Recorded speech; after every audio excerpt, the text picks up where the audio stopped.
The score.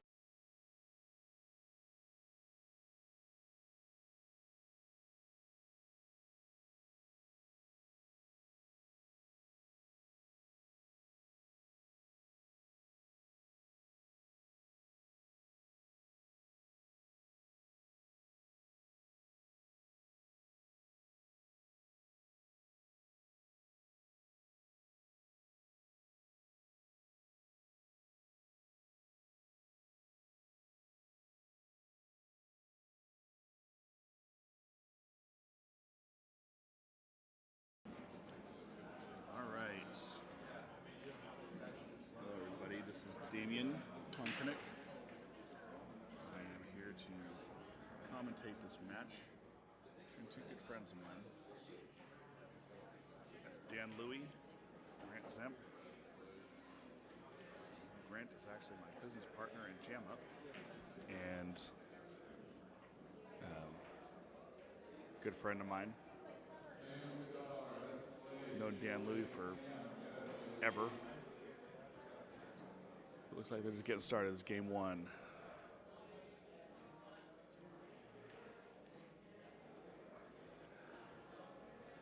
Danny's got a little bit of a touchy shot here to start with. It shouldn't be an issue though. Just want to make sure you keep the side pocket out of play. Yeah, see what I'm saying?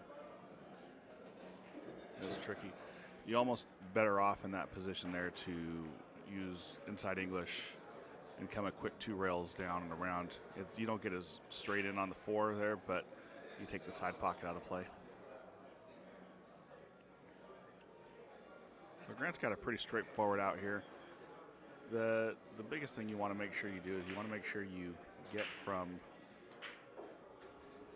6 to the 7. Now, the angle that Grant has here, he has to come forward and down, so you want to make sure you avoid the 9. Put a little bit of inside English on it. He decided to swing it and go 2 rails, which is fine. He's got a good angle. I personally like on this shot here to use a touch of right-hand English should go 2 rails, hit the side rail and come back down to the 8 versus floating 1 rail down. But this is fine.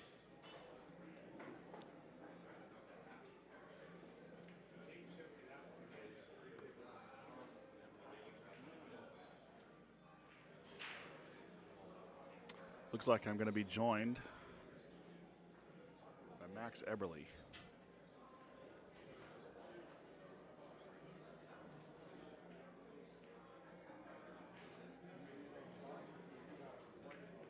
Can you hear me, Max?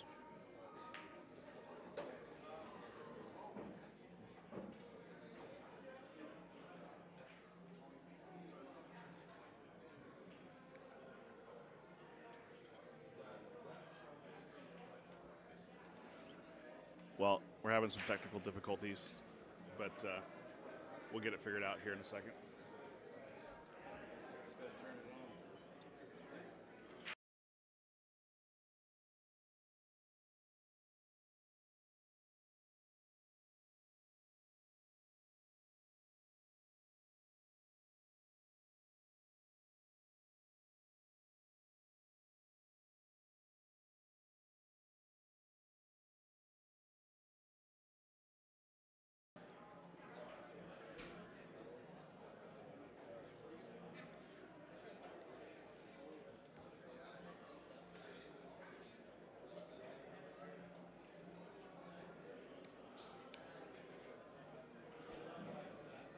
Check.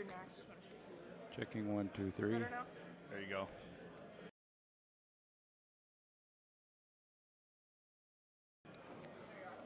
I apologize to Grant. I walked over. I think I must have sharked him because he scratched Oh, no. off the 9 ball. So Dan Louie takes down the first game.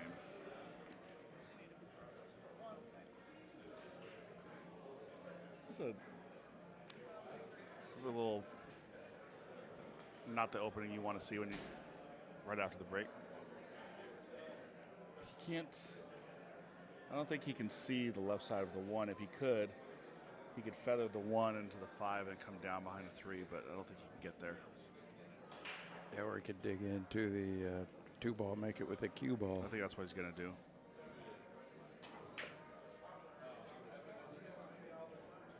Yeah, that doesn't grab as quick on the new cloth and curve as quick. Yeah, these are all new tables. This one here isn't a new table, but this one here belongs to BK, who's running the tournament. But the other ones are all brand new, and they're not nearly as fast as this one. This one the cloth is newer on this one. Yeah. It was just put on like 3 days ago. Yeah, the other tables have gotten a lot of use since they got the tables in. Yeah, this is fun to play on here. I like this. I like these conditions. Yeah, me too. Slippery. I hate playing. I sound like John Schmidt, but I hate playing on dirty cloth and dirty balls. Do you carry a little rag around like John? No, I don't, and I don't polish it after every. I don't polish the cue ball after every rack like he does either.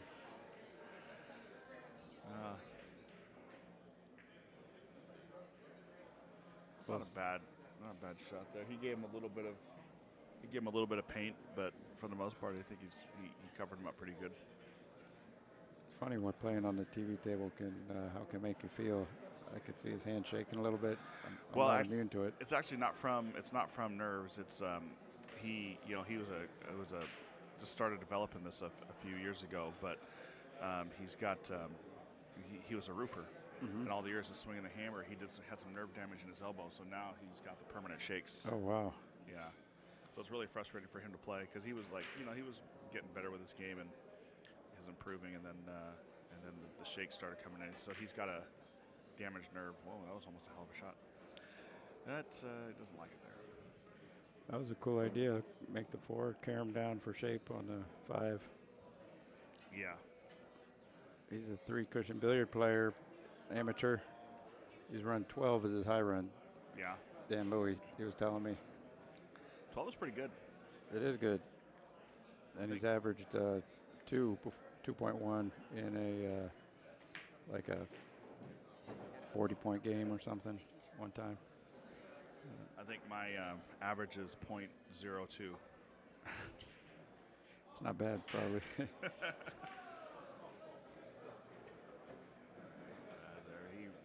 This. It's fun to 3-cushion billiards.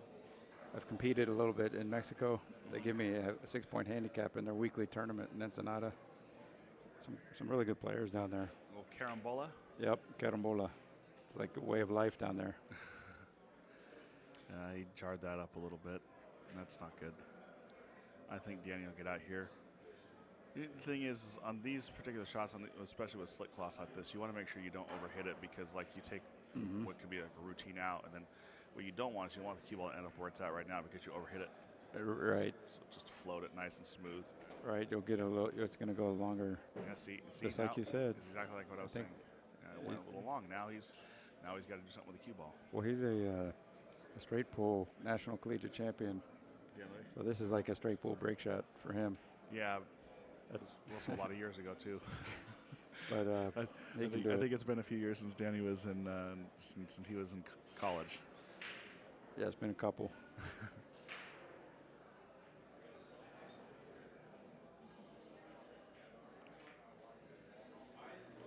But he's still Dan Louie. Yep, nice shot. I like the shape on that one.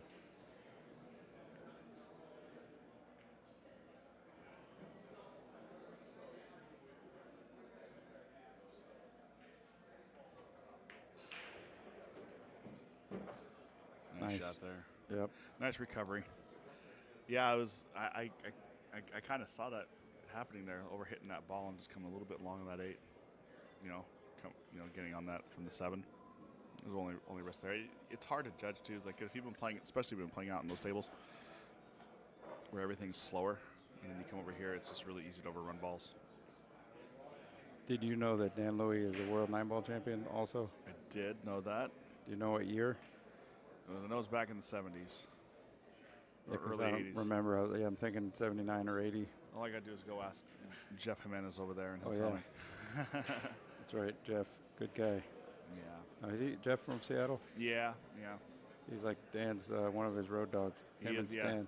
Yeah, him and Danny's biggest road dog Toshi recently just passed, but Oh no, I didn't know that. you didn't know Toshi? No. Yeah. Toshi was funny. Oh yeah, Toshi was a great guy. Left a great legacy. Yep. Yeah, it's too bad. Sorry to hear that. All right, so let's see what Danny does here off the break.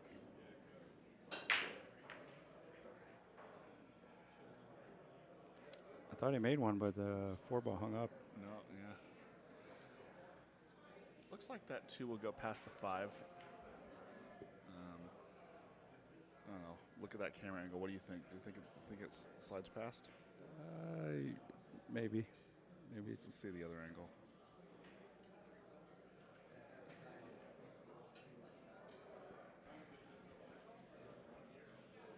Now, Grant Zemp here is a mover and a shaker in the billiards industry, especially 8 years ago. He had this project. They still might have it, actually. Q Sports Live? Yeah. Yeah, he still has it. You know, he's my business partner in Jam Up. No, I didn't know that. Yeah. Like, not 50-50. I mean, yeah. I mean, we're partners. I mean, I talk to him more than I talk to my wife and kids. But he's been on with us for about almost 4 years now. What about Damien Alishan? He's been out for a while. Really? I didn't know that. He's been out since 2019. What you guys do? Buy him out? Said here. He just moved Go on to make other some things. money. Just moved on to other things. I mean, nothing wrong with that. Yeah. It's a good little payday for him, and then can do some more stuff. But yeah, it's just we just moved on. That's all. But So now there's only one Damien in Jam Up. It's funny when we started.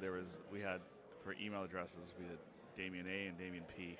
So, and I'm the only Damien, but it's still Damien P. Right. Yeah. So Q Sports Live, I want to hear more about that as we go. Yeah, they're not doing as much now. I mean, streaming's changed since when when Q Sports Live was really doing it. Like it seems like everywhere you go, there's somebody streaming now, and so like the need to bring in streaming companies to do your tournaments is not what it was before. Because there's always someone local that will do it. So. But he's a good salesman, though, Grant. He told me the whole vision. Like I was one of the guys he called. He called a lot of guys, but he laid it all out for me. Yeah. And he's got an excitability, enthusiasm about him. He's got a lot of energy. Yeah. It's a lot for me to keep up with.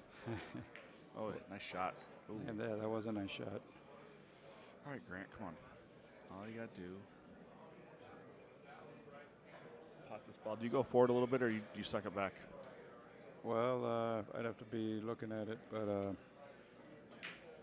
I guess you just stop it, huh? Well, I don't know about that. He's hooked. He's hooked. Probably, I might have drawn it all the way back to the end rail. Yeah. Because I like the angle floating off the side rail to get back on the 5. But, you got to really see the exact angles sometimes to know for sure, as you're aware of. Yeah. This one here, you just got to make sure you get it straight in on the 5. So just avoid that side pocket. I don't even mind going above the side pocket there. Just take the scratch out of the play. But just get straight in on the 5. Rut row. Yeah. See, this is why I said just avoid that side pocket. I've called that twice now in this match. I think he probably heard you subconsciously. I've cursed him. And he did what you said, side pocket, and he went to the side pocket. I like here just set yourself up straight, pocket the ball. It gives you a nice little angle to float up table on the 7. So yeah, I'd want to leave myself even more angle than that, so I can just float up there. Now he's going to have to jack up a little bit or go forward. You can't just punch it over to the right a little bit. Like that. Okay. He had more angle than what I thought. Come out to the center table. Now, is Grant playing more pool lately? No. No. We've been traveling around a lot doing events for Jam Up. Yeah, that's great. I think we missed a score. I think Danny should be 2-1 now. So let me adjust that score.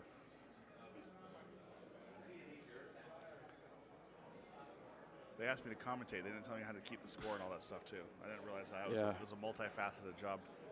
That's what we need. Michaela, she's supposed to be in her pilot's I know. chair.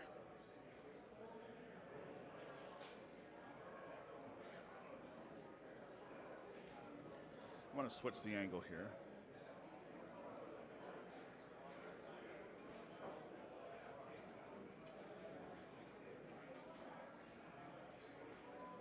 Are we streaming on both YouTube and Facebook right now? Hang on one second. I'm gonna Okay. ask them to help me with something.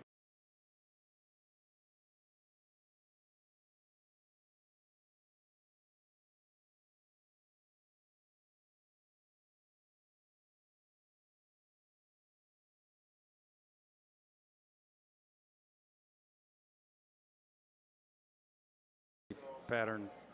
What's or that? Easy position. The reason the 2-ball goes in the back is more unpredictable.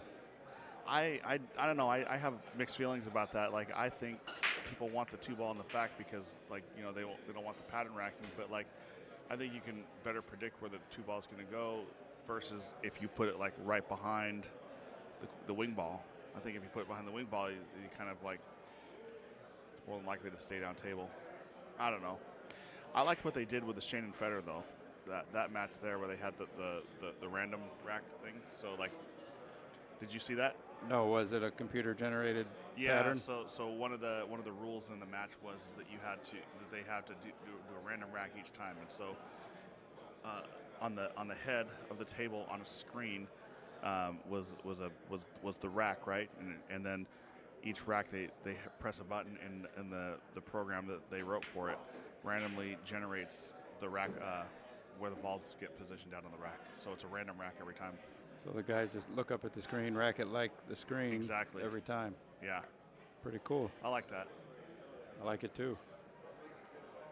Removes all the gamesmanship. Well, at least some of it, at least the pattern part. Yeah. 'Cause a lot of those guys are, well, not a lot of them, but a couple of them. Well, both those guys are real good at racking. Well, they're using the template. Right? Well, that's good too. Takes away Great shot there. Great shot. He should be takes home. away a lot of that.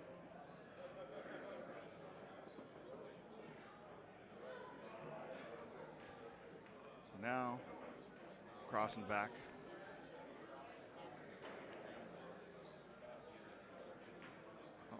Oops. He played position with his hand, pushed the 4-ball. I think that's a foul. Well, Because it came back. It came back in the motion. It came back within the area of where the ball's at. yeah, Really? yeah. Really, the whole the CSI rule for cue ball fouls only. It's just meant. It's really only meant to like if you actually nudge a ball or something like that. Anytime you put balls in motion, it impedes motion. It's a foul for sure. So that's what John Lehman told me at least. Makes a lot of sense. Not a great angle here. As you got to either just Pinch it in. pinch it and Well, he pinched it, but I hit it. But that was the danger. When you pinch it, you might hit it too fat. yeah. And he kind of shot it quick. Yeah. If I was his corner man, I'd tell him to go slow down a little bit. Corner man. They used to have those. You remember that, the IPT, the corner man? You could have a corner man if you wanted. I never made it to the big stage there with IPT. I won a qualifier, and then I won the qualifier, and then the whole thing collapsed. You mean you won a qualifier and never got to play? Exactly. Oh my God. I never even won a qualifier. I just got. Yeah. I got invited to, but not to the very first one. But whereas a lot of great players had to qualify, so I was kind of. I knew Mike Siegel, but my friend Ralph Rubin called him for me and said, "Hey, can you get Max on?" Yeah. Well, this is when you were I'll playing take lots and lots of pool. Like in your not that you're past your prime, but you were super in your prime. Yeah, for sure. I felt like I deserved it.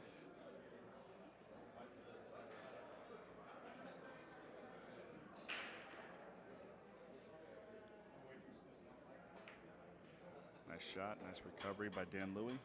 Yep. Nice shot. Well, So score is now 3-1. You and I bumped heads in a tournament while you were in your prime, and I was playing. It's kind of when I was in my heyday of playing lots and lots of pool at the time. It was down at Hollywood Billiards, Peach Hour Tour Stop finale. oh yeah, what happened? You beat me 9-7, but I had just beat Parika to get up and play you. Oh man, I beat him 9-2 as well. that's a good win because he's good there. I lost my first match in that tournament, and I came all the way back. There was 120. I lost my first match. I came all the way back, and that was to get fourth. I ended up taking fifth, sixth in the deal there, and then you ended up playing Ernesto in the finals. Oh, that's do you right. remember the tournament now? I remember. Yeah. Yeah, I didn't play very good finals. I remember that. We're all tired.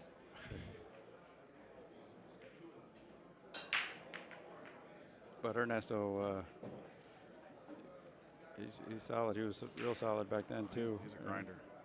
And yeah, if you don't play good, they'll punish you just like we will too. If somebody doesn't play good on us, Yeah. we'll punish them. You know?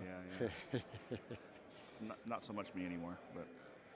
All right. Well, he's got to miss this. He's got a tricky one. He's got to miss the 6, and then he's got to miss the 3, and then he's got to not get hooked between the 4 and the 8. So let's see how he plays this. Well, none of that really matters, I guess.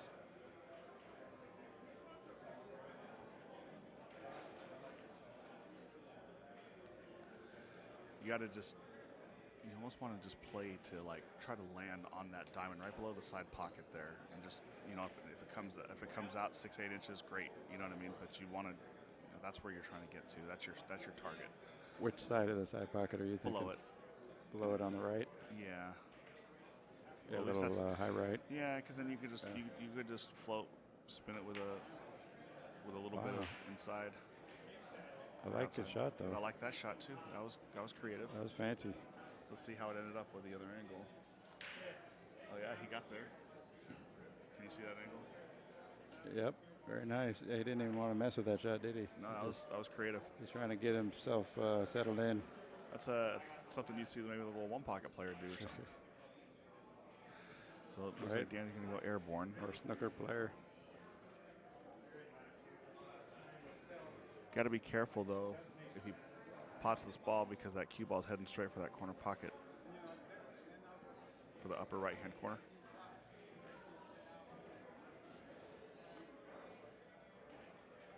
Let's see.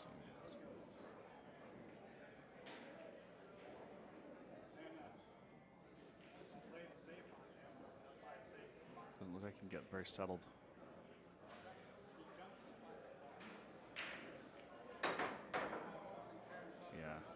A little snatchy.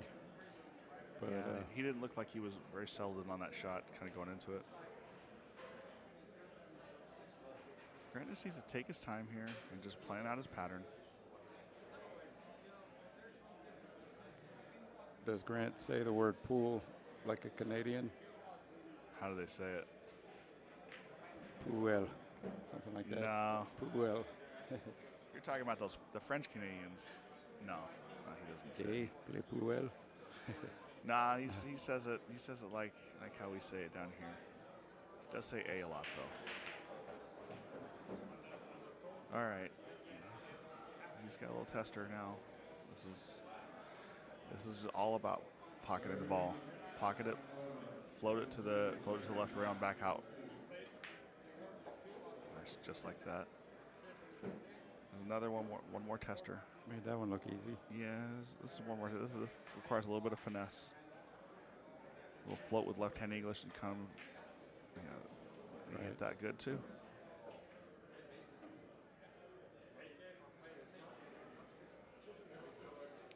I like trying to get the cue ball just like right dead center table. Got to hit it pretty touchy for that right, little low right kill shot. Yeah.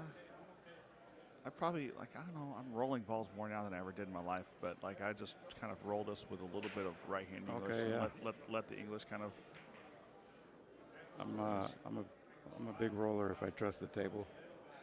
Yeah, well, I mean, the equipment now kind of forces you to roll the balls. When I was growing up playing, you couldn't roll the ball because the cue balls like if you played on a valley table, the cue balls all weighed differently, and they didn't roll straight, so you had to like, come with a decent stroke, and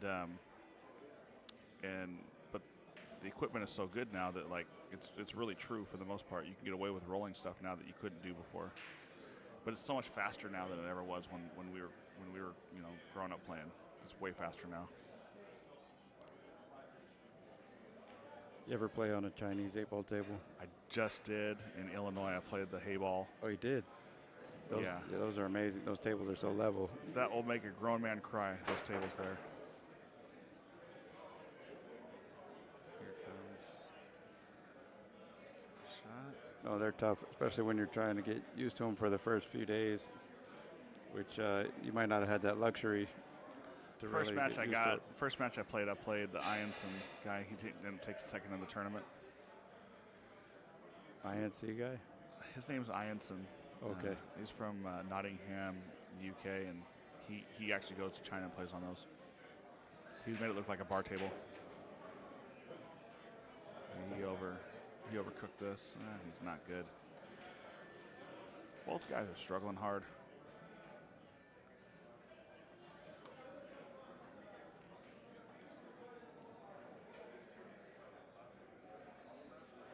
This will be a good shot here if he cuts this in the side.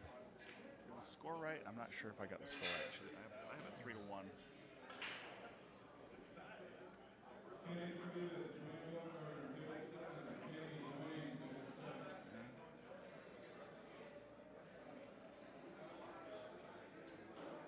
Grant's getting a lot of opportunities. If he would just settle in and just capitalize on the opportunities he gets, this match would be really close.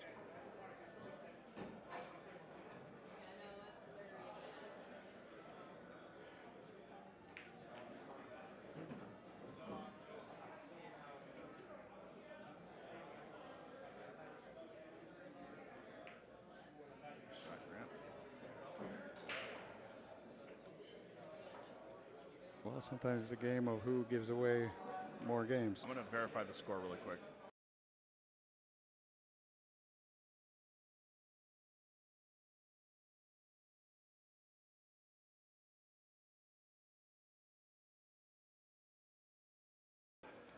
All right.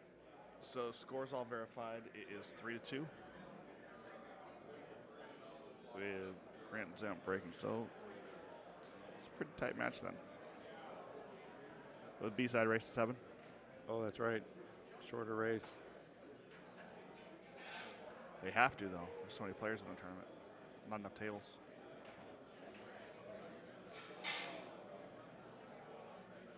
Now the U.S. Open, they're doing a race to 8 on the loser side.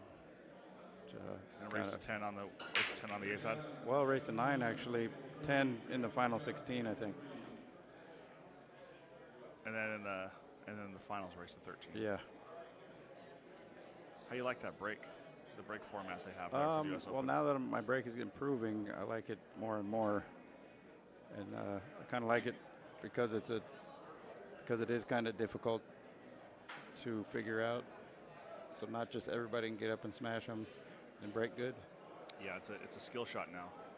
Well, I mean, it's a skill shot before, but it's a skill shot that made 9-ball almost like not fun, because if you get somebody who just figured out the break, and it's a break contest, right? That's what we said for years and years. Yeah, and then the format, I always like alternate break because the break became too easy. So it's supposed to everybody should get a chance to break. Especially sports are. In what sport does the scoring team retain possession? Yeah. You know. I like the winter break format, but I agree with you though that now that I feel like that new format is an equalizer now. You know? Yeah, it's good. In my opinion, that's what makes pool fun, is being able to put packages together.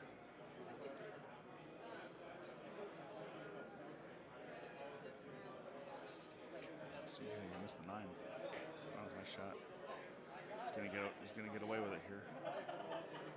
Me, I just want a chance to play pool, to compete. You know, if you show up and some guy who you're playing better than puts a big package on you, then you flew there across the world and spent $4,000, and they just happened to string some racks, get a lucky roll, string a few more. But meanwhile, if you did alternate break, you might have won. Yeah. That's what I don't like, is the lopsided opportunity that the winter break can produce. And there's but it still seems like there's a lot of close matches. That's why I like that break format, because it's not so easy. Yeah. But when the one's on the spot and big pockets, the winter break is horrible. Oh. I wouldn't want to play it. I mean, yeah, I wouldn't want to play it. Try playing Shane Van Bunning one on the spot, break from wherever you want with a template rack. You're just never going to win. Well, unless you keep him in the chair, you know.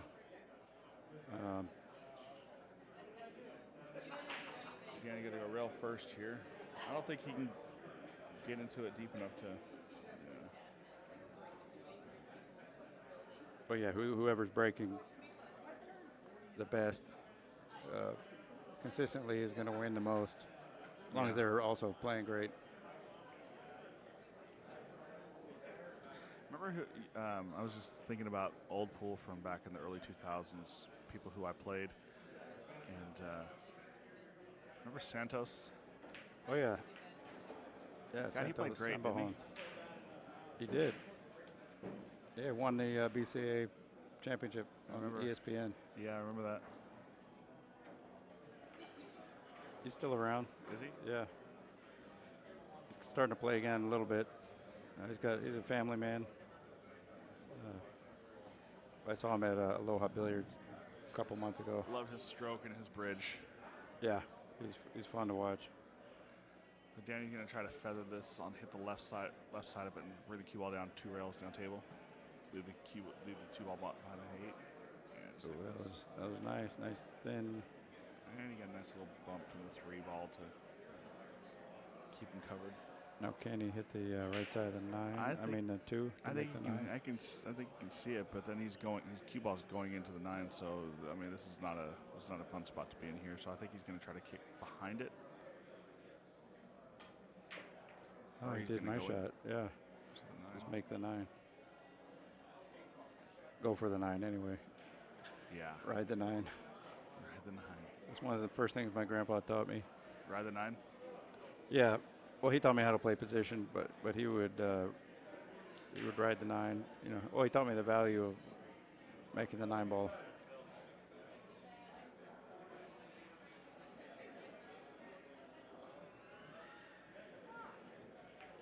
Well, because we had a ring game every Wednesday night at the house, so that would come up where you make the 9, everybody pays you. Yeah. Ring games are fun. We get all the extras. Yeah, ring games are a lot of fun. They can be a lot of torture too, though. Yeah, horrible torture. You might not get a shot for 30 games.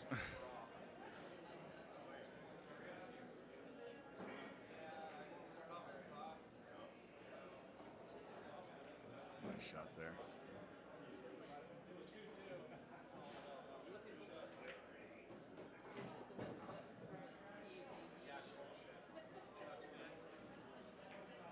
Dan Louis goes up 5-3.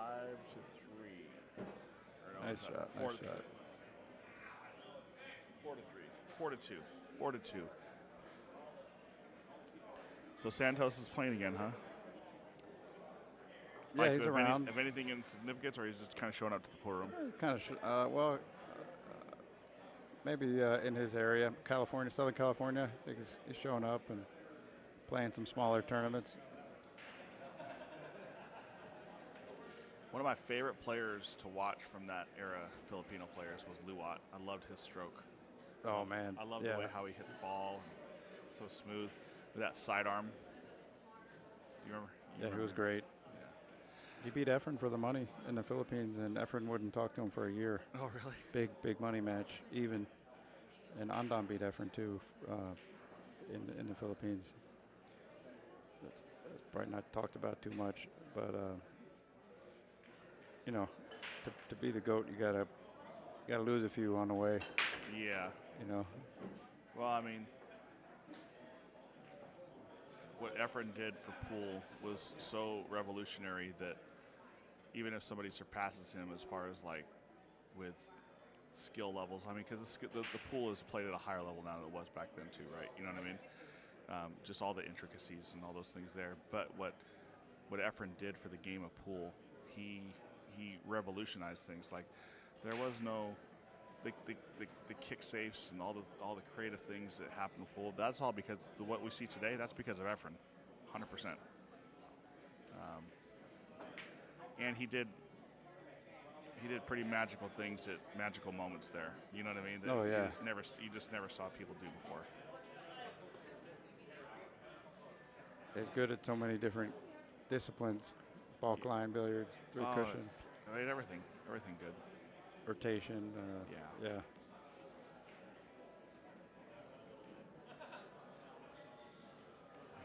Wide on that.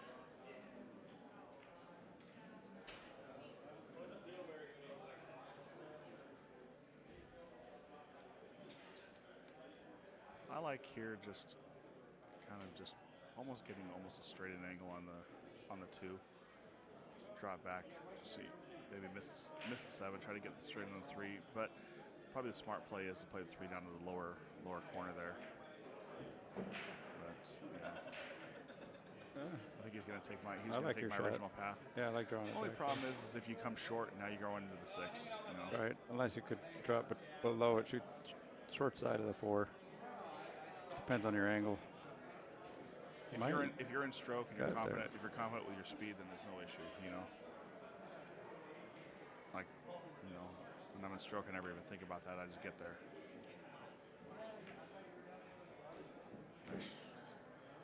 This is all straightforward now. Go up, float up about 4 inches, straight in on the 6 on the side, follow it. Now you're Straight on rolling the 7. out. What's that? Now it's like you're rolling out. You know, I mean, rolling the cue ball around. Yeah. He's still okay, but like he wanted to get down. He wanted to bring the cue ball down a little bit more. He punched it, didn't he? He's on the 50-yard line now. Now he has to move the cue ball.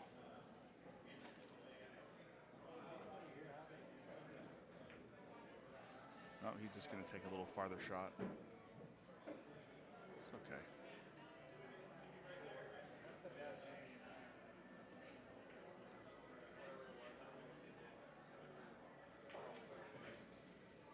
Missed it.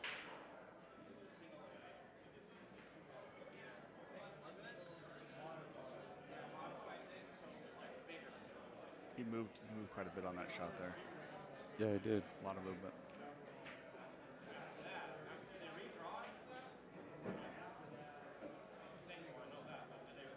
All he needs to do here is put a nice stroke on it. He's a little flat on there, so he's going to be on the rail. But just put a nice stroke on it. Oh no, he's not.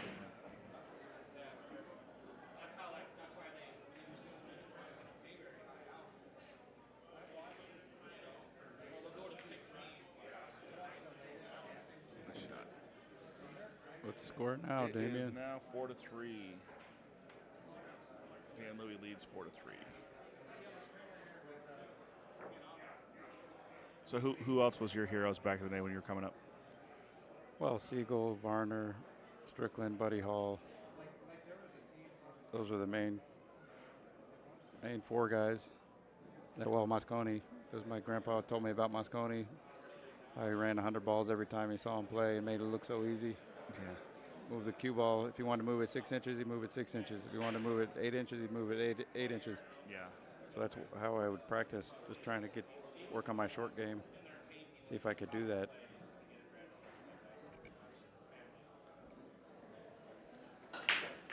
Yeah, Efren was my hero back then. Yeah, I can't blame him. He was playing so good. And I started playing pool in like 93, 94. And yeah, that's about the time when I first started playing pool. And then I saw pool from, remember Prime Sports Network? Oh, yeah. They had team billiards with all the countries, and I remember watching the Philippines win the first thing there, and it was really fun. They beat USA, or Team Puerto Rico beat USA, and then And then there was all these other countries there, and USA ended up getting beat out, but the Philippines ran away with that whole thing.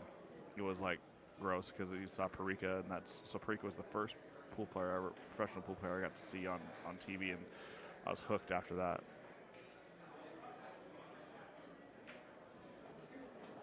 Yeah, he overcooked this. He's gonna be hooked. He's not gonna like it. Isn't that crazy how that works? You have the entire table, and then you end up right there.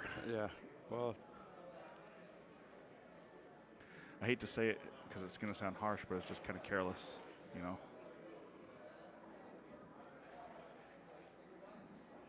plus it is a little faster. Yeah.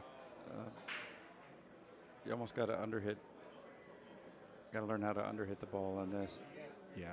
And then just know that it's going to carry a little bit longer. Use more rails instead of just rely on the speed of the bed of the cloth. You know, use your rails more. Yeah, it's more Efren style, isn't it? He loves using the rails. Yeah, I mean, it takes speed off the ball and allows you to still let your stroke out. So, it should be really straightforward. Just got to get good on that 5. If you get good on the 5, you're homeward bound from here. You could even go 2 rails here, right? Just go between the 7-8, hit the rail, and come off.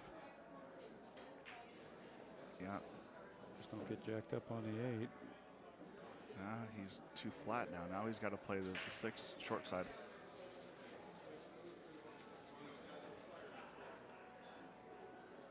Oops.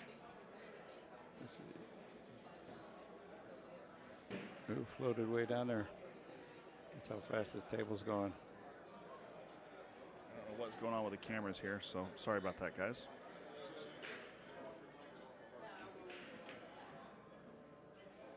Ooh, Weeble wobbles. Nice shot. Remember the Weeble wobble? Yeah. Weeble wobbles, but it won't fall down. That one fell down.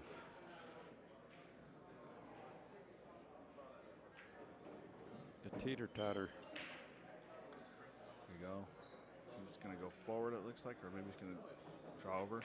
No? Oh, shit. Just one stroke to line up and then pull it back, and that's good if you line up correctly. But yeah, I think on those shots there, just maybe especially when you're down at the end, just a couple extra seconds or that extra second there, just to make sure you're settled before you pull the trigger.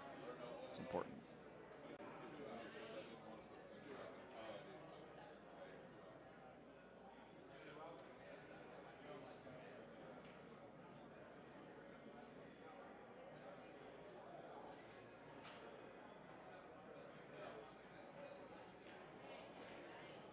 Shot. All right. Looks like he's going to cut it in the side versus bank it, which is fine. I'm okay with that. I prefer to cut it. yeah, the cut. I like the cut also.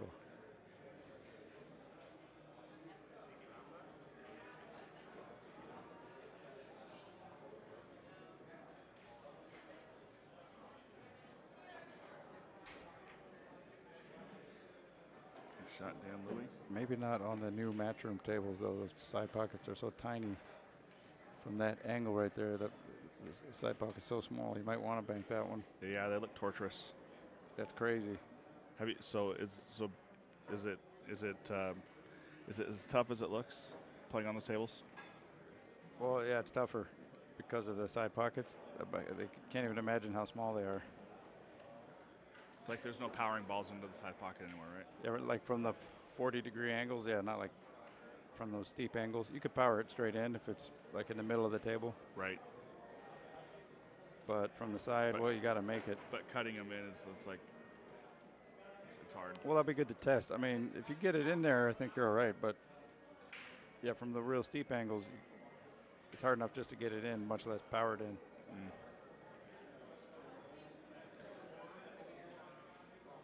But you kind of can't think about that. You know, you still probably gonna have to make a few good shots in the side. Right. You just gotta pretend it's a big old side pocket and stroke it good. All right. He hasn't really had much success with the break so far. He's trying to make that corner ball, that 7. It just keeps missing. But Made the ball up there in the corner. He's got a shot. Let's see what he can do.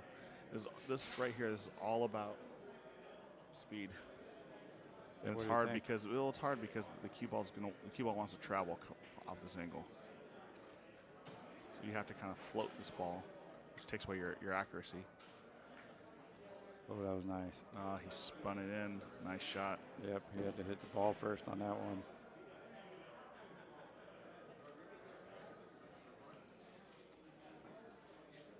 If you hit the rail first on that, the cue ball comes more towards the 5 ball or the 7.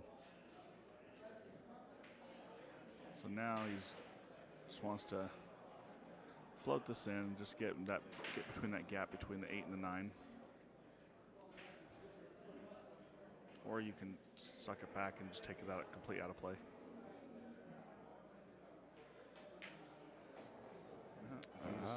I like your shot, but I don't think he'd draw it more than stunned it. You know, I mean, he kind of stunned it to the left, instead of forward.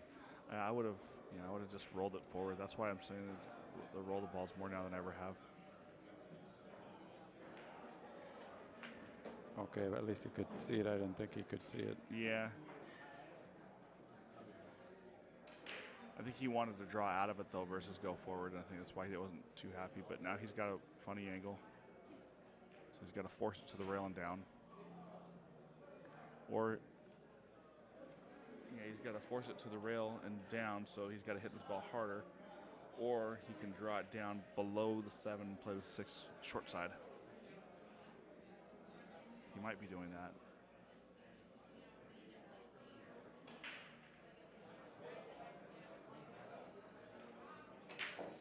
No, he Nice. stunned it, forced the rail. He hit that ball really good. Yes, he did.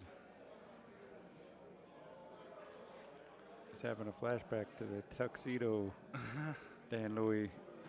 If you go to YouTube and type in Dan Louis versus Earl Strickland, Yeah. it's like in the 80s. Yeah. They're wearing tuxedos, the Brunswick World Open. That was Dan's ESPN debut. Yeah. Pretty good match.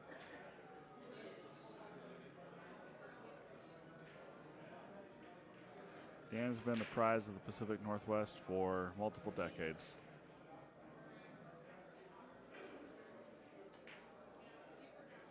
He's a great dude. Great guy. Yeah, it was good to see him out here still hanging out and smiling. Yeah. His family owned restaurants, didn't they, in the Seattle? Restaurants, real estate. Yeah. That's what Mizrak was talking about when he was on ESPN. Yeah. They've done well now. All the Seattle real estate has just exploded, and they still currently own, key location property in downtown Seattle, and with Amazon coming to Seattle doing everything it's done, it's really like property value assessments have gone up through the roof. Wasn't Toshi involved in property as well? Yeah, and then Toshi was involved. He was the CFO for Uwajimaya, which was one of the biggest Asian grocery chains in the Pacific Northwest. So,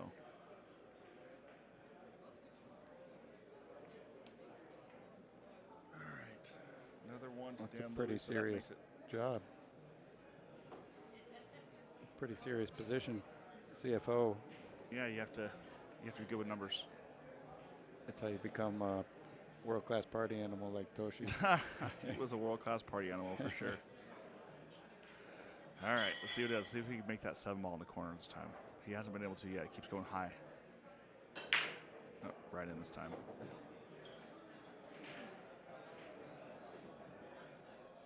So he's got a shot.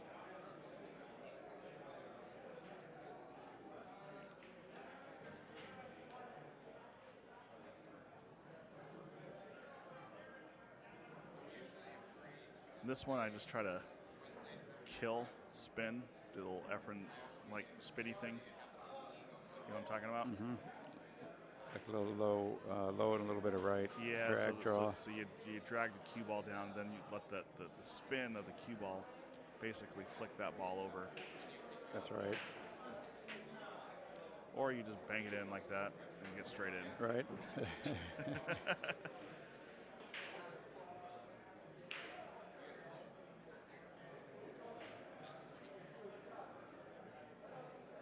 he's just gonna probably just punch this a little bit of right-hand English and just come straight down into the 3. Careful not to overdraw it. Keep your angle. It looks like the 5 might be blocked into the lower right-hand corner here. Yeah, it's got the other pocket. So the key shot here is to get from the 4 to the 5. A couple things you can do. I mean, one, since the 4 is like right in the pocket, you could go into the 5 from here. You know what I mean? And just open it up, take a longer shot on the 4. Oh yeah. I kind of like that. Just avoid it all the way. Draw it out of it, like what he's gonna do right here. Oh no, he went into it. No, he's gonna take that longer shot. Now he's got to come with a stroke though. So when I was talking about going to the 5, I was talking about just giving it a little nudge. Right. So you can still shoot the 5 in the lower left-hand pocket. Try and make it a hanger almost. Yeah. Well, yeah, if you could make it a hanger, then the 4 and 5 would be both hangers. Yeah, now he has to come with a good stroke. Well, it looks like he can aim high on it, so he must have an angle that he can.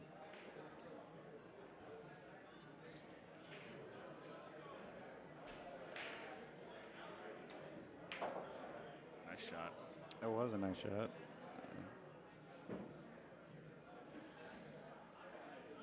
You know, when the balls are that close to the rail there, the 4 is close to the rail there, the cue ball doesn't have a lot of time to start to react to get that forward motion, and so you have to hit it really pure.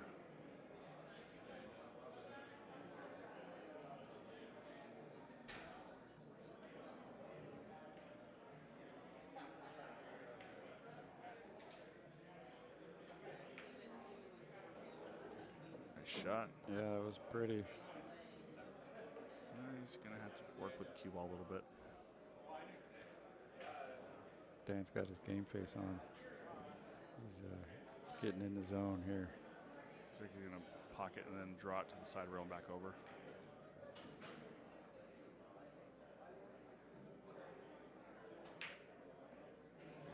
Corner. Well, that was a good play for position. That was, but it was a tougher shot than shooting in the side. Longer shot anyway. Yeah, I personally like shooting it in the side there and moving my cue ball around. Yeah, I favor that one. Or even just, like you said, draw it over to the side. Yeah, try to get it back over. Let your stroke out a little bit. All right, he's gonna go down. Gonna go down and forward. Just watch the outside pocket. Nice shot.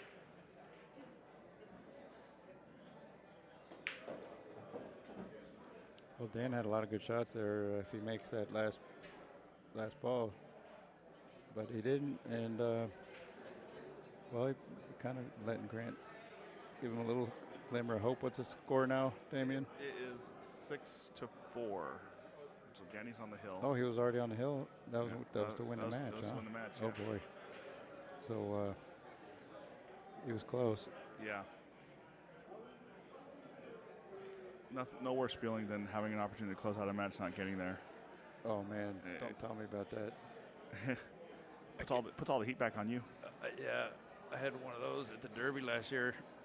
In the 10-foot, I was up on Peg Lion 9-4, going to 10 in the 10-foot challenge, and I missed with the bridge. My first chance to win on a 10 ball. Oh man! And gave it a horrible stroke, and then from there I had like opportunity after opportunity, and I just couldn't. It was like quicksand, right? Yeah, it was tough. Alex was laughing all the way to the bank because he couldn't really decisively close me out either.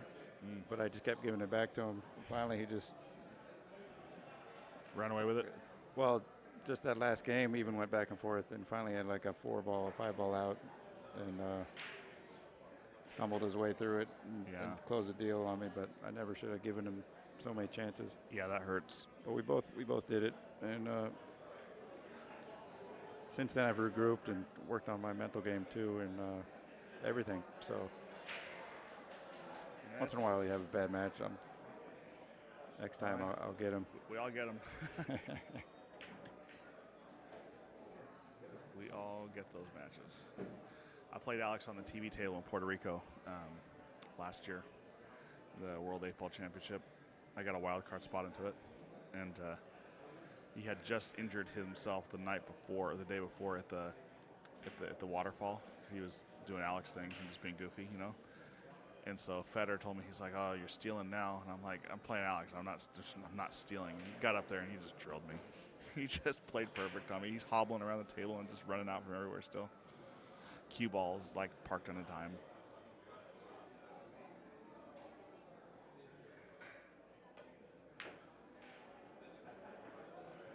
But to be fair, I didn't really play amazing to get up 9-4 anyway. Neither one of us did. At any rate, well, what Dan is, does that 9-ball go on the side right there? It does. It does. So, and he's got the perfect opportunity to get there from here because it's natural. All he has to do is pocket this 2, and the cue ball should miss the 5 traveling back down. As long as he gets past the 5 and past the 6, he should be home free for the carom. Nice smooth stroke. Stay down and follow through.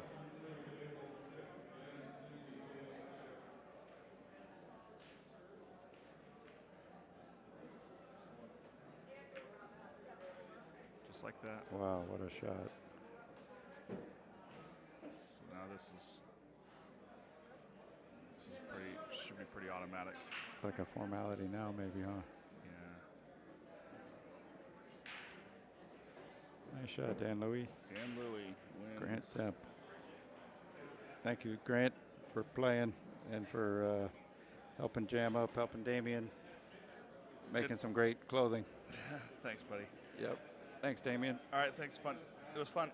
Yep.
All right.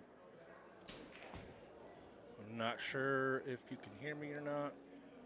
I don't hear myself. There we go. What do we got? About a couple hundred people watching. If you guys could let me know you hear me, that'd be appreciated. Just making sure I'm all dialed over here before I'm talking for no reason. Eric's up 2-0. Bob's in a pretty good spot here to just stun this over if he likes. Only wanted to go forward. He's going to have to probably stay behind this 7-ball too.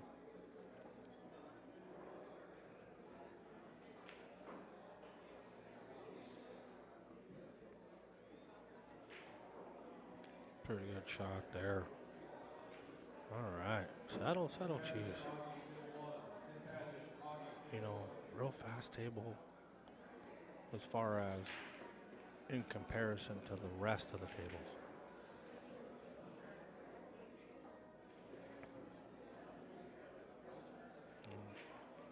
Let's all go here.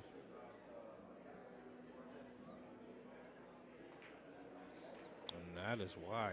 Good shot. Get off the rail. All right. I like kind of coming 3 rails, but you're in line and kind of running into this to the 9. So you could just run force follow and try to get right next to it 1 rail. See what he likes to do.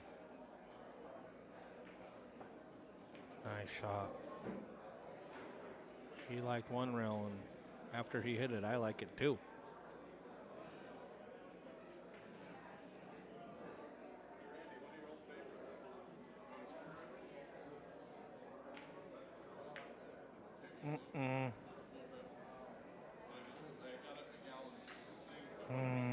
You know, you don't like seeing that, especially after a couple of those cuts up into the corner when you're going past the side. They're always a little more difficult, and he was able to make those up the corner, and unfortunately kind of missed the easier one, if you will.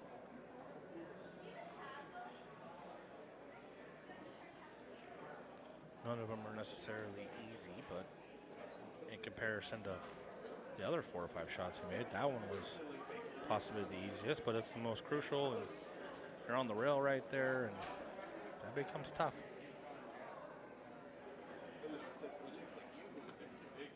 Thank you on being able to hear me.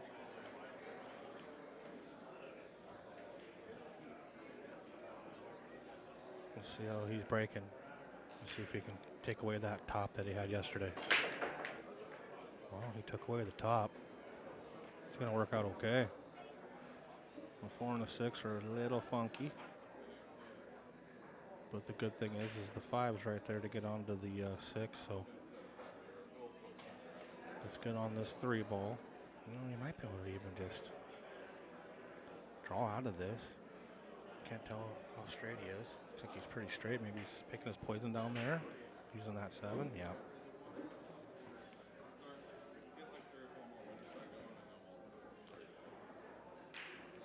Pretty natural coming straight over.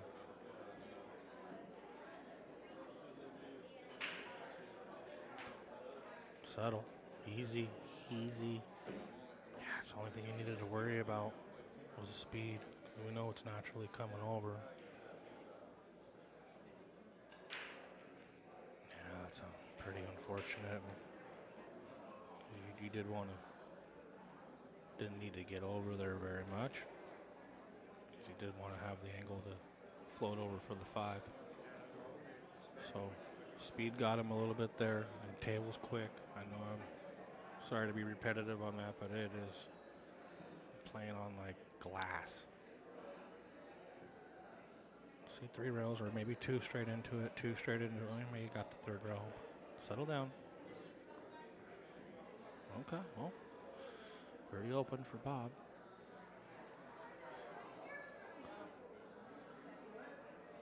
You know, somebody had a shot kind of like this the other day, and yesterday, and Michaela was like, "Oh, I mean, just don't leave it for the side, the 5 in the corner." And it's like, it's just easier on the side. Just float those 2 rails, just like that. Yeah, I hit it a little too good. This is going to be a toughie. And he's got the 7 to deal with. Forget about it.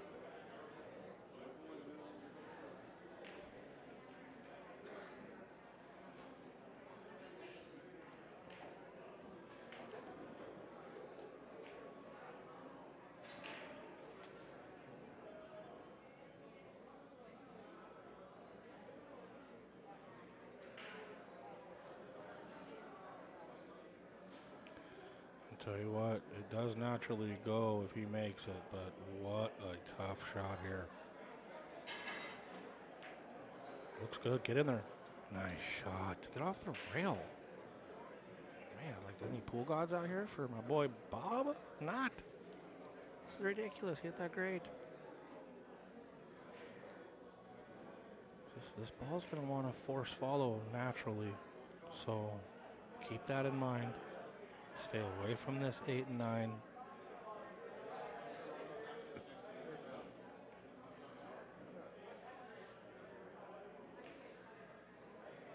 He might just aggressively force follow.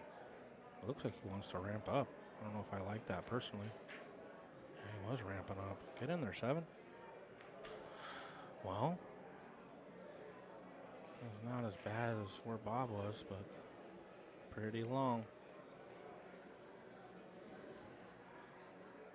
And again, kind of pretty tough, really. I don't care who you are, this is tough.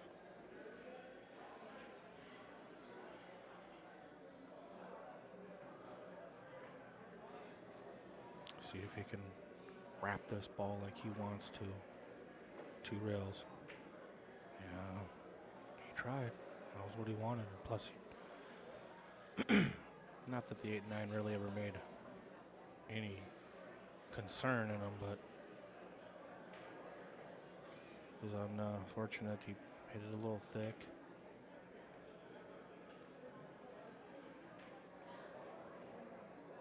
Gives Bob a chance here. And he says, okay, you better get going. Get this rock moving. Oh, man, it's tough now. There's not much you can do with this as far as aggressiveness.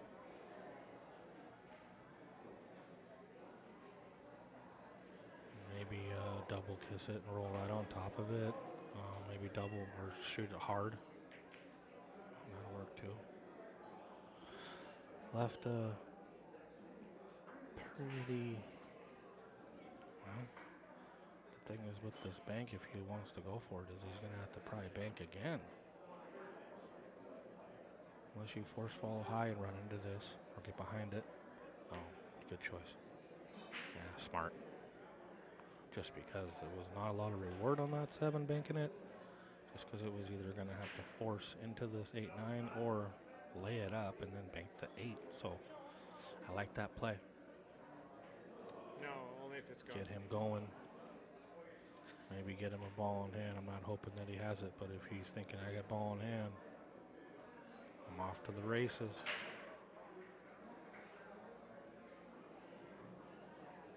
You run 1 rail straight into it. You might get lucky. Oh, no, hit it anyway. All right. Anything's better than ball in hand. And this isn't easy. You're going to have to lay this 7 on the end rail and come 2 rails. But depends on what he likes to do here.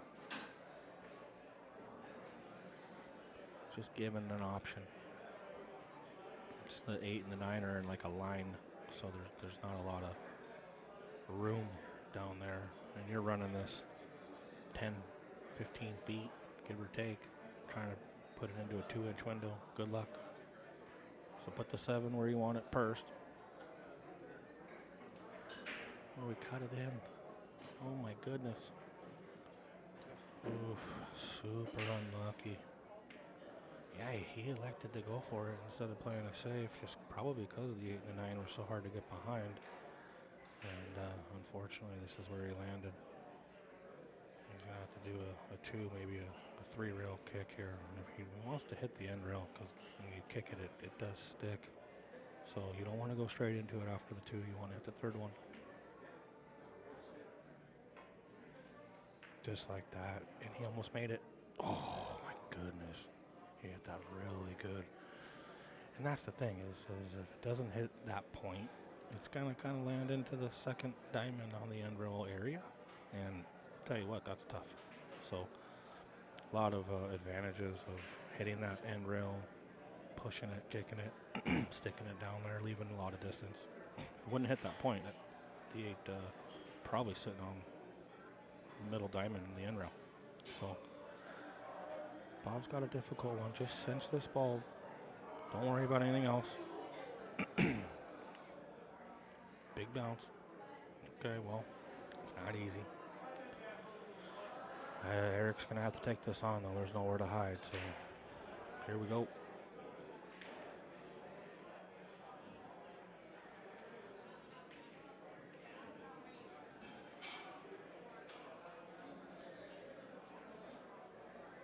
Possibly come 2 rails over and back. Hopefully in the middle of the table if you're Eric.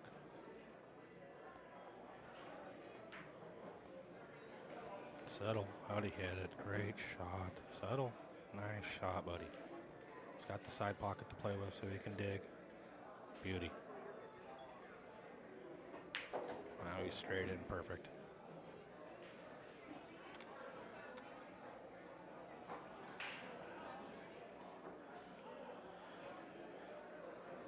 Yeah, a little back and forth there, and tested both of their abilities. It was good to see some difficult action. I know the audience like to see back and forth like that. It's obviously beautiful to see break and runs back and forth like that. You know, break and run, break and run, break and run, 3, 4 packs, and then maybe somebody else doing the same thing. That's real fun. But Bob's got a little hill to climb here. He's not playing bad. He just hasn't been cinching the last couple balls when he's needed to, and Eric's been capitalizing. And what a heck of a shot up the rail right there on the 8.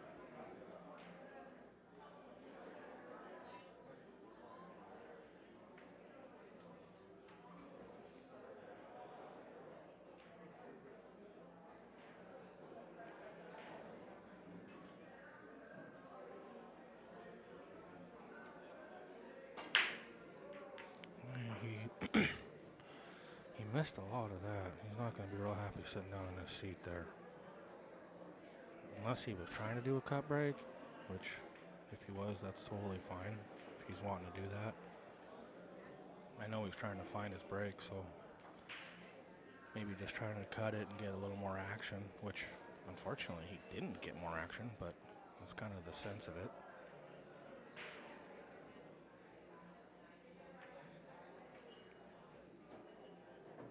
Good speed there.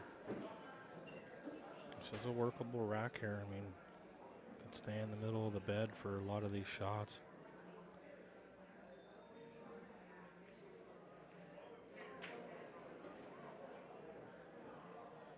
And now he's gonna little spin away from this 9. Just be sure you don't want to touch it. Don't hit it too hard to come away from the 7. Don't touch it. Oh man, yeah, he had some kill on that, and I just prefer to just run outside and just be sure. It's very important to be sure. And I'm not sure if he was just trying to kill it and come up. That's what it kind of looked like. But all in all, running a little bit of outside. Obviously, you don't want to be straight on that 4 with outside, but maybe you can see this. Oh, good little kick. It's going to duck up under the side, but man, it's unfortunate. Kind of rolled a little much there. A half-inch funny. He's going to have to come. Let's see, the slow rolls it or comes. Yeah, slow rolls. Okay. I like keeping it simple there. Some people like to come and hit that rail. It's like, man, there's not a lot more reward. Just keep it simple down there.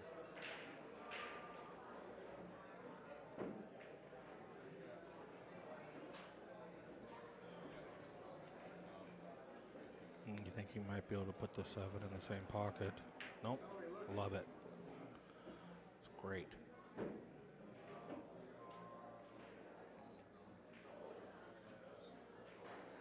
It's got a perfect angle to just kind of stun over into the middle of the table too. A little bit to the right of the table. Just like that.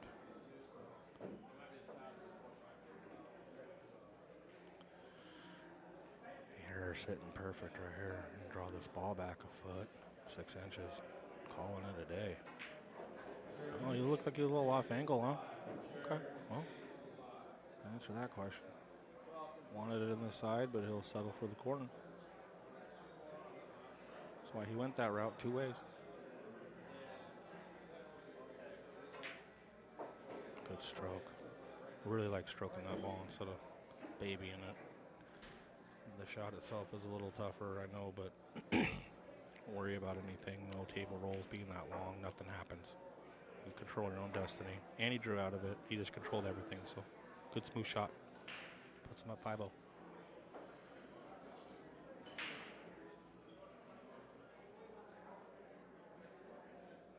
At least I think it's 5-0. I came over and I think it was, might have been already 2-0. So.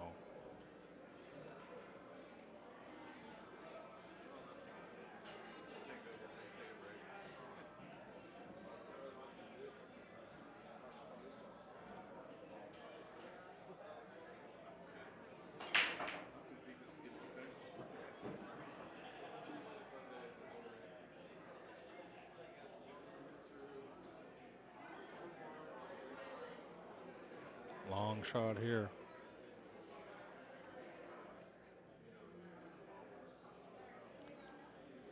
He definitely parked the rock that time with no spin. What he was trying to do, and 7 ball comes up and kicks him way down table. So this is not easy if he's going for it. Holy macaroni. Nice shot.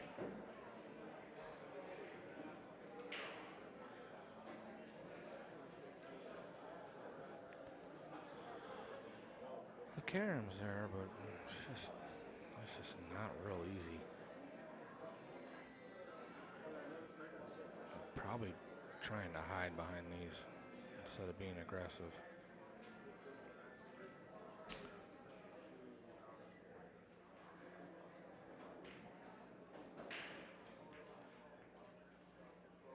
Big bounce. Didn't get a big enough bounce for him to hide, but nothing's easy about these couple shots coming up. You make this, then it's like, okay, now what? So you slow roll it up and take your poison and try to cut it up the rail, past the side if you can after this. Shot, Bob.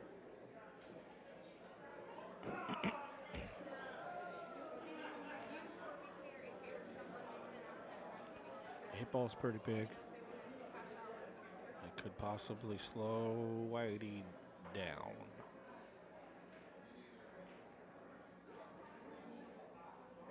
Could possibly use it. That's what he's doing. Using it. Oh no, it's gut in.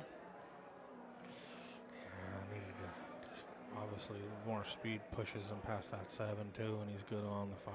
So bummer deal there.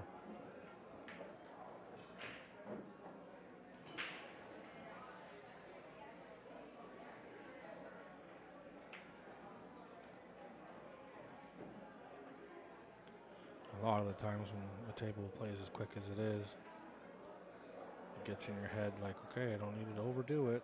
And then you try to play it in an area subconsciously, and then you just don't even get there.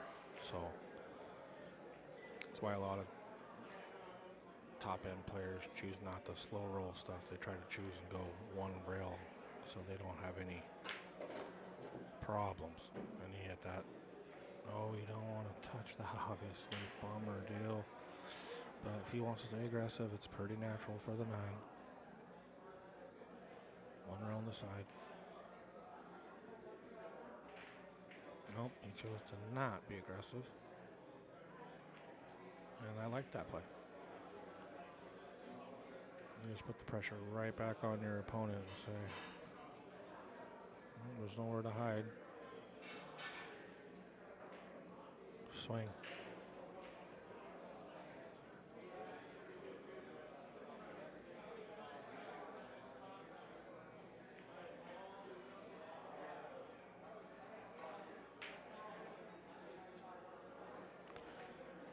Good try there. Older table probably tightens right up and in, so he didn't miss it by much.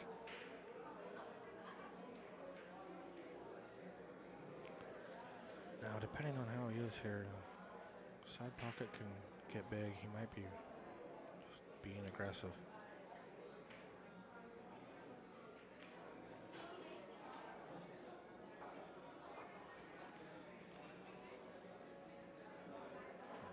Stay away from. Nice. He did do a good job of staying away from that side. It can stick out. I know the points can stick out too sometimes right there, and he did a great job just staying away from it. Good out there.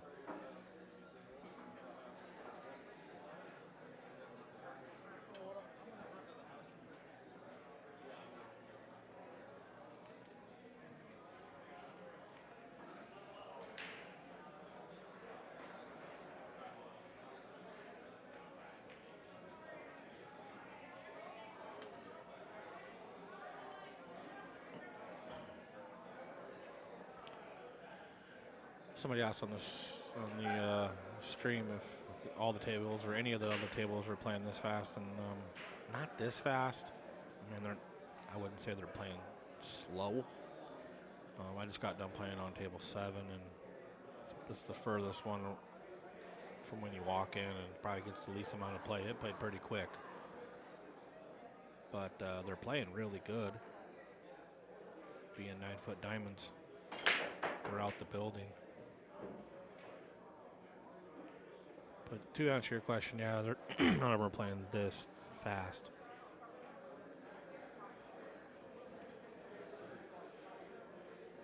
And that might change later on tonight or tomorrow.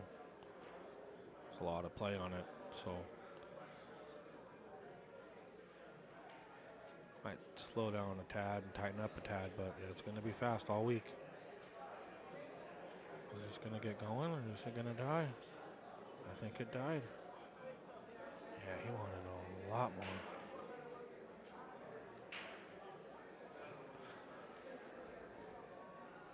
There's a lot of traffic down there to get away from.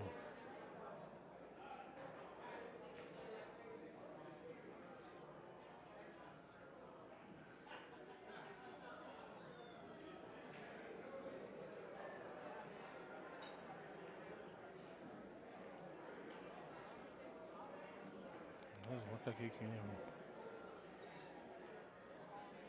barely see this ball. Eric was all upset.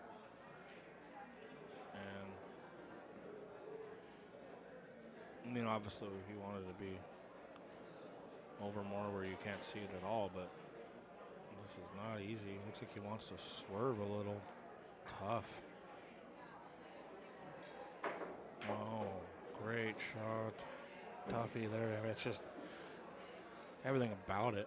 He did a pretty good job of getting away from that traffic. I mean, there's only so much you can do, but who knows? Maybe you stiff this nice, maybe even a little thicker, hit this end rail, and maybe the 9 goes.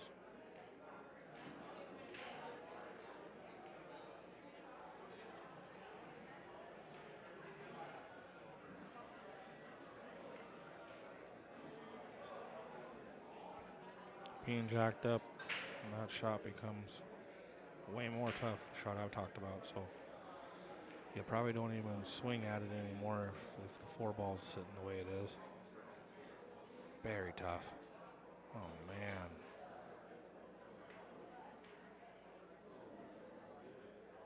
Well, might be going for it and get away from the 7 ball.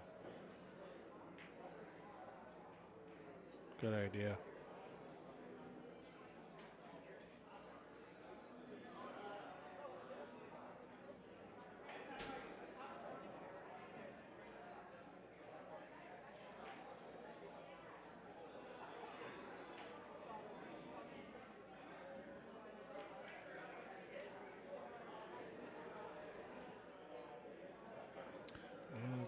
put a little pace on this.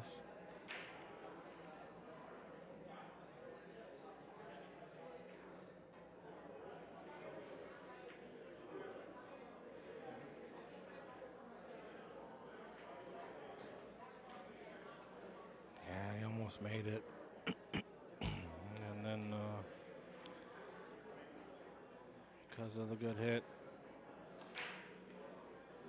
he got some reward.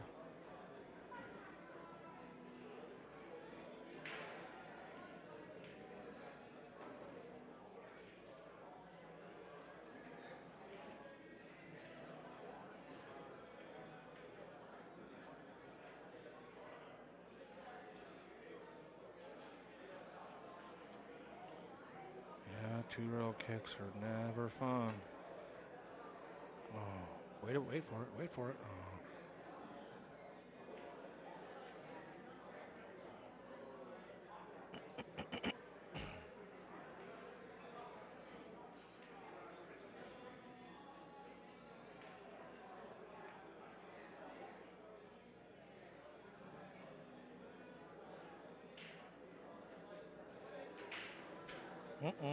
Mm.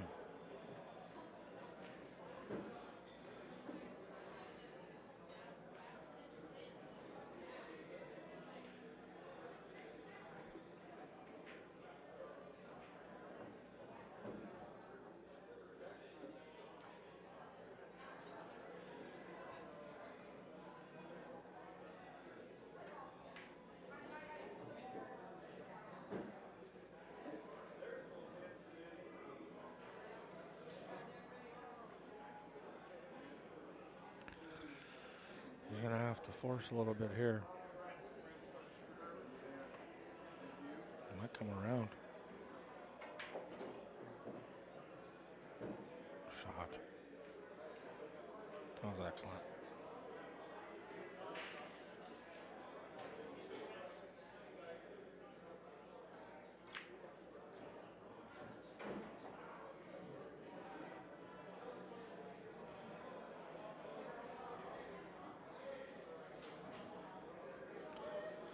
Probably 3-rail, 2-rail shape. I like it. He's coming in line nice.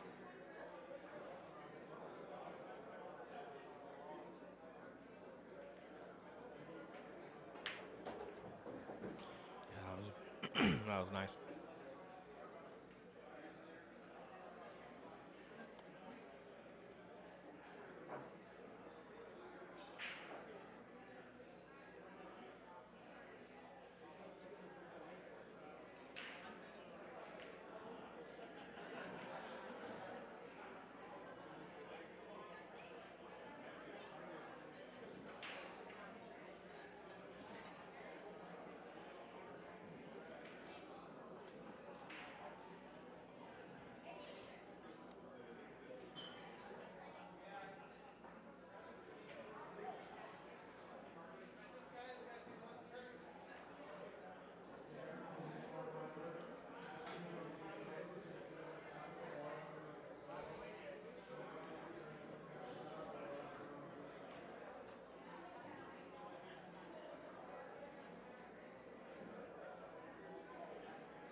Not an easy first shot.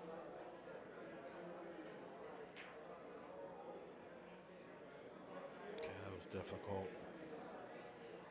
All right, Bob, let's get rolling. The time is now.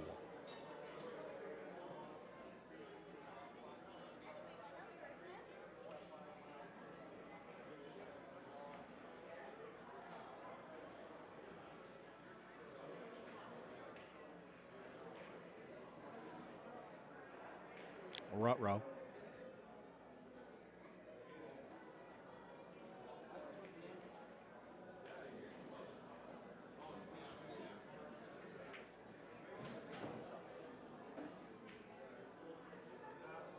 A little more than you wanted to be there. He's going to have to use a rail here or run into it.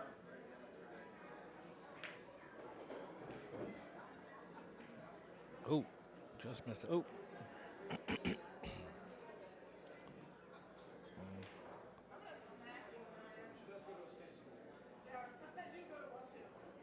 Might just stay over there. Draw it 3-4 inches maybe. Nope. He hits it great.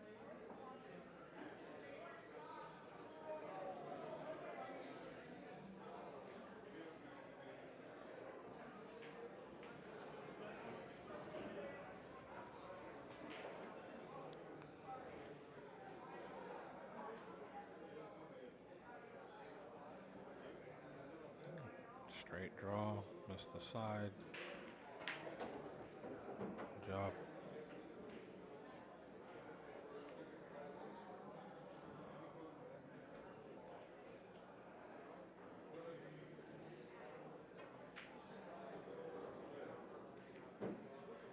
Hold up.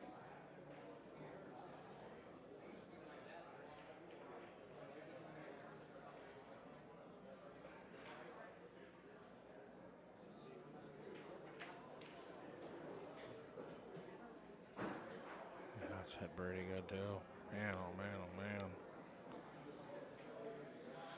Yeah, Bob needed that first one to go in and get him kind of running, and unfortunately it didn't happen, and Eric's off to the races. Puts him on the hill first.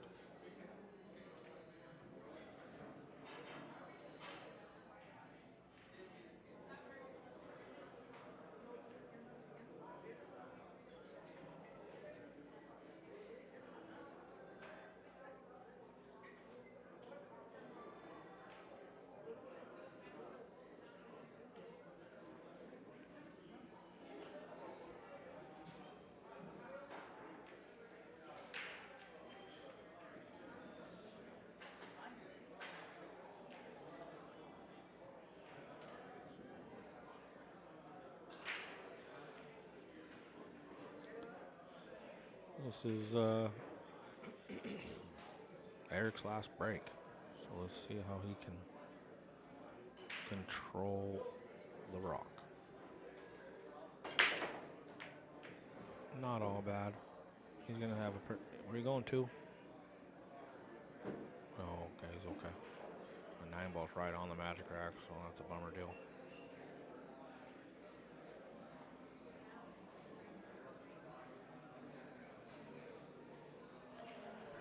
Pretty good layout here.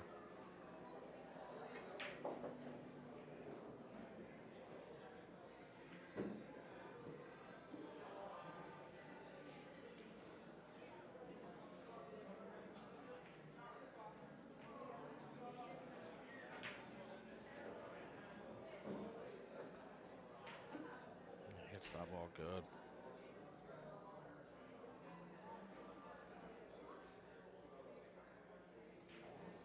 Spin 2 rails out.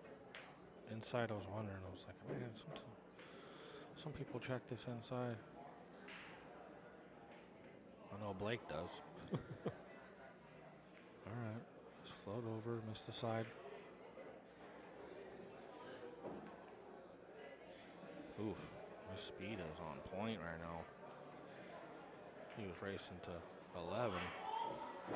He might like it.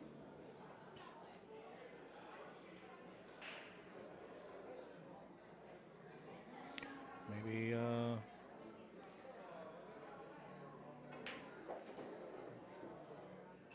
sit.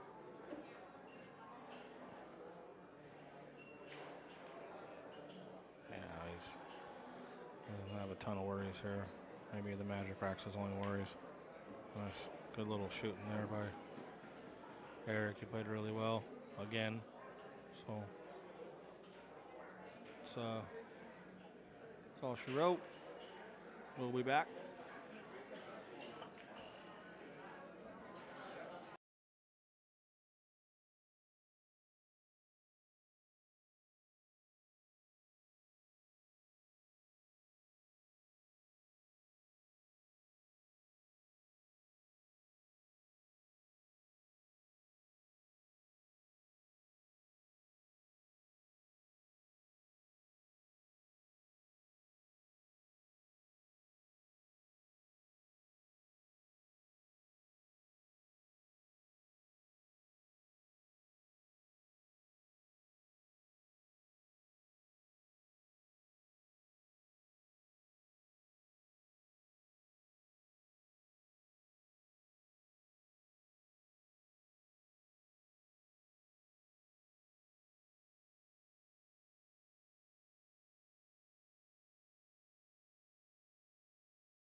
Muted? Maybe? Hello? Why? I think these headphones are messed up. Maybe. Who knows? Who knows? Maybe it's the soundboard messed up. Oh, because he pushed. That's why that was so quiet. Whoopsie. Sorry to burst all your eardrums, guys. While we wait for Mike and Randy to get warmed up and get here, I'm going to go through our sponsors. I'm going to go through a few more of them. On our right side of the screen, you can see ABS banner and sign. They do all these signs, including all the ones you can see on the table, or most of the ones you can see on the tables, as well as the sign you see in the background of our other sponsors on the stream table. It's run by a local. His name is Zane. He's been doing our big tournament board, as you can see us post. He's been doing that since pretty much we started. He's amazing. If you guys ever need anything printed, head to ABS Banner and Sign. Bob Danielson Cues, he was just on the table playing Eric. He sponsored the tournament. He makes some really amazing cues, quite beautiful. My dad has a Keel wood shaft from him, and it hits quite well. If you guys are in the area or stopping by the Black Diamond, you can bring your cues down. He has his little workshop and lathe set up to do retips, to do pretty much whatever you need that can be done on a lathe, I feel like. Ultimate Pool USA, it is a new pool league that is taking off recently. They just had the Kansas City Open. Yeah, that was by Jess Magnus. Thank you, Jess. There was also recently a test session done at Patty's that I heard from quite a few people was really fun. We're hopefully getting a UPL league out in the Valley as well. I believe Steve Rijon is running it. He's switching his in-house league to an UPL league on Wednesdays. So find someone. James Mitchell runs the one in Coeur d'Alene or Post Falls, Coeur d'Alene area. I can't remember exactly where. BK is going to be running the one in the Valley. Steve Reichon's running the one in Upper Spokane, kind of like downtown area, Hilliard. As well as anyone on the other side of the state. I do not have their contact information off the top of my head, but I believe Christy Palmer is running a league. Secret, I believe, is her name. I don't actually know Secret that well, but they are also running a league out of Western Washington. APA of Spokane, John and Sandi, have sponsored it as well. They are always looking for new teams, new Double Jeopardy teams, as well as just new players that want to play. I believe they're also trying to get a Double Jeopardy team out of here, but I am not 100% on that. So please go check APA out. They're always looking for players. I always see people posting looking for players. It's a great league to start in if you're just trying to get going. And Jeremy's Lawn and Trees, as well as he does pest control. I believe that phone number is right this year. Apparently I messed it up last year. But Jeremy Kaufman is a local. He apologies, I have to update some things while I talk. He's a local. He plays in BCA with us. He is a great guy. He used to do our lawn for the longest time, but he's also now doing pest control, and I think he prefers to do pest control, so give him a call if you guys ever need any help. Coming up next on this stream table is Mike Robinson and Randy Orstrom. They are lagging right now, and I am filling in the information for y'all. So give us about 1 minute.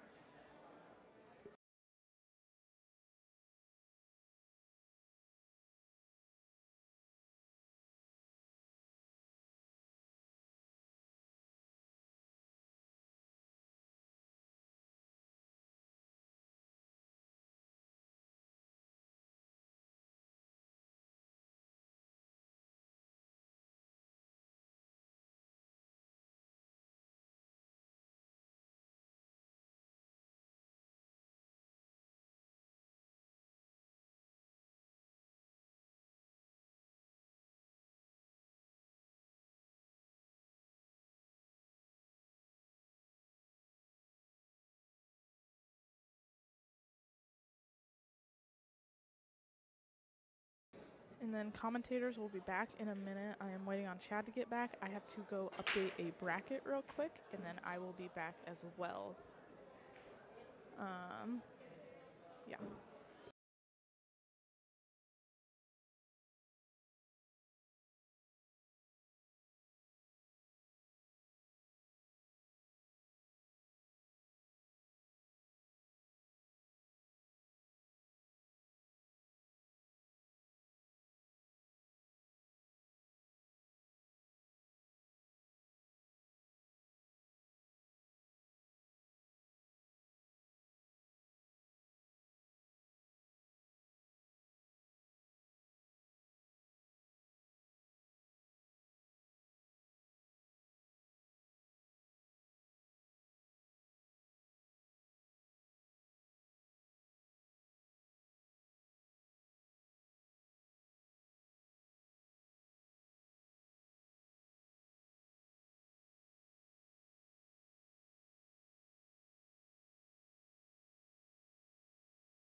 Hello, hello. Sorry about the delay in commentators. We were just trying to find people to commentate, but everyone is a little busy. We have Randy and Mike Robinson. And it looks like Randy is left with... It's an easy to make, hard to shape shot. Yeah, he has to try to somehow get through all that traffic to get up to the 2-ball.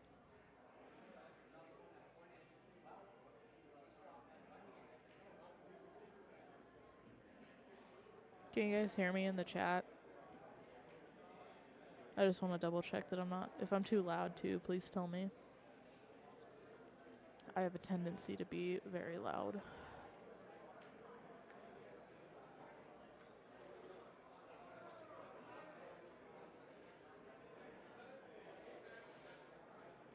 Looks like he's opting. I think he's going to try and go around it by the 3 and up. Yeah, like that, but he did not need to hit the 3. That would be great if he was on the 3, but he is not, unfortunately.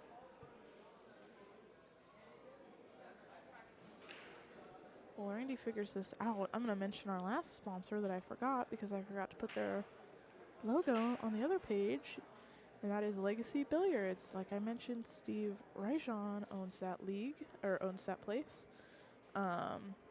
And he runs multiple leagues. He holds APA, NAPA, BCA, and his own in-house league out of there. And they are located in Hilliard and Washington, so in Spokane technically. So yeah.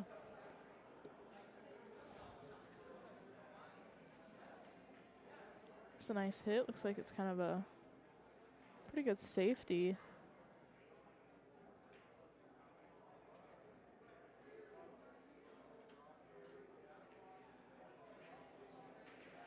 Kind of a tough little leave here. There isn't a lot you can do with that 2-ball. And thank you. I'm glad you can hear me.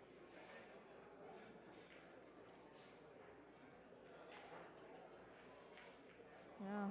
Just going for another safety. This is probably going to be this table is probably going to be a small safety battle. I didn't see the break, so I can't really comment on how the break was, but yeah.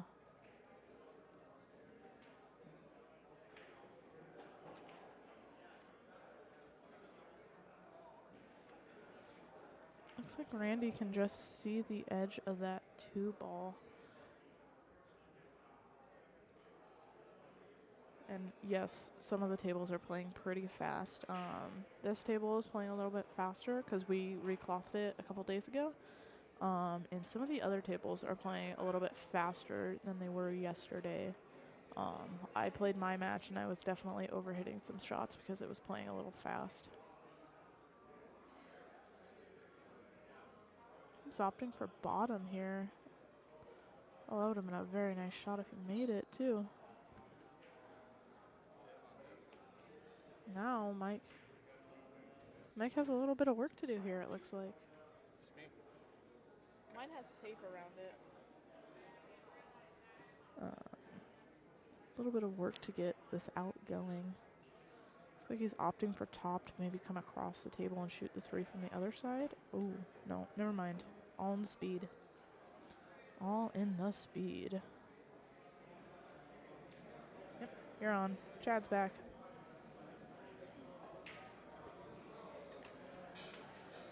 Doesn't look very tough here. Just kind of stun up about 3-4 inches. Oh, he was able to just leave it there. That's fine too. He was pretty straight. Yeah. I was saying it's a little bit of work to get this table to, to get out is what I'm trying to say. Hitting that Yeah, brick right there. Wow. I think he hit the curtain. No, I'm just saying, he could be close to hitting that brick. Yeah. That's not good. Pretty smooth move there. I think he bumped the curtain with his cue. Get up. There it goes. Oof, Which it almost got real funny. And now real he can just funky. draw the ball back exactly about where he's at. Mm-hmm. Why is it whenever I walk over, the camera decides to start acting up? because now it's frozen again. Oh, it is. Yeah. The other view sometimes is better, but I like having the sponsors on there when he's Yeah. hitting really good. Yeah. Yeah, you're just going to have to probably, this is just a stop shot, really. You're going to have to kind of Yeah. jack up a little bit. Not too much, not enough to where it's going to make your shot, but just like that. Just, yeah, perfect. Exactly like that. He's getting down on that quick. He knows what he's doing. Yeah.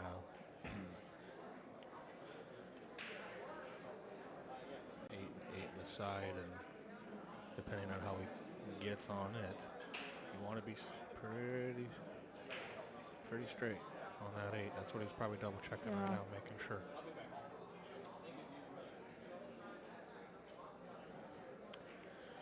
And that's what he's making sure. He's looking that if he just comes down here on the right side of the 8, how much room he has, because he's hitting the 7th in. He doesn't want to baby it. So he's just looking at his options. Yeah. And that's what he chose to do. Come around. 3 he didn't want rails. to baby it. Good shot. Yeah, Yep. he was eyeing it up. I was wondering what he was looking at as far as what he didn't like, but that's exactly what he wanted. So good shot here. He just straight top.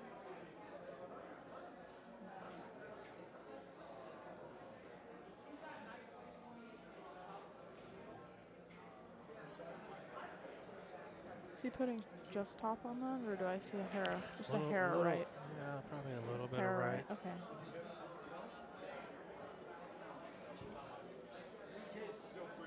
He's looking pretty good. I mean, one less revolution right there. He's pretty straight in on the 9, so I think he's favorite to make this. That's a good Beautiful. solid out. Yep. Making it 1-1. Yeah, good. I always say it's always good to kind of have a statement, right, and show your opponent what's up, and that's a good start, showing your opponent what up. So good out, Mike.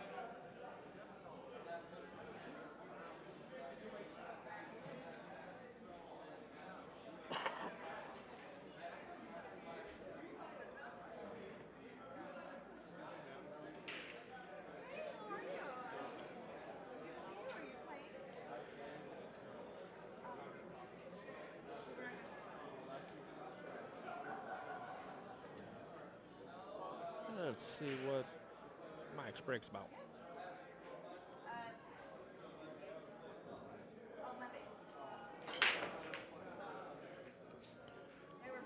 A little touch of top and touch of inside.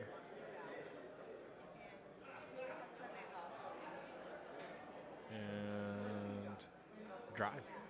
And he says, thank you very much. 9 balls on the spot. He's like, can I move this? Mike says, foul. There we go. That looks a little better.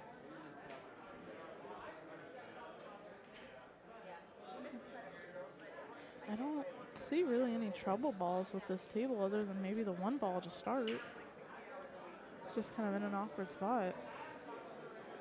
Well, the trouble is right now. Yeah, that's what I mean. The 1 ball to start that's it. Everything else is kind of That's open. You just might have to be a little careful on the 3, but everything else is golden. it's a little far to look ahead about it now, in my opinion, just because we don't even know where this 1 ball's going. Yeah, that's what I'm. It's probably not going in. Holy shnikes. Randy said, BS, it's going in. Right in the heart. Yep. With shape. I think I see. Holy moly. Think he's going for this or a safety?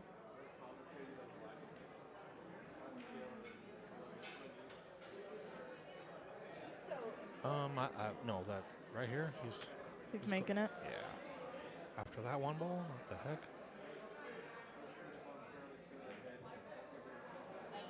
Yeah, it's nice. So I think you can see the 3. He might be able to, and if he can't, you can just hit that nice 3-rail shot, get away from that 6, and just duck right behind the 4. And it doesn't matter where the 3 ball goes after it gets past the 6, but you might be able to see it. But from this angle, can we change it to the other angle here?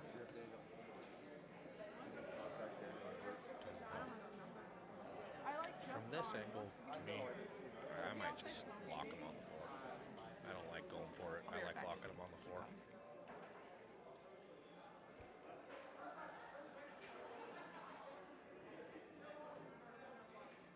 So the key thing is locking him on the 4 only makes sense is if you get past the 6 or the 9. Hopefully it's not the 9. You hit it real bad if it is. He might be able to make it and play aggressive, but I like ducking.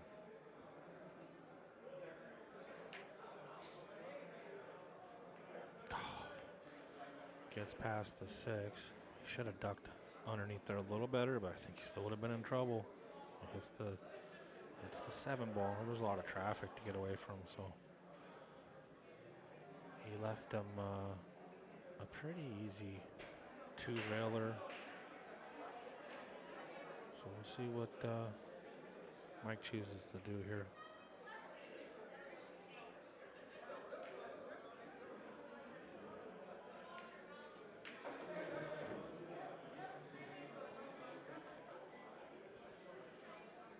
Yeah, that is exactly what the doctor ordered. Hit that well. He's looking at what draw will do. Kind of looking at maybe stunning it over and putting it into the side. That's his second option he's looking at. You got to hit that ball a little more firm, but once you're over there, it doesn't matter, right? So there's more options here to just float it over.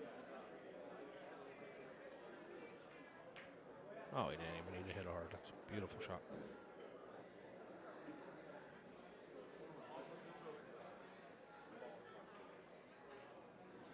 Six ball's tight. Doesn't really go past that.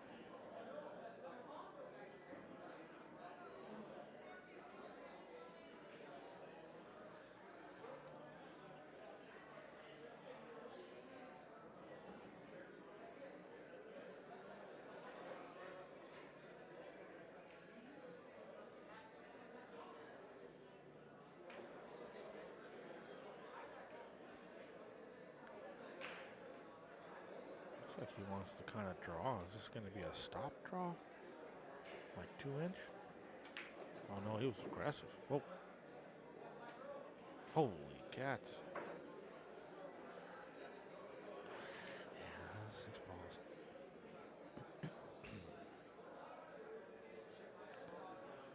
There's always going to be a little bit of an issue. Unfortunately, it went into the drink. I don't know if he's trying to run top and hit over in the area he's looking at right now. I don't know if I do that. I just stay on the bed and come to the left side of the 8. Whoa. I don't know about that, buddy.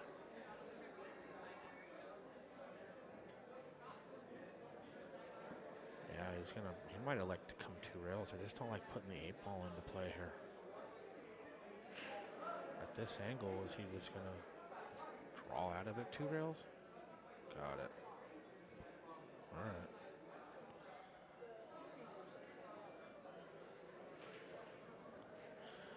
Yeah, he doesn't want to stun out over by this 8. He doesn't like it.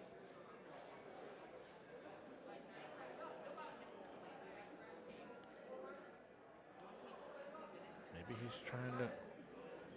Yeah, I don't think he's stunning out. I think he wants to go 2 rails.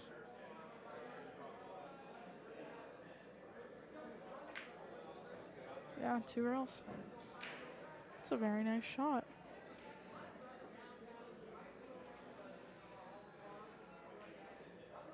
Talk about cue ball control.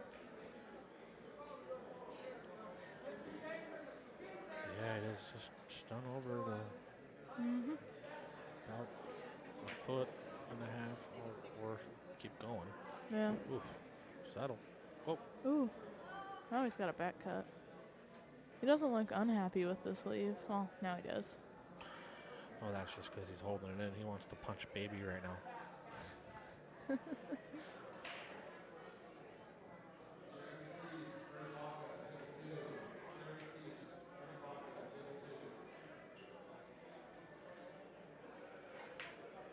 That's a very nice shot. He's going to have to bank this Yeah, I one. was going to say no love on that 9, but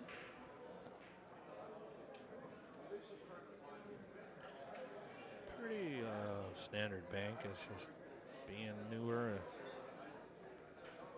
And it might widen up a little bit, so keep that in mind. Hit it hard. like There that. it is.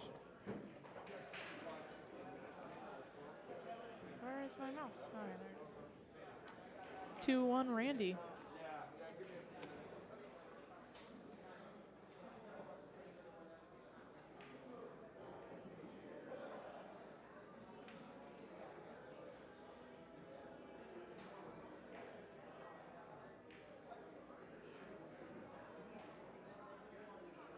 Good out there. That was not easy. No, it was not. He's fired in a couple nice shots already.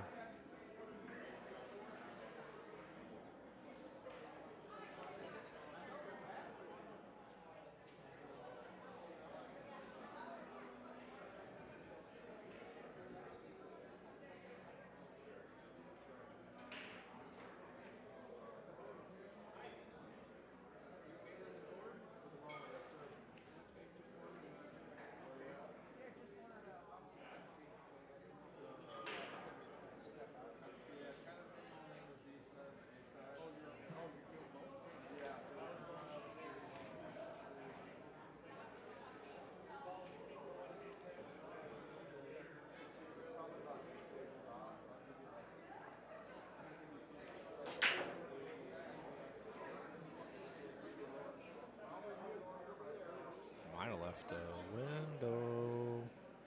Get that magic rack out of there, and I think that 6 ball's right on top of it.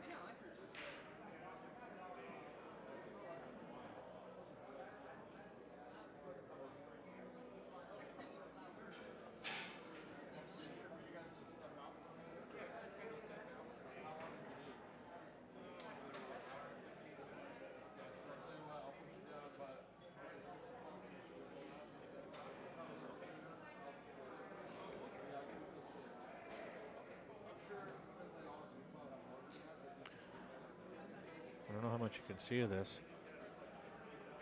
Well, that answered it. You can see all of it. Get out of there, 9. That race card, just enough. 9 ball ran out of gas, thankfully.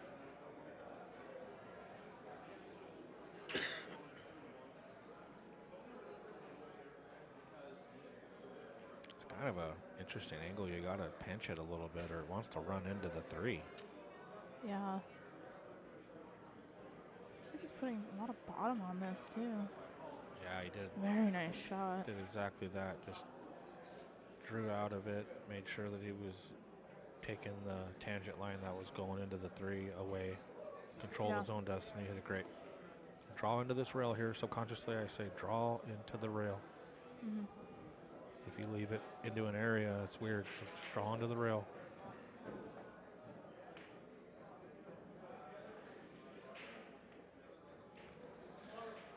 He's still okay, but man, it's just almost the worst place you can be down there. You know, it's a little higher. He can just float at 1 rail. And if he was just And off now the he rail. might have to come around the world or stun it, and I think it's around the world. I think he's too steep. Oh, he's trying to. Here you He's can, looking at trying to stun this. Is he playing safe? No. Safe. It's kind of a strange safe, I feel like. Ooh, ooh, ooh. Yeah, he just what he Like was a trying to do pin. is get away from that 8. Yeah, it's like a pinball and, machine. He tried to control his own destiny there, and as soon as he hit something else, it was all she wrote. Mm-hmm. Little combo action. You got to control the 5. Understand where it's going. I like coming over more to the left side. There you go. Over there, more left. Keep going.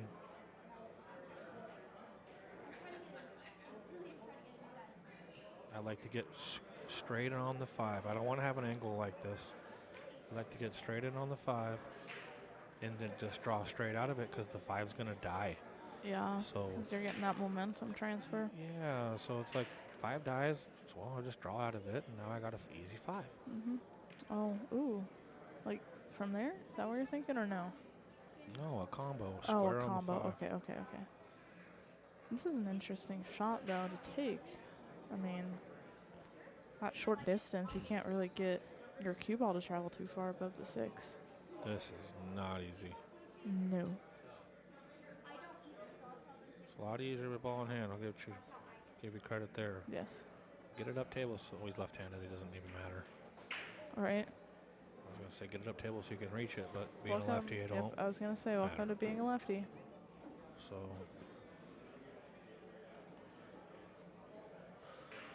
I think the 7 goes past unless he's just being aggressive and not caring Pass. about it and coming straight across. Nice. Yeah. Nice shot. Past the 8 or the 9? Or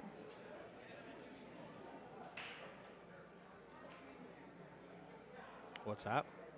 I said past the 8 or the 9. Were you talking about the 9 on that shot or? Yeah. Okay. I don't think it does. It The- doesn't on this camera. It doesn't look like it. Right here, I think you just try to come 2 rails. He's just doing 1, I think. Is he drawing out of this? He's putting low right. He's stunning out of it. Oh, he just drew. Slide it He into just the. stopped the ball. Mhm. Okay, well, he just kept it simple. All right, Yeah. cool. 1 rail over. I like it. It's like I was saying to Jaden this morning. Yeah, Jaden when I was commentating Tegan's match. You get really simple tables, but never easy.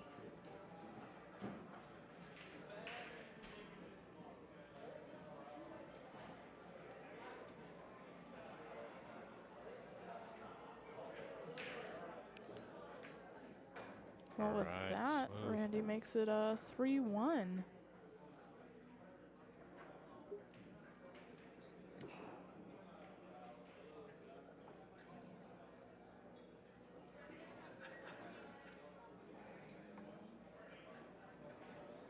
All right, he likes being up 3-1 in this situation. He's got a little hop to his step.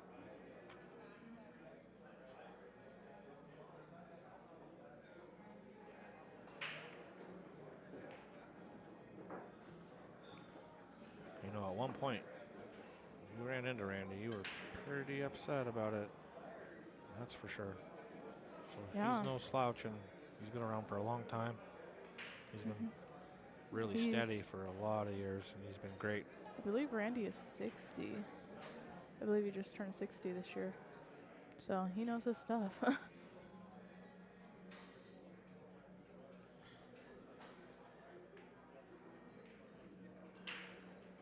He's definitely one of those you don't want to underestimate him.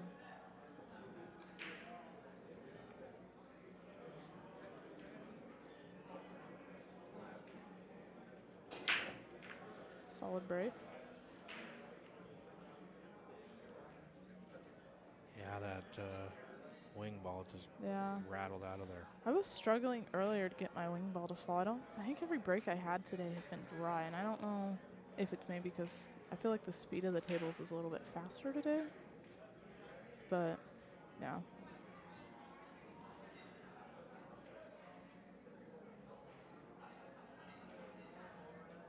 Oh my gosh, Mike was standing so still I thought the camera froze. Get off of that. Ooh.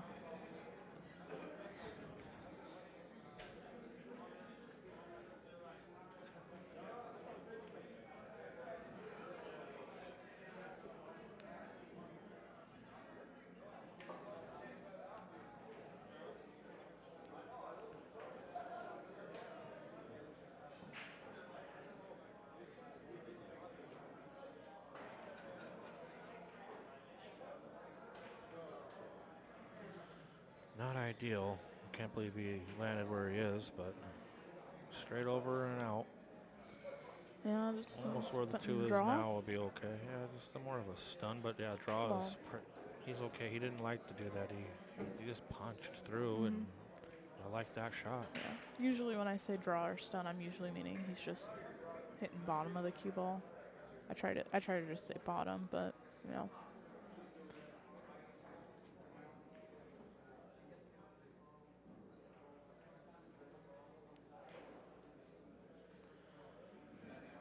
Probably just come one rail over and pick your poison. He might come back and forth, but He's putting top right. Is that what I see from here?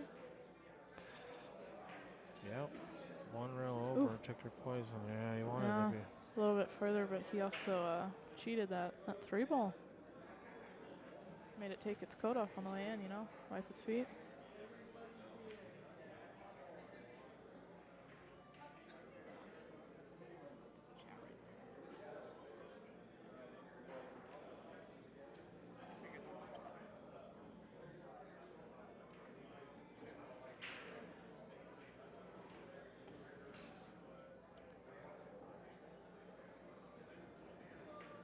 The good thing about this shot is if you do miss it, you're probably going to have somewhere to hide. Yeah, But but he drilled it. yeah, he really did drill it. Ooh, get out of the way, 7. Does that 5 go in the side? I guess we'll find out in a second. It's just kind of hard to tell from right here. Can't really see a shadow on the rail. Oh, it goes, I would say. Yeah, it does go, and 6 ball being right there makes it easier to go. You can even use the 7 if you wanted to. Doesn't need to. No, doesn't need to. What did he put on that? Was that? He just threw some inside on it to check it up to get really good on the 6. It's just a little extra touch that some people put on it. Mm-hmm. That touch is the touch of death. Yeah. That's what I've been But discovering. at the same time, when you're at a high 600 and playing at a 700 pace, you're comfortable with it, and putting a little touches. The difference of being perfectly on the 6 or a little off. So yeah, he's gonna come probably 2 rails, but maybe 1. Yeah, he hit it smooth. Yeah, very smooth. Pretty. I wouldn't say straight, but he's pretty solid on this 9. Oh, maybe it was straight. Well, doesn't matter. He made it. Made it 2-3 now. Swings some momentum in his direction. Couple big shots there. Yeah.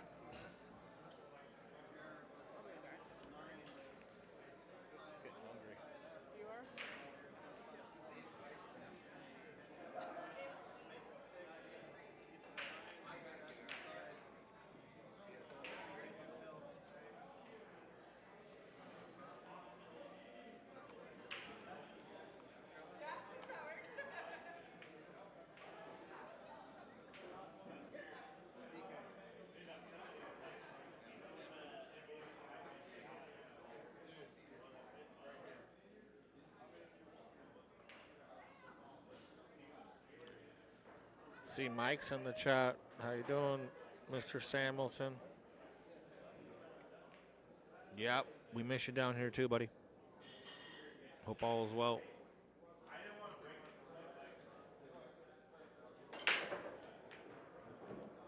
Oh, look at this little snap. Settle one, settle. Yeah, just loving that break.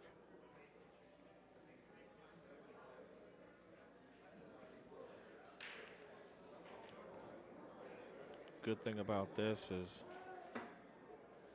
he can do whatever he feels comfortable of actually just making this ball. Usually it's pretty middle or top.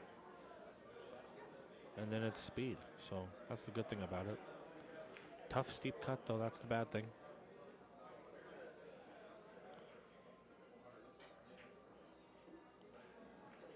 And he gave it the respect of it being steep, and he just overdid it. Very easy to do, especially at that speed.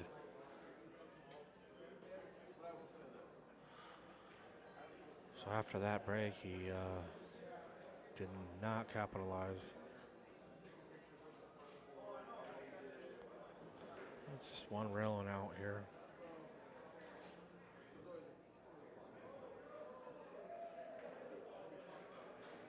Jeez, you don't want to touch the 7, buddy. Being left-handed, he stretched out again.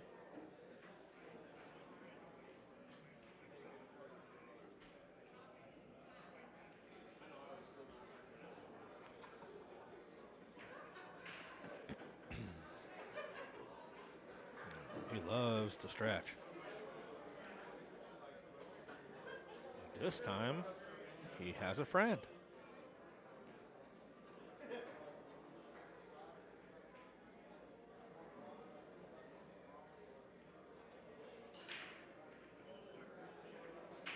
Don't touch it.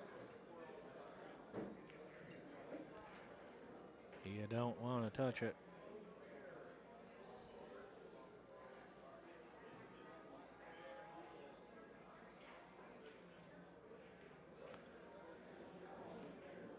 Yeah, just float it in. It's an easy top. Just like that. Guess it's gonna go. Okay. That was not easy top. That was scaring the audience top.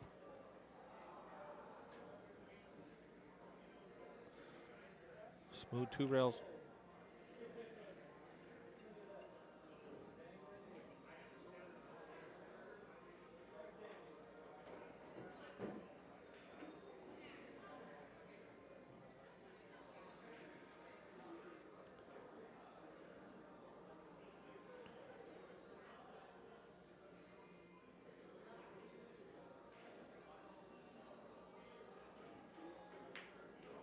Good out, Randy, and he wrapped it around like a boss man. Shot.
Randy's looking pretty confident right now.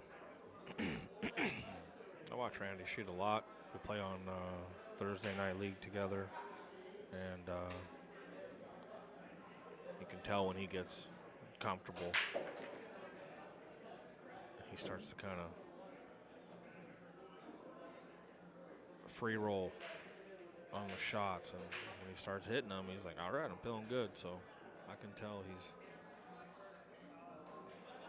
a lot of the times you either bring your A game or your B game, and a lot of the B game involves some safes to try to get back to your A game. Maybe a couple ball in hands here and there. So a lot of times come out really cold. It's like, all right, go play like a little baby safe when you have control. Try to get ball in hand. You know, give him a stroke a little bit. So we'll see what Randy chooses to do here. Straight back and forth. You stay on this side of the side. Perfect.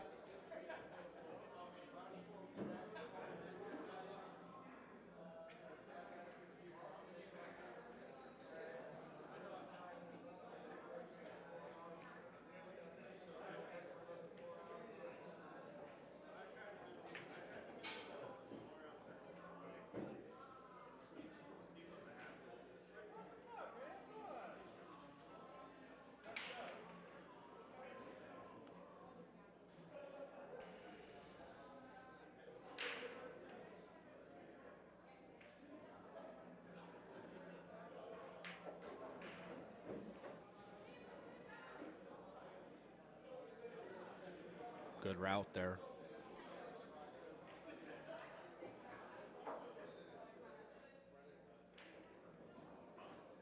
Don't try to force an angle here. Take what you have. Good shot, settle. Settle. Okay, he's there. Nice shot. Oof.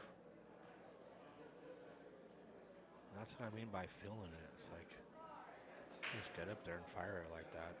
You know you're loving it. Sorry about that. I'm Right back here, now. you look, run into the 6. Maybe.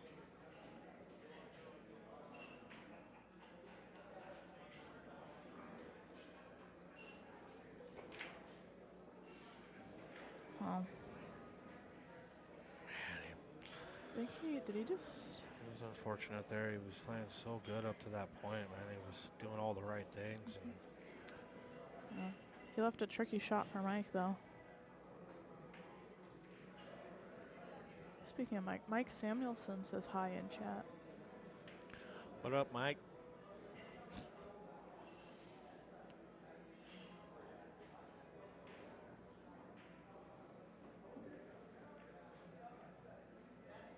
Yeah, I was wondering if he was going to try Opting to for a have safe. the 6 to slow it down.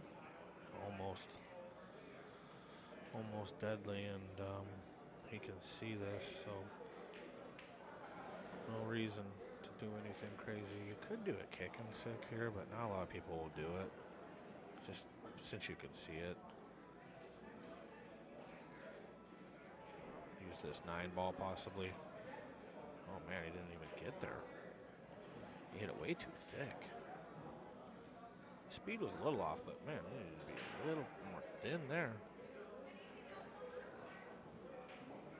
Mike came to the table quick. He was like, dude, thank you.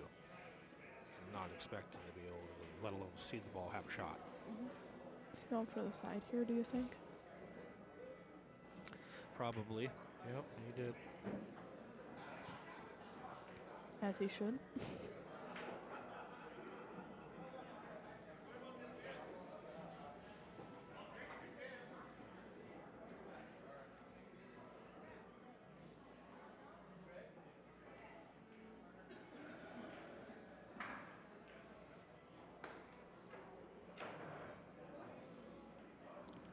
To me, it looks like you can just kind of leave it there, but it might be going to his right a little bit.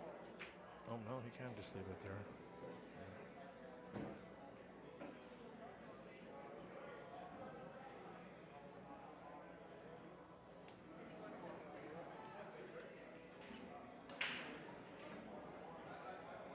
And just stun this straight over. 9 ball in the same pocket. Settle. Easy, easy. Well, take that back. He might have to go. No, he still likes this one. Still likes the original. Just real tough now with where's Whitey? It's flirting.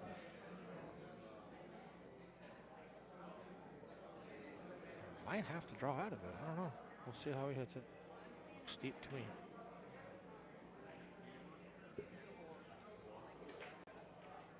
Nice little draw stroke. Man, he hit it so pure. Yeah, made it look effortless. Yeah, he looked. That was great. Great shot.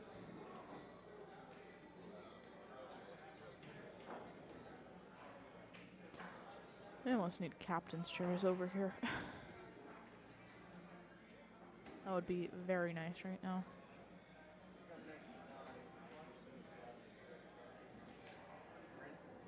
Yeah, do you have a captain chair? No, I'll grab them tomorrow morning, though, before we start. Steal a couple from the 7s. Good move. If I wake up on time. I didn't get here till 9 today, so. Yeah, I was a little later than that. Yeah, you were like an hour after me, but you didn't have to play right away, so. I had to play. I think I played at like 9:30, 10. I played whenever Tegan and Caleb got done.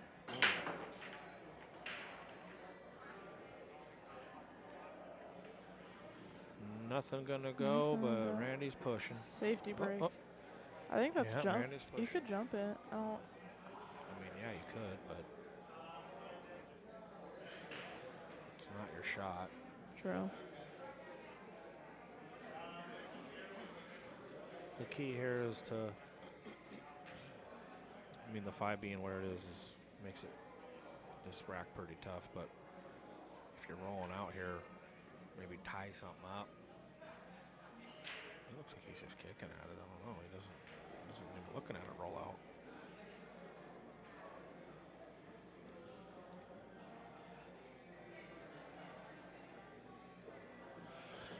Well, yeah, he called push, so some people like to run into a ball when they do a push so they can control it instead of trying to just barely push it into an area. So we'll see. I think he's So he pushing used- it behind the So 9. he used the 2 for speed.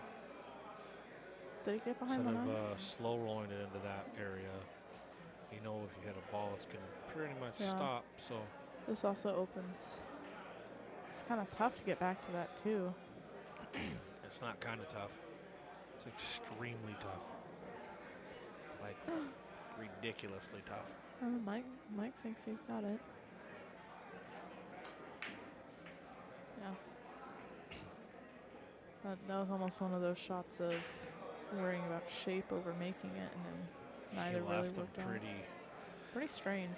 No, he left him pretty okay. Leaves him pretty natural for the 2, doesn't he? And really, right now, it's the 5 This is ball. true. I was more looking at, well, yeah, the 5, and then that 8-7 could get awkward trying to get back up to the 5. That's kind of what I meant by strange.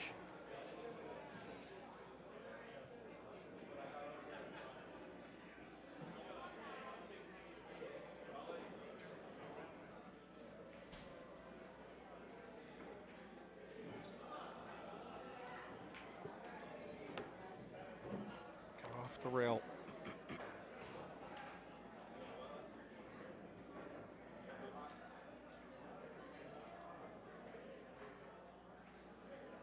It's a little interesting if you just slow roll it. Yeah, you better pay attention here. You're rolling into some traffic. So you're not able to dig very much. See, he's trying to spear into the middle to give it a little more of a punch to stay away from the 8. Not easy. Maybe he changed it. I think he changed his mind again.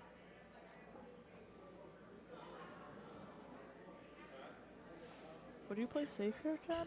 Or do No, you're going for it, but he just Going for it. needs to stay away from this 8 yeah. and the 7. So that's why, see what I mean by spearing it? This shot's tough. Now 4 ball comes into play a little bit.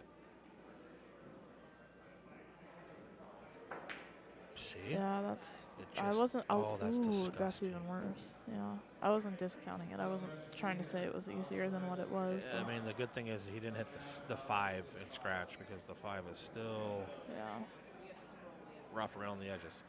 definitely. Good thing about the 5 is there's plenty of rail there. Yeah. It's not close to the side pocket. There's plenty of rail, like a cue ball's length. So that is an advantage. Yeah, you kind of got a Get little bit going. of protection from that side pocket scratch, which a lot of players worry about. Even if it was kind of hanging over the pocket still right now, he could, if it was hanging over the pocket, he could use the 3 to kick it up, couldn't he? If it was hanging over the pocket, in theory. Yeah. Okay.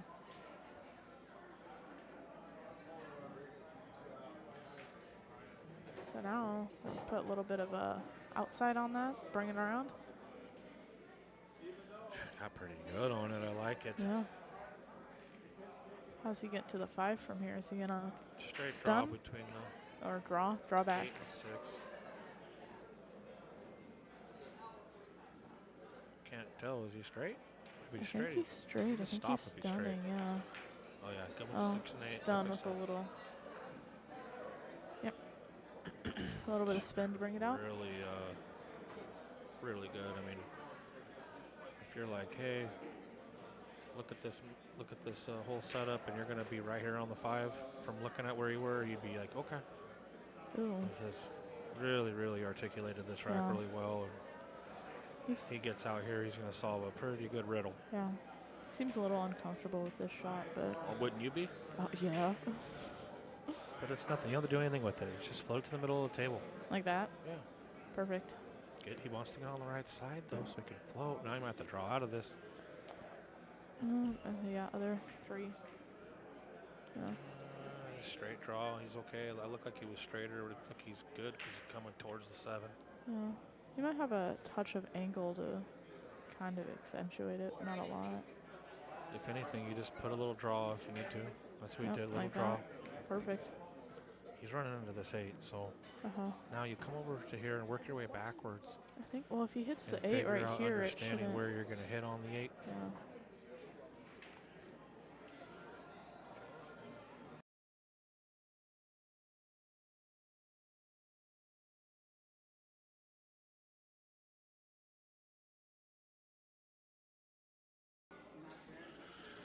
So he wants the 8 ball to kick to the right So corner of us. He's putting a little bit of There it right on is. that, right? Perfect. Yeah. Beautiful. Yeah, he controlled that really nice. Like I was saying, work your way backwards on that from the rail out to understand exactly where you're going to hit it and then judge the speed. He did great. All the little things, he did a great job right there. Very intelligent player. Yeah.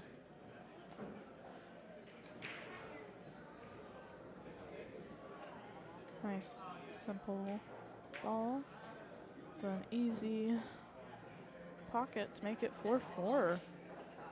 I'm going to go update. It's been a good match. Yeah, it's a great match. I'm going to go update the big board because there's been some matches called, and I will be right back while he racks.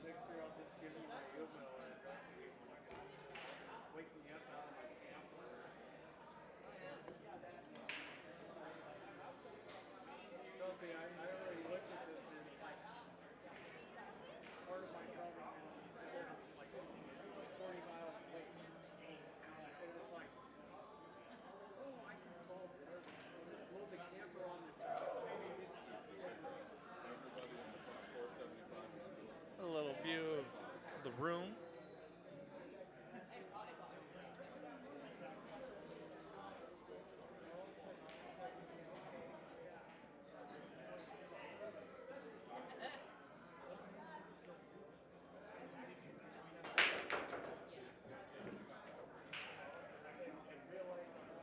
Good break. 2 ball laid funny.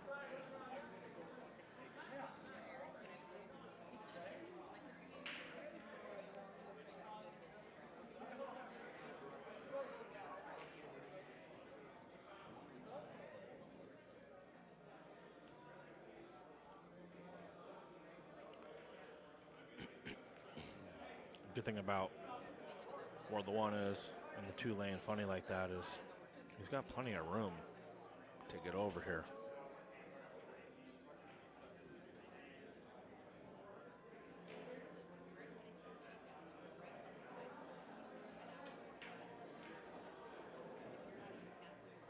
And you hit the ball and got away with it.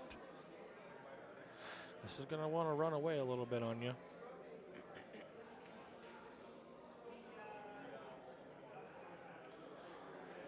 So some players elect to throw some inside on it and use that side rail to kind of slow it down a little bit.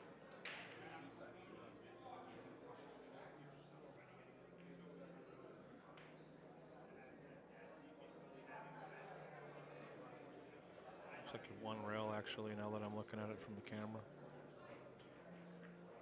He did elect to use that rail. It was a little tougher when I saw it on the camera view instead of looking straight at it.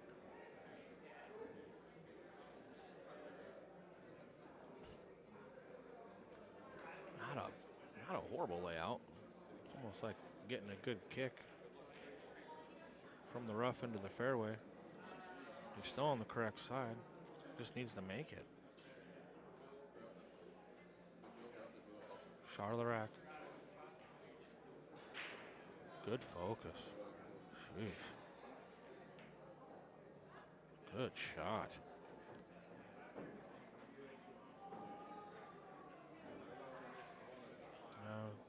Don't know if he wants to draw back and forth between the 8-9 or high inside.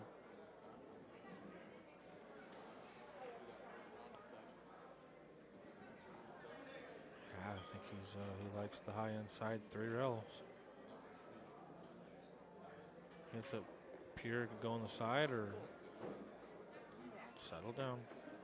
Don't go on the rail. Okay. Accomplished the first thing. Now it's Ooh, camera froze. controlling everything.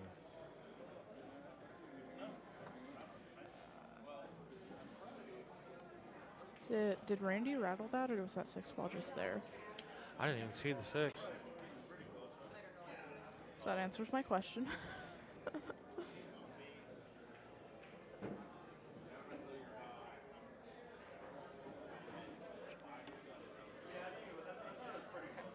Did Randy wreck that, as I said?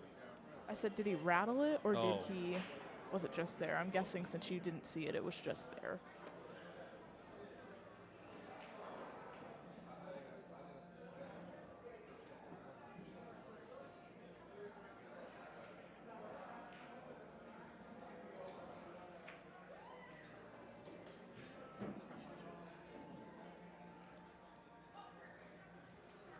Little munchy. Good shot there.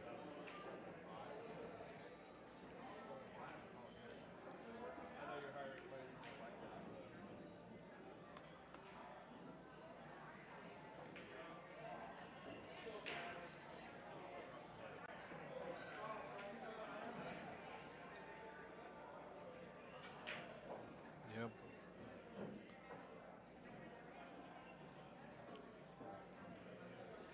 Very nice. Playing control of S, very nice is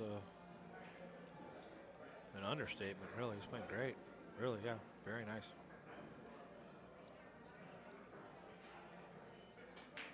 And with that 9, the tables have turned. Mike is now up 5-4. It's a very good match to watch. Is that 3 unanswered? I think so. So it was 4-2, I want to say.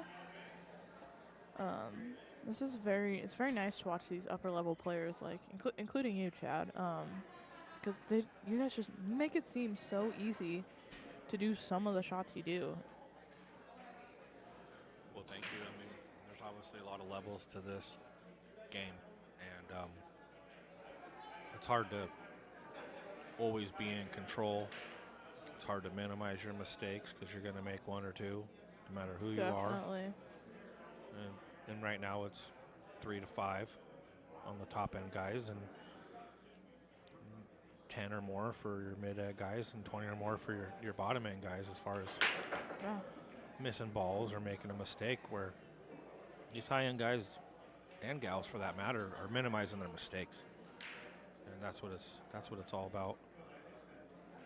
And how you minimize mistakes is well, there's a lot of things obviously, but one of the things is to control Whitey and doing the things that control your own destiny. If you think it's about to scratch, draw out of it or spin out of it, and be sure you're not even going to come close to hitting a point. So a lot of controlling your own destinies with these high-end players, and that's what's impressive to watch. Is we stay away from our trouble, and if I'm in trouble, it's because somebody put me there. I didn't put myself there, so that's impressive. Definitely.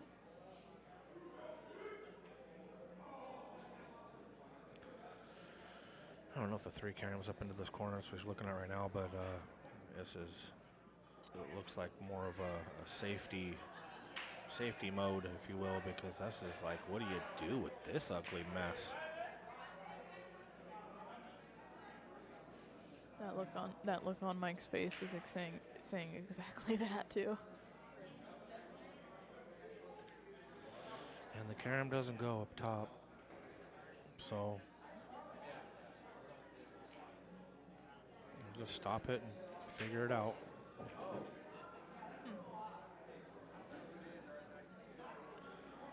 Yeah, I could use this 8 ball possibly. Can you change views here? So we Yeah, can, go ahead. is it labeled? Yeah. Well, actually, you know what? It goes. You might be able to use this 9 even if he likes. He played safe all day.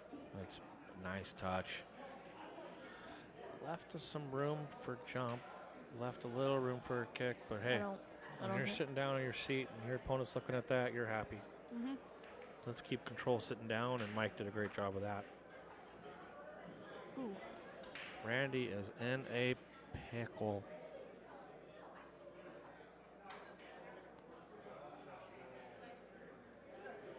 It's a little bit of a stretch for a jump. You might have to dart it. Oh, is he going for the jump? All right, Randy. Let's see it.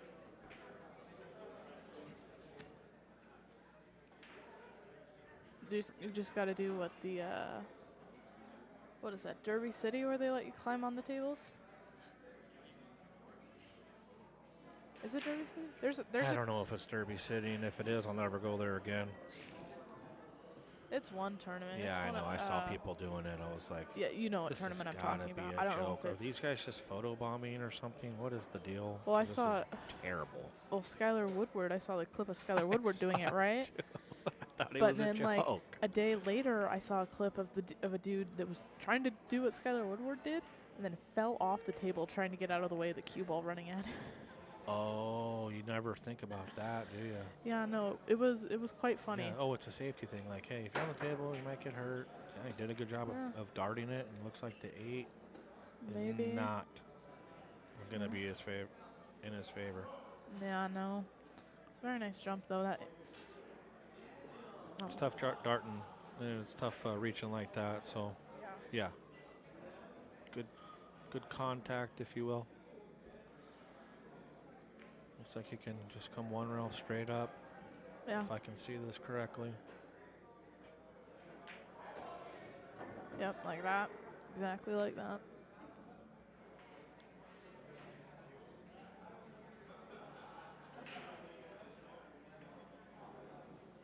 Well, how do you get around to the 6, Chad? I'm gonna ask you that because I Well, there's a would couple struggle. ways. Probably, I mean, the 9's big. So, you might be able to just hit punch out here to come right between the 7 and the 9 and come over.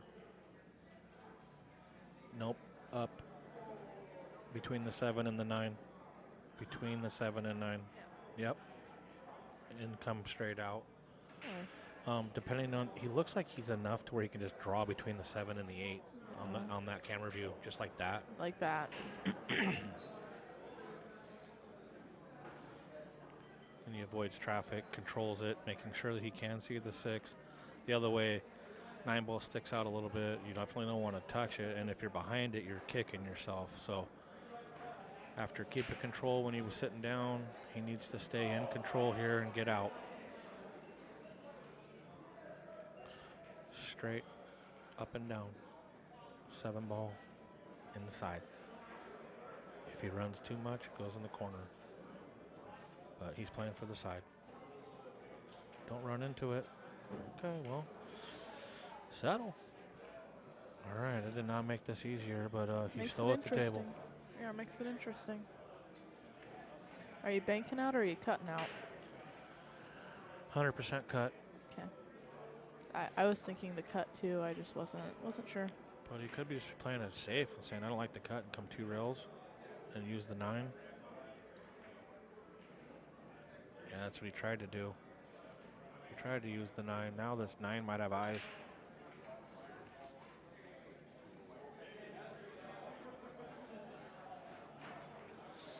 Seven's too far away for even to swing at it, really.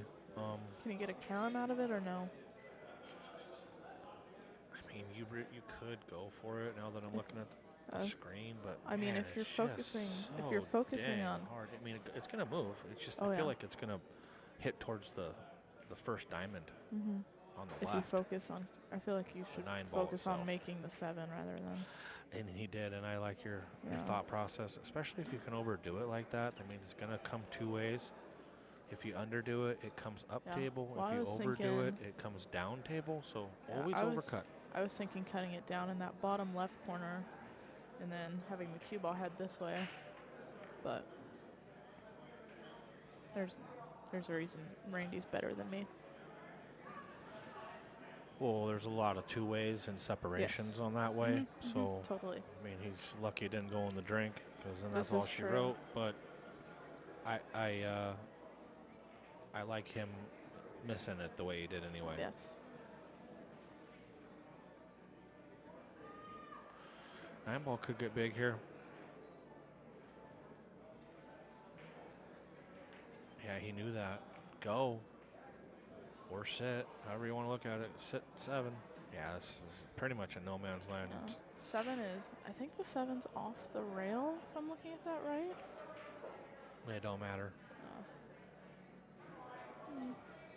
To some it does. Changes your bank a little bit if you bank it or if you cut it. It's pretty tough to be aggressive here. It is. I said that earlier, Randy slam dunked the 1 ball, so I don't want to say anything. I was like, yeah, just duck behind this, no problem. And he jacks up, and I'm like, what the hell is he jacking up for? Slams the 1 right in, perfect on the 2. I'm like, oh, Randy came to play. Yeah.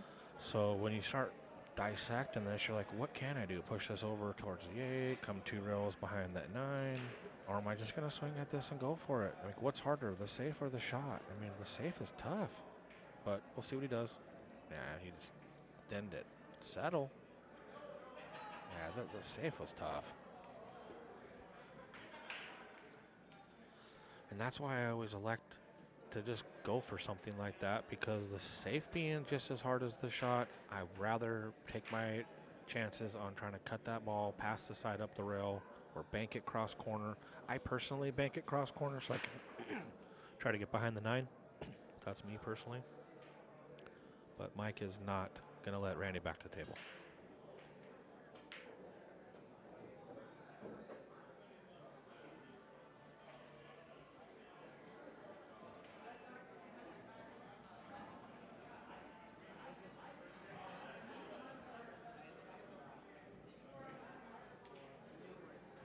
That is true.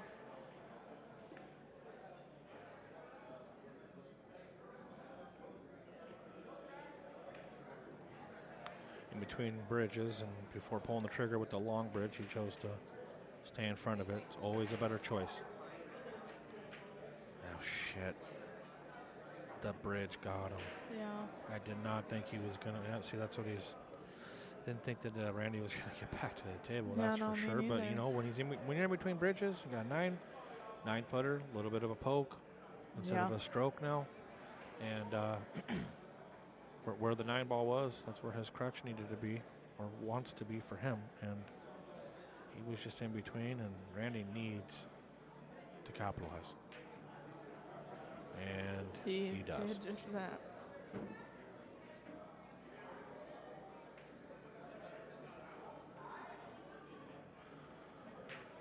Big game there, 5-5. Wow.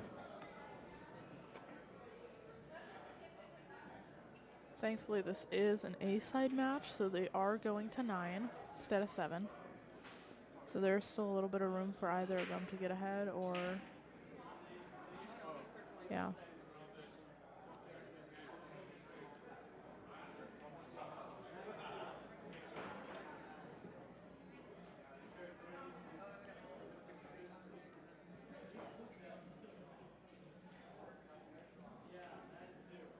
Let's see what's going on the outer tables here. Looks like we got, looks like Joe's up. I don't even know who he's playing. Looks like Bear's playing Freddie. Yeah, Bears playing Freddie Baca on table 2. Calusa's playing Manny Estrada on table 3. Table 4 is Eric Lord and Chris Cook. I think that's all the last of our B-side matches. Or at least the last of the second round. Table 5 is Doug Nash Jr. and Alistair Landis. Table 6 is Gabor Kiss and Ed Caulfield. Table 7 is an A-side match, I believe. Yes, it is Ryan Carden and Chris Rodriguez. And then table 8, which is hidden, is Daniel Edwards and Stephen Freeman Jr. Some good matches. The only A-side match right now that's playing is Chris Rodriguez and his opponent that I just forgot.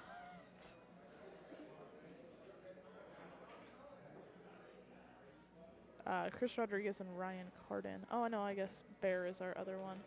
And the TV table. Getting back to this match. The camera froze. Cool. 7 balls rolling. Yeah. Not in the hole. And he got away with it. Man, I don't know why this camera's being so buggy. It's kind of annoying me.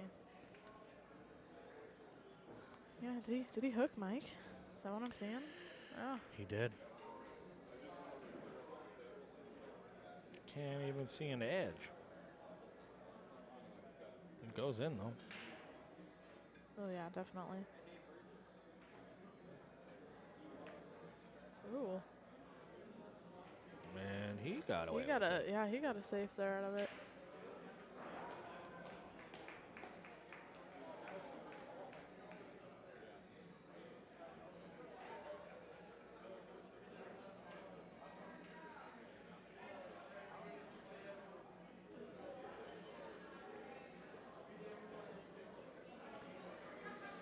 Randy is in a tough spot. Yes, he is. This 9 being there, he's got to spin it in. Mm-hmm. Yeah, something hit a Hit it. rail. Something hit a rail. There you go. He didn't touch that 3. It was going to duck up. Yeah. This is no duck.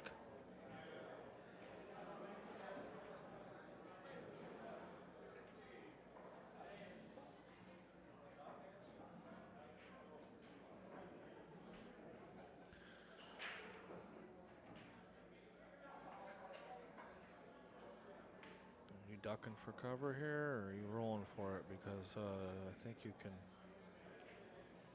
You obviously can duck with the control, but Yeah, might put a 2-way the bank. I think so. He hasn't really done that yet, so I don't assume he's going to do it now. And I am Drilled it, but Careful. oh, he's gonna hit the nipple. He's good good. shot. Or the point, whatever you want to call it. As soon as I say he hasn't really shot at one, he shoots at one. Right?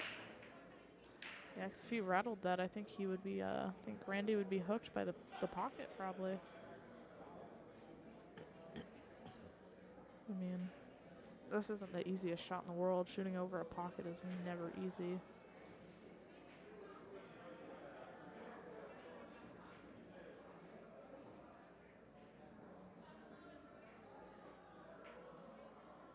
Ooh, and he overcut. Tough. He had threw little stuff on it too, just to be sure and stay up table, and made the shot Oh, extra gosh. tough. Sorry. It was already tough.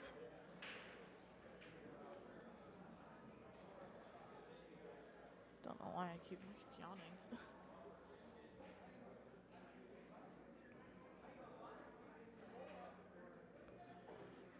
And come back and forth twice.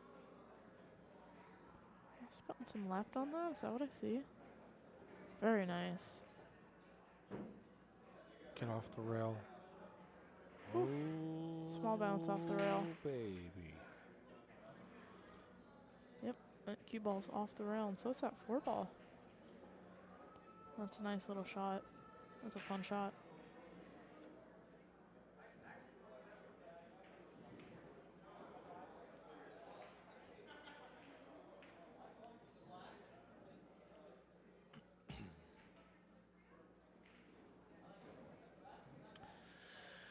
Could stop it right there and just play a bank if you want to stay aggressive in the side.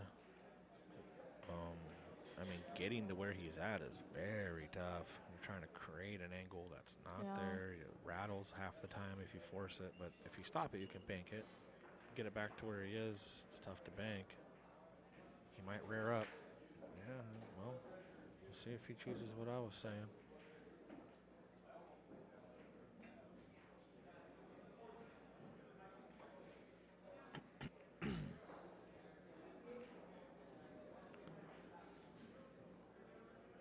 Not a tough bank. Dang it. Cool. Careful. That's Line that up pretty good. yeah. Fortunate.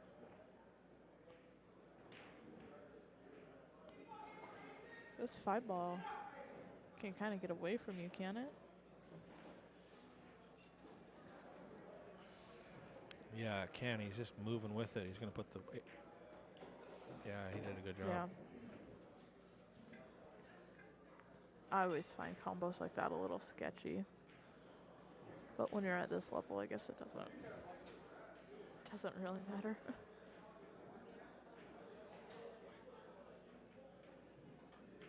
Ooh, that was a very nice shot in the side. I like it. Keep that one in the back of my head.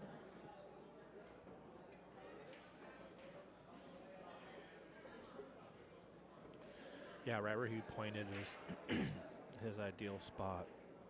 So straight back and forth, almost off the other rail. Yeah, he's perfect.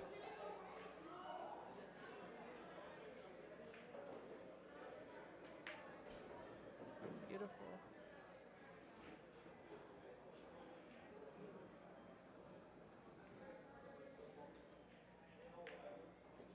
And with that, it is now 6-5, right? Yeah, 6-5.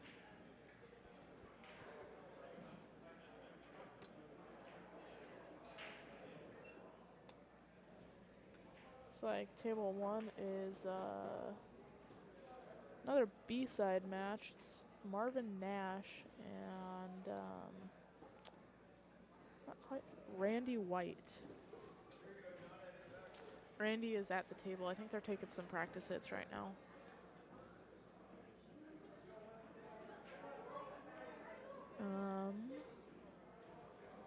Yeah, the table seems to be going quite smooth.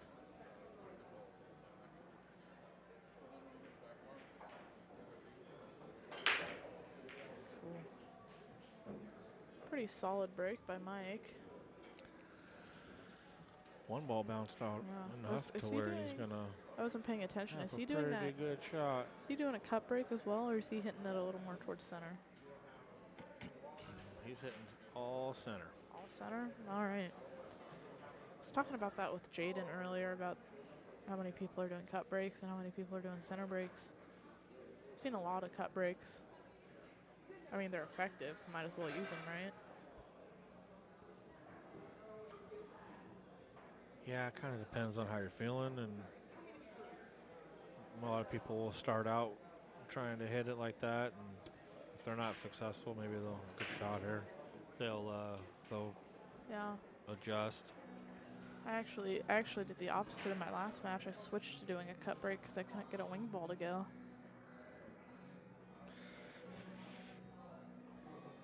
I think he fell on the wrong side of this. I don't know. Is it the draw into the 5 or something? He's putting just a touch high I on mean, it. Follow into the 5. Oh, yeah, on that side of it. Oh, okay. No, he was good. It looked good to me.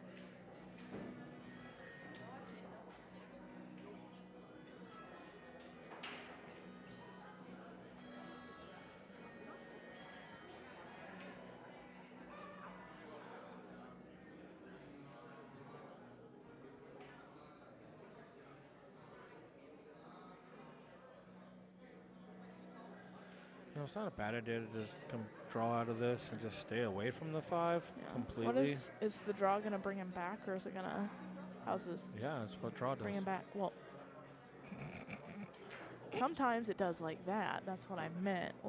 Is he gonna come off like almost perpendicular to that rail? That's kind of what I was getting at. Yeah, he got pretty good on it, didn't he? Yeah, I like that. So what that shot was more of a stun would- shot. Like, do you see how he hit that last ball? That's kind of More of a yeah, it's stun, more okay. of a stun. Or he actually hit it smooth, so he didn't punch it. He smoothed it over. Yeah. So yeah, he stunned it nice. I think personally, I would want to be just a hair closer to the 5 ball where the camera's at. Just a hair, not a You lot. might want to put the 5 on the side. If it's him. You might. No.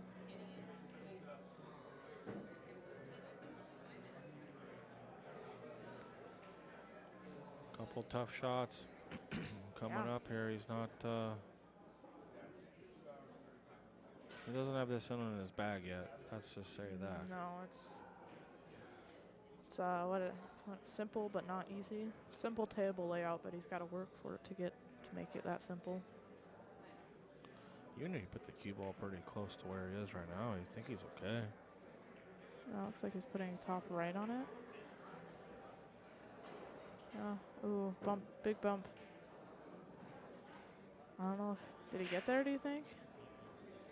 No? Guessing not by the smile on his face. He didn't get there. He actually was trying to draw out of it. He almost missed the shot too. So obviously if he makes it where he wants to, he peers it a little more, comes off that 7 for sure. Mm-hmm. But needless to say, this is where he sits, and he's got to take it. Pretty sure. Can you see it, this ball? He must be able to. Looks like he's Jeez. putting top on it. Yeah. Oh my gosh, that was smooth. I like that shot. Well, that's probably why he was smiling, because he can actually see it, Yeah. and he's perfect. Oh, I usually do that smile, and I hooked myself real bad. Me too. That's why I was like, he's smiling like he's bummed out. Yeah.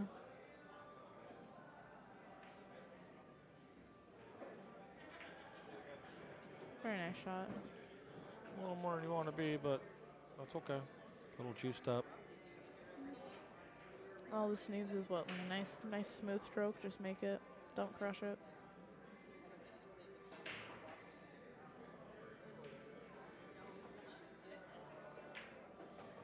He put something on it to do it that hard, but yeah. That makes it 7-5. And Mike's got a lot of momentum going towards him now. Yeah, Randy's been sitting there for a little bit. Yeah.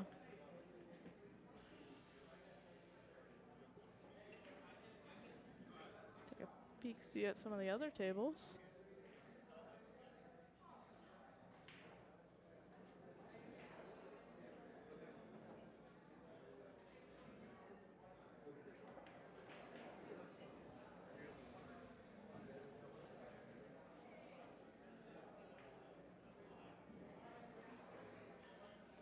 Actually, I can make this look real cool. We can take a peek at all 17 tables because it is quite packed in here, or it was. All these tables I know on the right are being rented. Quite a big tournament. I'm quite happy with our turnout. Looks like Mike's doing that cut break.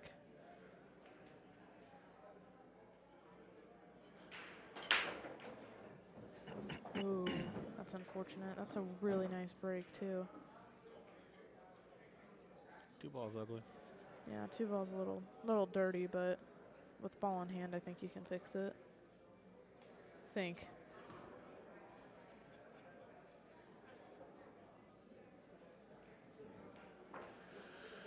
Could use it, too, and just push the 1 ball 2 rails and play behind it. Put him on 2. Yeah.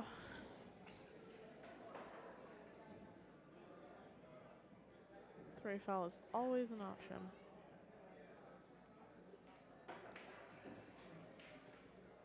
I feel like I have not seen a lot of 3 foul attempts this tournament.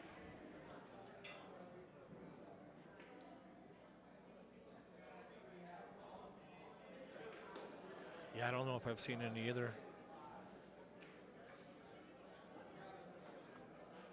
I just don't like the 2 ball, and I'd have to like run in and touch it. So I might elect to just play it safe. I mean, it's because of how really touchy. Yeah. Does the 2 ball go? No, yeah, I mean. It might go up table. Yeah, but look where you got to go to get up You table. gotta get like right up in that pocket. Yeah, You gotta sit still. He's not sitting there like that, so he might be running into it really aggressive. Oh, wow. That was a very nice shot by Randy.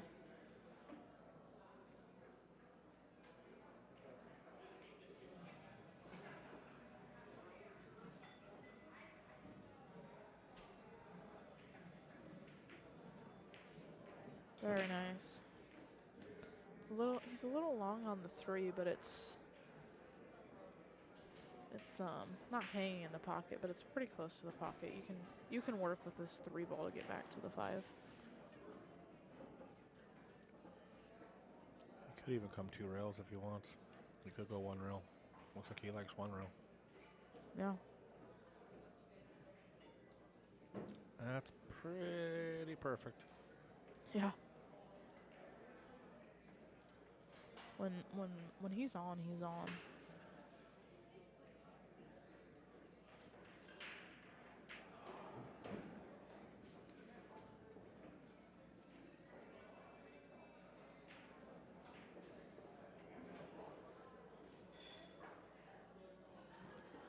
Boy, he really needs this one mentally, doesn't he? Yeah. So, He's in a good spot here. Just high inside, 2 rails, come up, put it in the middle of the table, and take your place. yeah.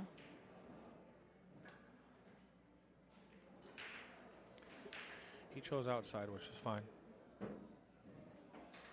Yeah, that's not a bad shot necessarily.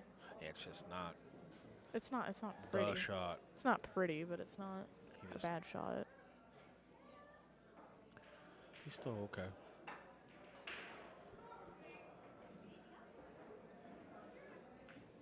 Ooh. Man, that is really unfortunate. Nah, he swooped it. He swooped it. Did he? Oh, I think he just gave that to Mike, honestly. Yeah, he grabbed the cue ball, and as soon as he saw Mike was getting ready to shoot it, he was like, "No, I gave it to you, buddy." Oh, okay, yeah. Well, that's quite a shift. 7-6 would have been nice, but now it's 8-5, putting Mike on the hill.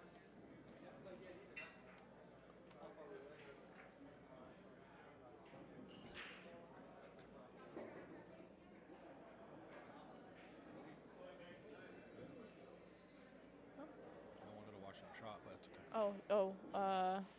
The 9 ball. No, the 8.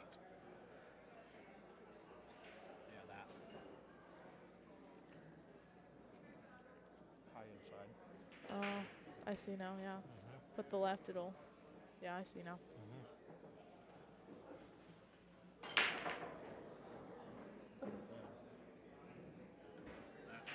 Yeah. I would like.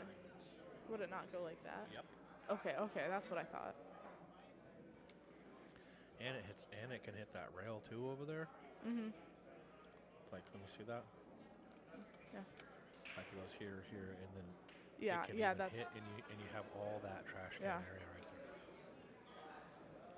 sorry. But Mike says, "Thank you very much. I don't like 7-6. I like 8-5." Yeah.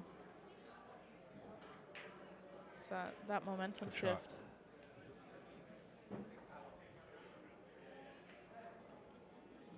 But there's also a reason they call it the hill is because you have to get over it. I feel That like last game's toughest game to win. it is. It really is. So I remember when I played Nick Kerr in January on the TV table, I was up 4-1, 4-2 or something, and I think it was 4-1, and I gave him a game, and I was like, I had that moment of, oh no, I have to win to win. You know what I mean? I ended up beating him 5-2, but on a stupid shot. It should have been like 5-3, but yeah, I feel that sinking of, oh my gosh, I just have to win. But I'm sure once you're at this level, you've probably been on the hill hundreds of times and are probably pretty used to it. Looks like he wants to just use this side rail. Yeah. Do some- 1-2. I like it. Going in the side pocket. Yeah, that's a very nice shot.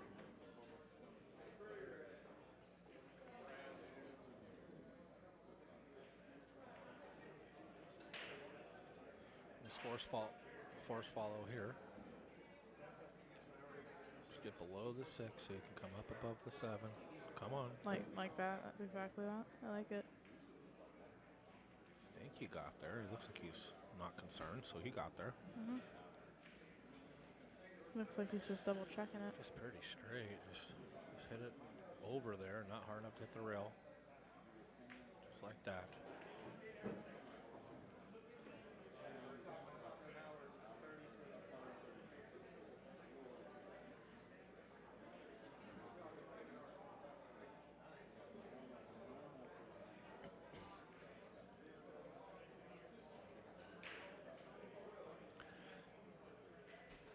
Might come across in front of that 9. Might keep it here. Ooh, Yeah, Got a he little- got pretty lucky there. got a little love tap He got on it. lucky Yeah. on the hill right there. And, He's- now he's- you're super straight. He's kind of straight. Yeah, that's what I was about to a say. couple options. I He's mean, got a most plate. people just kind of draw out of this Yeah. and come one rail with a bunch of Looks right like- spin. yeah. That's one option. The other option is just to draw the ball back 2 inches and take your From- poison and come up the rail yeah. or up table. When he was getting down there, he was putting bottom right on it from my angle. Yeah, bottom right. Like I said, draw straight back, hit that first diamond, and with that spin taking, it's all about speed. But Yes. again, you could also elect to put it to the side. It's tough. Draw the ball back 2 inches, put it in the corner. He said, nope, I'm feeling good. No problem. 50-yard line.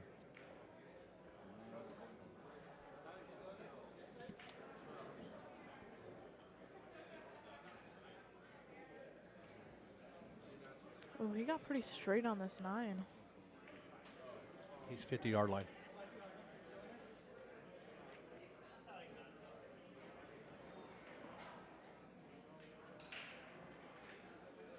Oh, and he just barely undercut it. Yeah, I feel they both kind of went the unorthodox route on both of their 8s, and Yeah. it led to a tough 9, and they both missed it Definitely. back-to-back games. So here's Yeah. a chance. This is A lot difficult tougher shot. than On the rail, long table, kind of straight.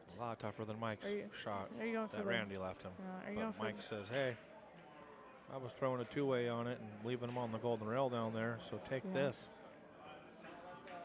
Randy says, "Take Oh my that." gosh, that was gorgeous. Hell of a shot when you're on the when your you're not back's on the against hill, the yeah. your back's against the wall there. 8-6. I don't wish that upon an enemy, man. Nice shot, That Randy. was a very nice shot.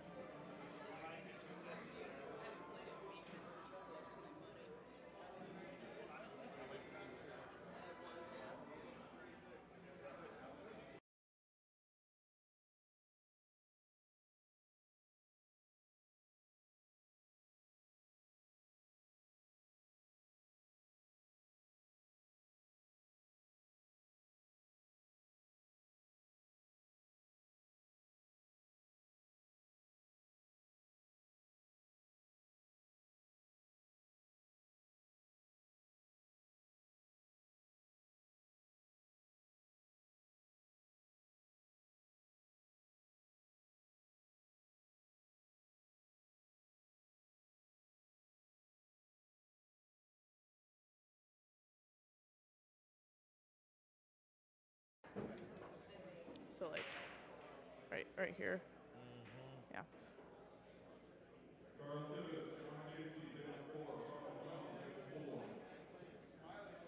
It's a pretty good break from Randy. That 2-ball kind of sat up nicely. Yeah, it did, didn't I think the only problem ball really is that 6-ball. It's just in a little awkward spot. it? The 4's pretty close, so if you can get pretty straight on it and draw out of it a little bit, I think you could be on that 6. But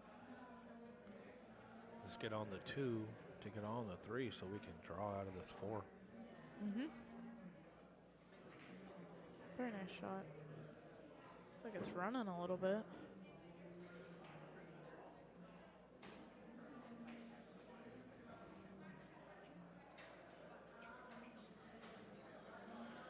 To be honest with you, that's about where you want to be.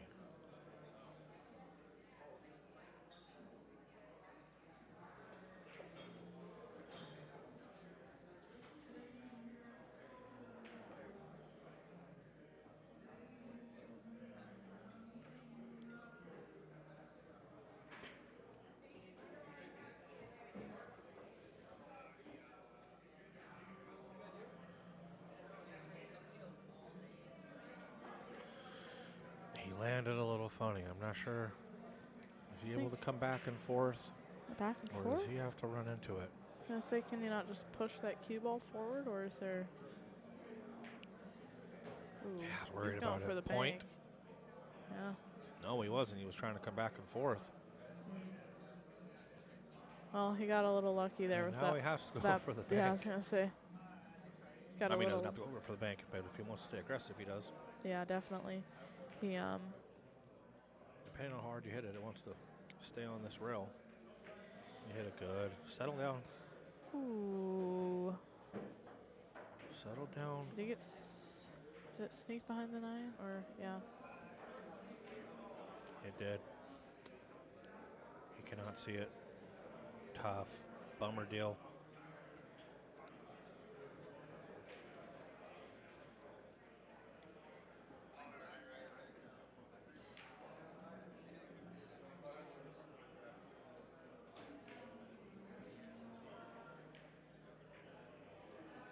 Oh my gosh, he almost made that. That was a beautiful shot. Hell of a shot.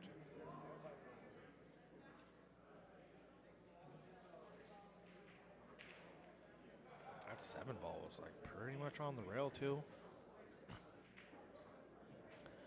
Makes it a very tricky bank if you're trying to be aggressive. I don't think he is in this situation.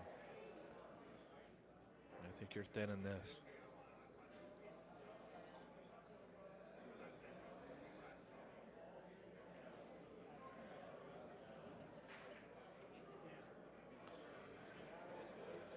Pretty smart play, really. Yeah, knowing it did that that. knowing that the 8 ball is blocking it. Well, might have Try to use the 9, and if it doesn't happen, then who cares? I don't So know. I kind of like that play.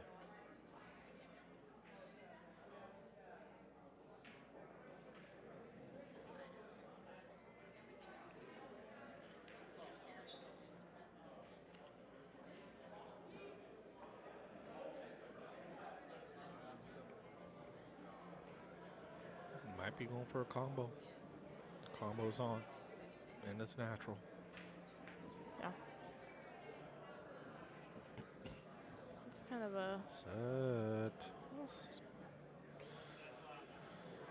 That's a little awkward. What are you going for on this one? You know, It's a little awkward for me. to be honest with you, it's awkward for everybody in the world. Well, I don't know. Do I I? got it. It's It's nuts. so But he's back probably it. going to cut it. I mean, probably. It's hard to see. From here, it looks like the 8 ball comes putting into play if you left do on that, it. isn't it? Oh yeah, but He it just rolled used up it. nicely. Yeah.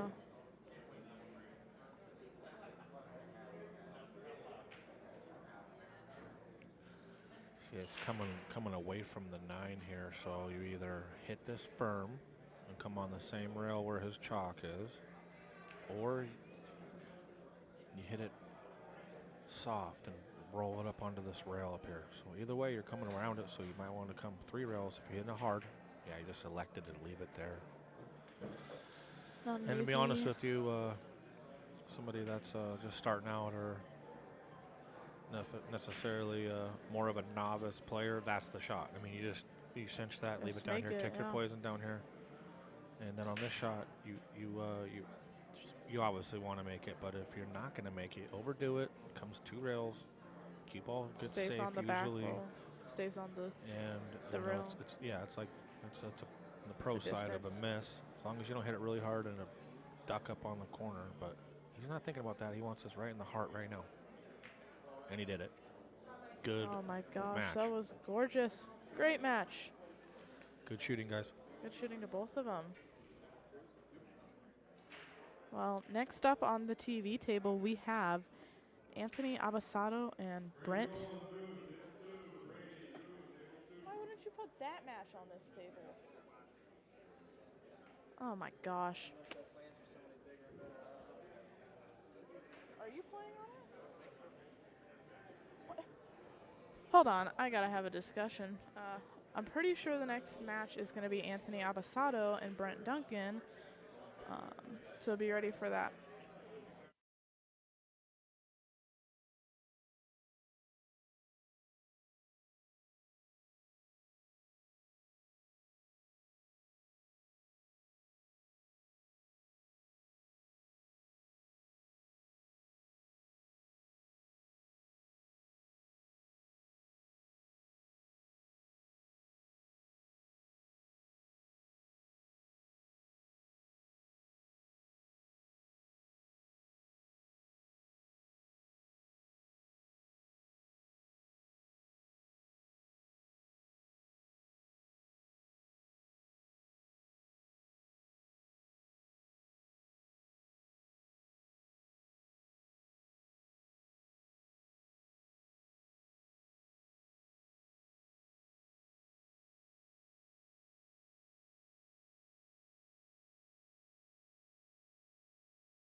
All right, guys. Sorry about no commentary. I'm trying to find commentators right now, but chat is playing, and I am running around.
Well, all right, guys. I guess I'm going to be commentating by myself. Sorry about that. I was trying to find someone to do it, but I guess it's going to be me. We do have Anthony Abasado and Brent Duncan. I'm pretty sure this is the right score. I had Clay Belvoir keeping track for me for a moment while I was running around. Both of these guys have been really solid shots from the matches I've watched them play. So yeah, let's get this show on the road.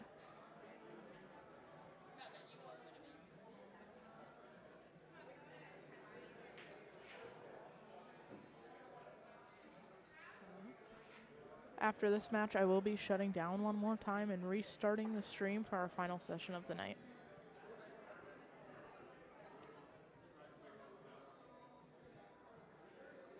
Let's see. Brent left himself a pretty tough shot here. Oh, but he made it. He drilled that. Man. Brent's a nice shot. I totally should put Clay on the mic.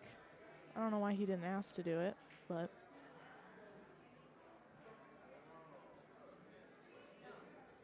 I'll ask him after this shot.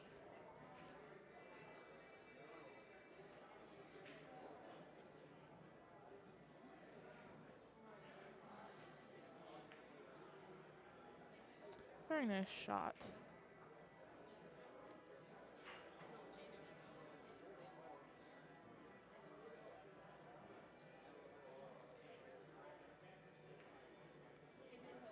Right as I turned around to ask him, he started walking away, so I think he might be playing a match in a minute. Oh well, that's okay. I know what I'm talking about sometimes.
All right, sorry, I had to step away again. I do that a lot.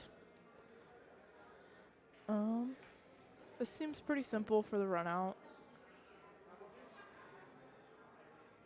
5 in the corner, 7 in the side, 8 in the corner. I don't really know how to get to the 9 from there, but yeah.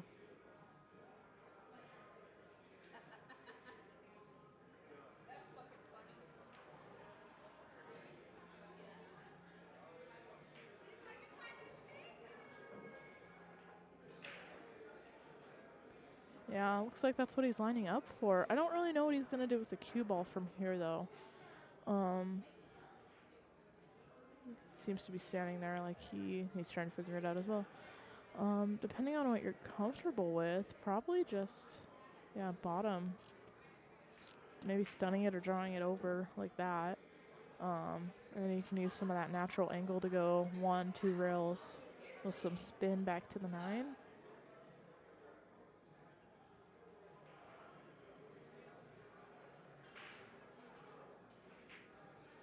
Yeah, just like that. He's doing 1 rail.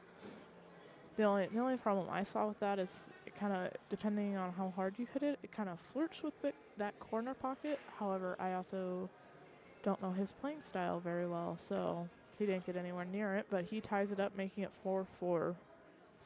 Can someone in chat confirm that score for me? I'm pretty sure it's 4-4, but I'm not 100%. Pretty sure I got all of them.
Alright, pretty good break here. That 1 ball is not the best. Looks like the camera froze. That's awesome. Not the best 1 ball in the world, but he did play... Ooh, wrong button. Did play... Trying to play that safe. It should have snugged up to the 6 a little bit more, which is a little unlucky on his part, but... Yes. Activate. Cool. Okay.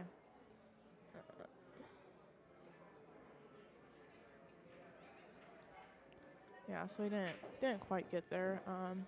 This is a good opportunity for Anthony. I hear Anthony's a really good shot.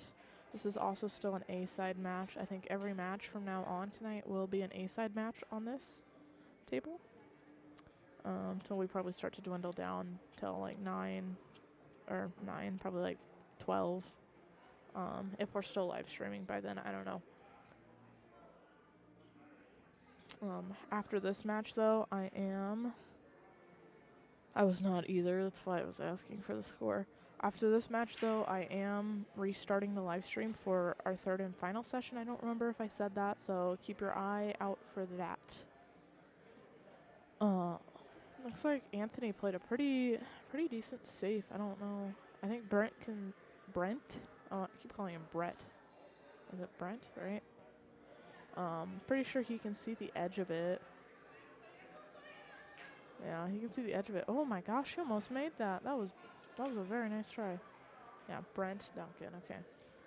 And it looks like it just came out just a little. He almost got a little help from that 9 ball there, but came out of here.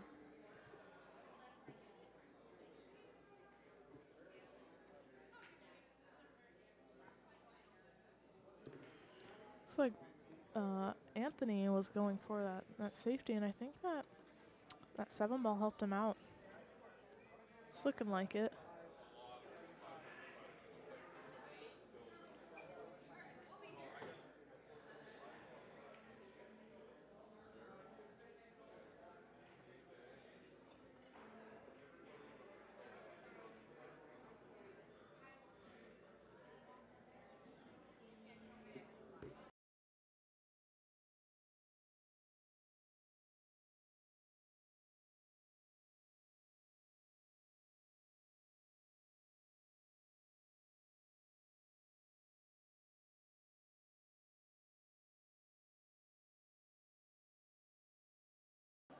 All right. Still looking at this. This is a tough shot for Brent.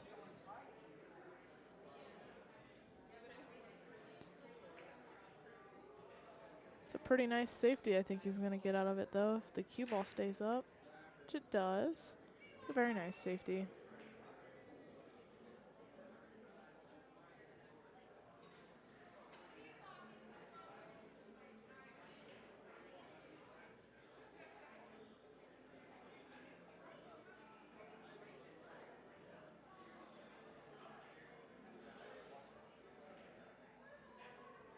Looks like he's going for a 2-rail kick. That's all you really can do on this one, and he just barely missed it. This table is playing a little differently from the other ones. He almost came around for the 5-rail. If it had a little bit more speed, it might have hit the rail. But yeah, it's playing a little bit differently just because these rails are a little bit older. Those rails on the other tables are quite brand new. These ones are quite a few years old, and I've got a lot of play on them. It's not too much of a difference, like, because I have played on this table a lot. So it's a minute difference. Looks like he's gonna cut it. Oh, how's he? Is he just gonna draw it back down for the 5? Oh, he is. Okay, it's a very nice shot. See, usually when I try that shot, I don't do that. I usually end up stunning it by accident.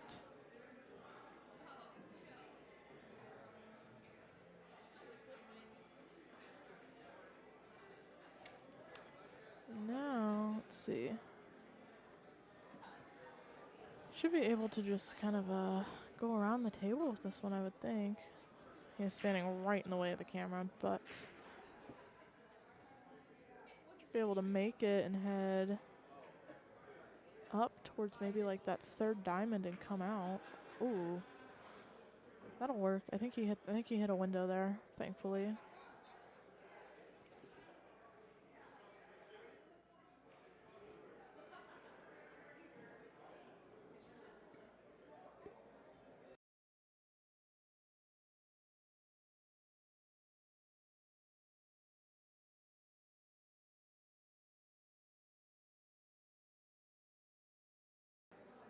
So yeah, hitting it with some bottom now.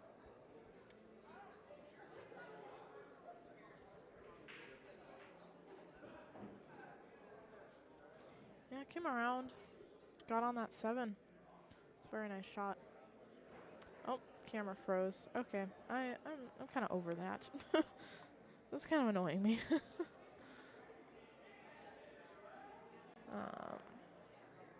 He has a nice angle on this 7 to just play it up, and with the right speed, maybe hold it for the corner that's relative to the cameras in the bottom left.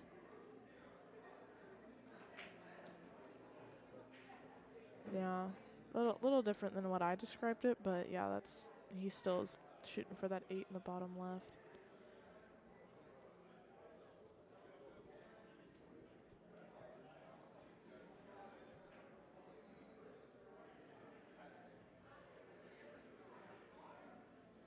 bottom on it. Try and shoot it in the same pocket, I believe. Yeah. Ooh. Made it wipe its feet a little bit. I mean, worst case there, if he would have rattled it, I think. Never mind, it wouldn't have been behind the 9. I think if he rattled it, he might have got out a little bit more to get behind the 9. But yes, now he's just putting bottom on it, bring it out, making the score 5-4. I believe that's a pivot point because I think Anthony's been up for a good chunk of this match. So yeah, that's nice for Brent.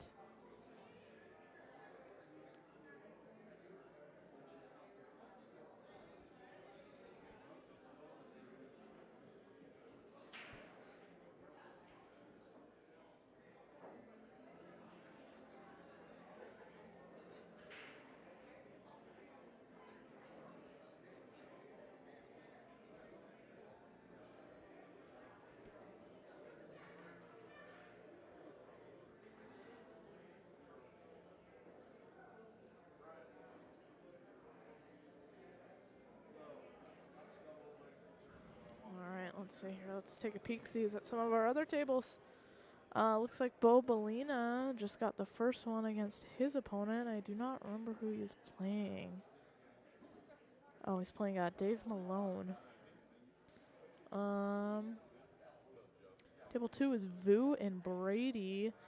If I remember correctly, when I went over there, Brady was up by it was up 4-1, I think, 3-1, 4-1. I cannot see the score from the camera, but it's a good match. Nick Ryjon's playing on table 3. I forget who he is playing. But yeah, he's been shooting really good all weekend. He did tear his Achilles, from what I heard, a while ago from Hoop Fest, and for him to be not in a boot right now, that's pretty good. I think he's like 6-7 weeks out after his surgery, and he's not in a boot, which from what he told me, is really good. All right, let's get back to our main table here. Brent, I am not doing good right now. Brent shooting the 1. It's kind of a long shot. Looks like he's gonna maybe just get like a stun shot out of it and push the 2 into the corner. Yeah.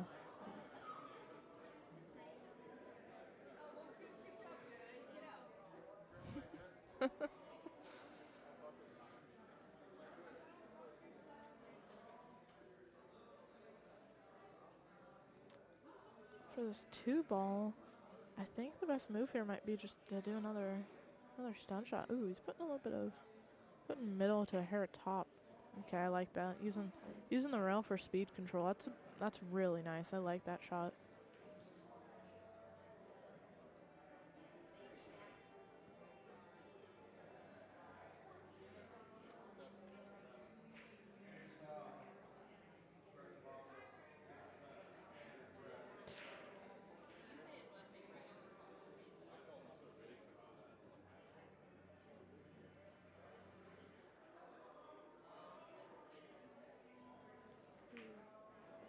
Very nice shot on the side. Looks like he maybe put some outside on it to bring that cue ball up table.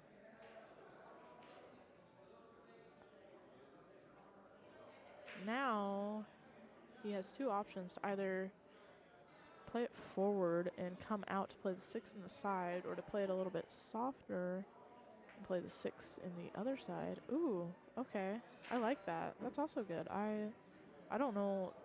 I'm sure I've already said this, but I don't know either of these shooters. I've never really watched them shoot, so I can't really speak to their shooting and playing ability. But I did like that shot. That was a great shot.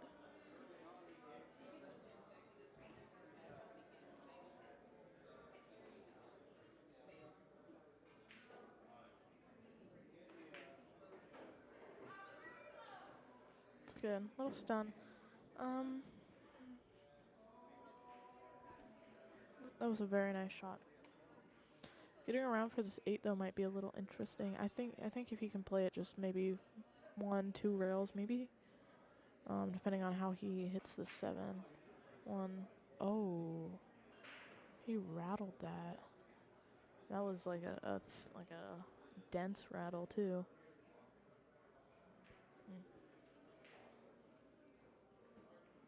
Dang, okay.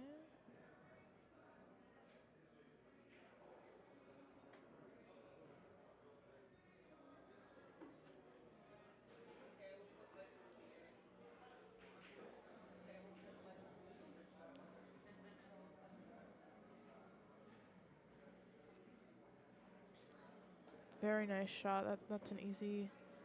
Oh no. That was a very nice shot too. I was about to say that's a very easy shot to play too deep or too like thin to the pocket and just completely go around it. It's unfortunate that he scratched though, because he needed to get back up table for the 8. But he just hit it hair too hard.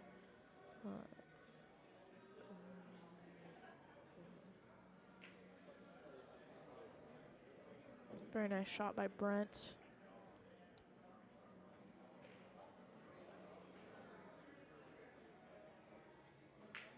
With this 9, that makes it 6-4 Brent. Very nice shooting from both these gentlemen. So yeah, let's look out here. A little score update. Chris Rodriguez just beat Ryan Carden on table 7, I believe. Yeah, 9-5. That was an A-side match.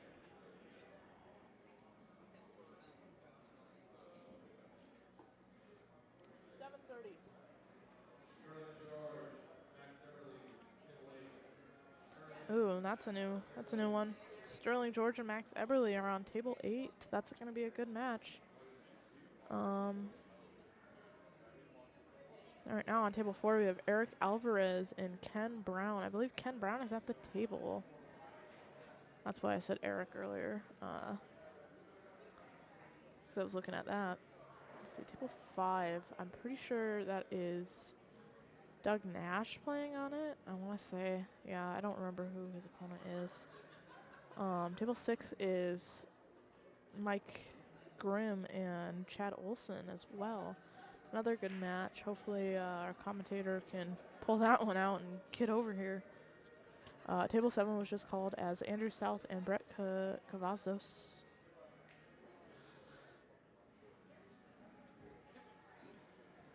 See how this break goes. Ooh, very solid break. Made the 1 on the snap. That's one of those snap breaks, it looks like. Didn't really quite get his cue ball where he needed to be. He's hooked behind that 4 ball, I think.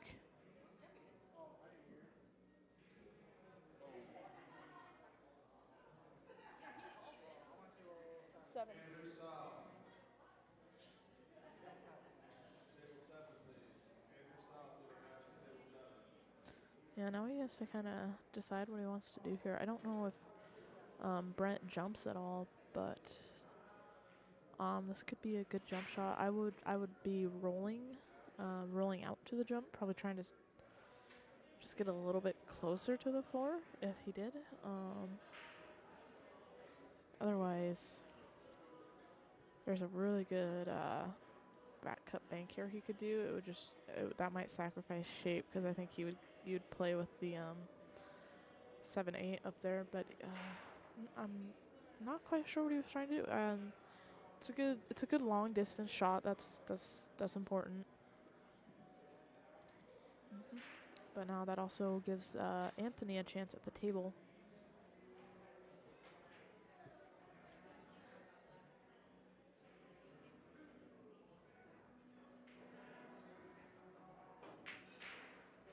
Yeah. Long distance shot, that's what I meant by it's good. I think Anthony got a little luck at the table to help him out though. Put Brent behind that 7.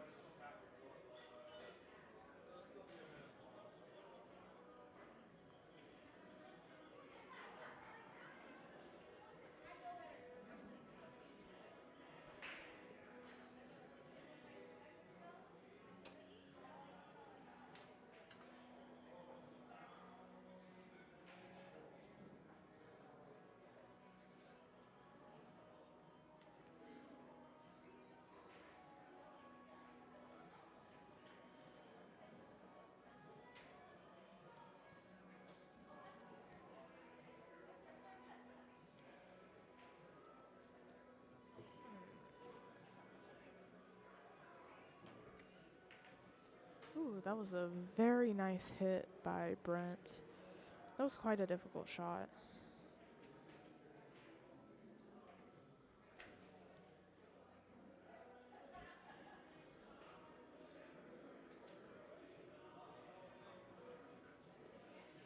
Looks like the table also helped him out a little bit there. I didn't really watch past the hit too much, but the table definitely helped him out because it gave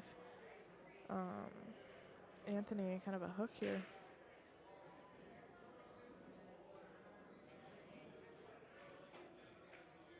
Very nice hit. You out of here? You want to get dinner or something? Yeah. Very nice hit. And then just on the jump cue thing, because I mentioned it earlier, both players do have jump cues out. Obviously, not every shot is a jump shot, but I just wanted to make that known.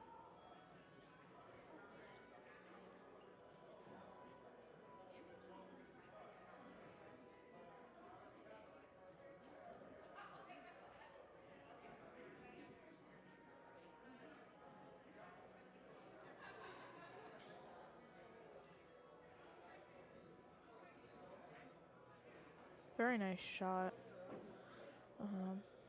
Little awkward on that 4-ball just because he's sitting on it, but he doesn't have to shoot over it, which is nice.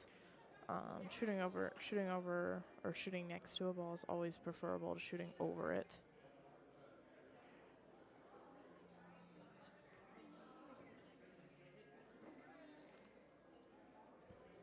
I don't think that'll make a difference.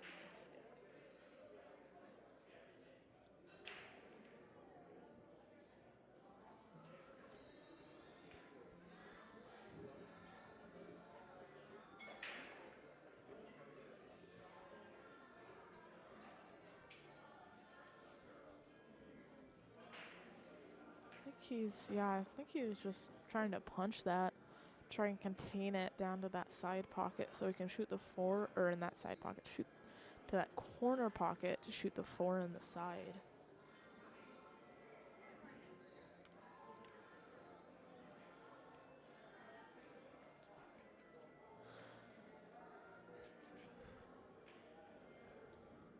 Yeah.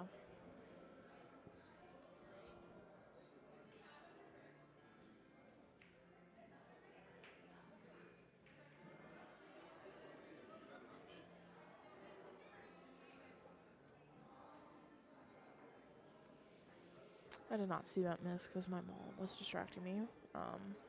Not her fault. My fault on that one. But looks like the table. Looks like this leave is not easy. I think if Anthony can hit it, he got really close to making it. That was one of those that was a hard to tell shot because I knew he could hit it. It was whether or not he could make it.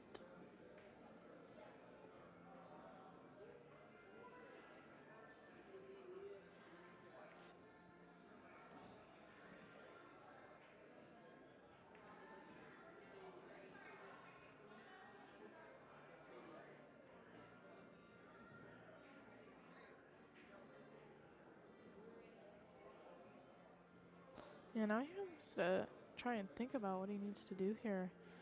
This 4-ball's kind of in an awkward spot. Can't really. You could try and cut it, but wouldn't flow too well. Yeah, it's kind of a little two-way.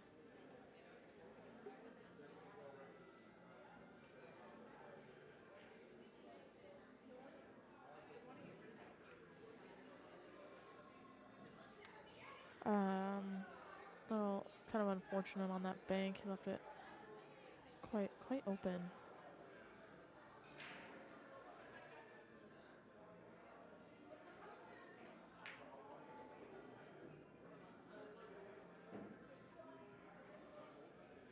Yeah, but that was a nice shot. But now what? What do you? I'd say that 6-7 is pretty wired. It's a little off angle, so it's a little bit more difficult. But with some spin, you could definitely cheat it into the pocket.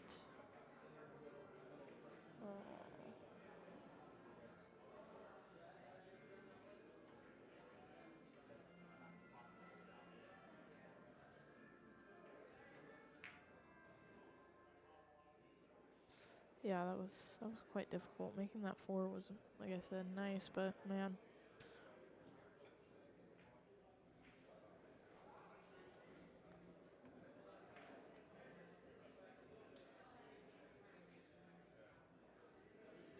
Might as well make their stuff match their shirts. I kind of like this app I downloaded because we can change the colors whenever we want. Ooh, that was kind of strange. I wonder if he was worried about his shape on the 7.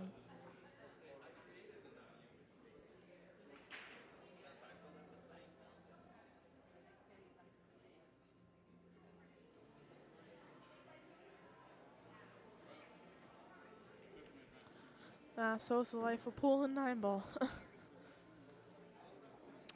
Pool is a lot of skill, but man, there are some shots that require some luck. Very nice shot there. This is a shot I mess up a lot, and I know I do, trying to hold it for the 9. I have a feeling Anthony knows what he's doing, so I'll just let him show his skill out here. Yeah, beautiful, beautiful. He did get a little high, but that is not the worst shot to have. Oh my gosh. That was such a nice shot though. That 8 onto the 9 was so pretty. He definitely deserved this 9-ball, unfortunately.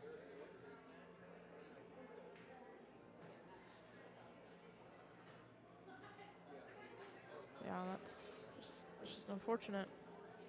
I believe the players are taking a quick break. So yeah, thanks our sponsors. As you can see, Brent, he's wearing an orange Jam Up shirt. Jam Up has sponsored us, and as I've previously mentioned, they started here.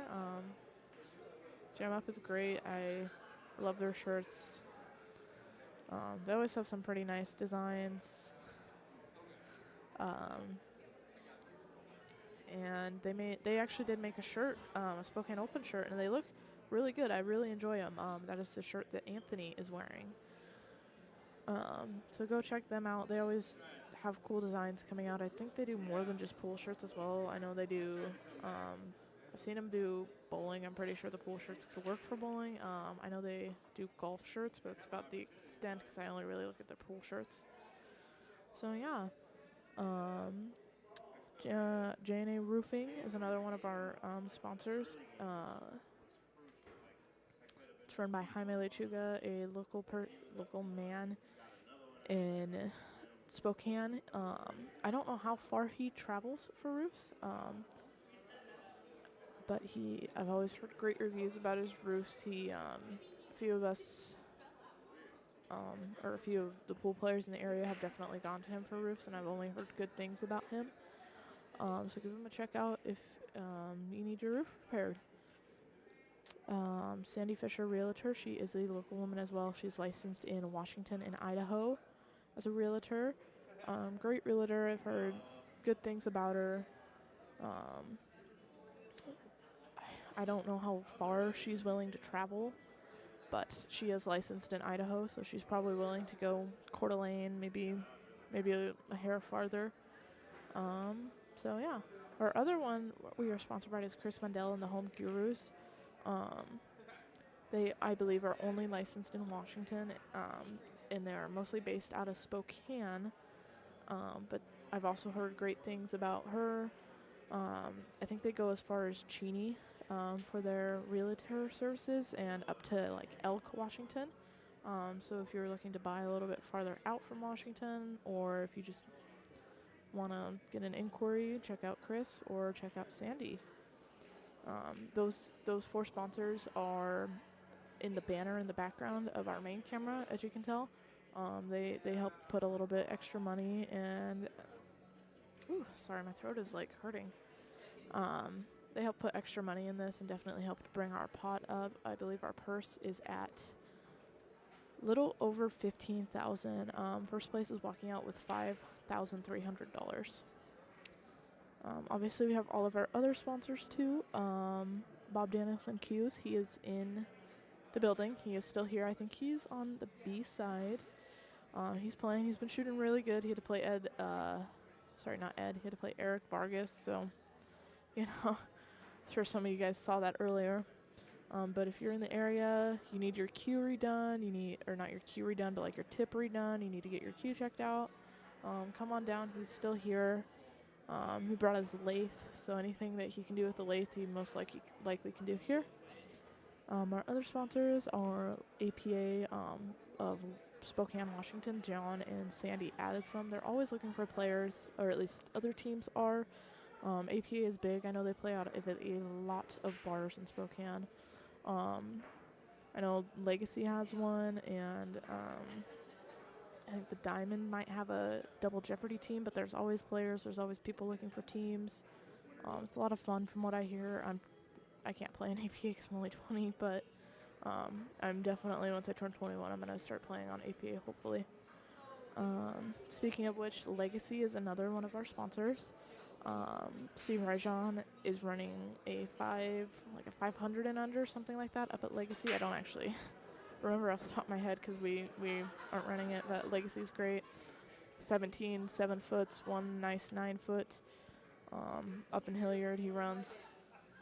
And Napa, APA, BCA, in-house league, and now UPL out of there. UPL is also one of our sponsors. Thank you, Jess Magnus. UPL is a newer league in America, and it's based off of English 8-ball. It seems really fun. Everything's timed. Especially, I love BCA, but I definitely have had nights where I'm like, man, this is dragging on too long. Match time is guaranteed no matter what. You will be done at a certain time. So it's a fun league. You should definitely check it out. Our other two sponsors are Admen, banner, and sign. That big sign in the background you see right now was printed. It's by Zane, another local. He plays BCA.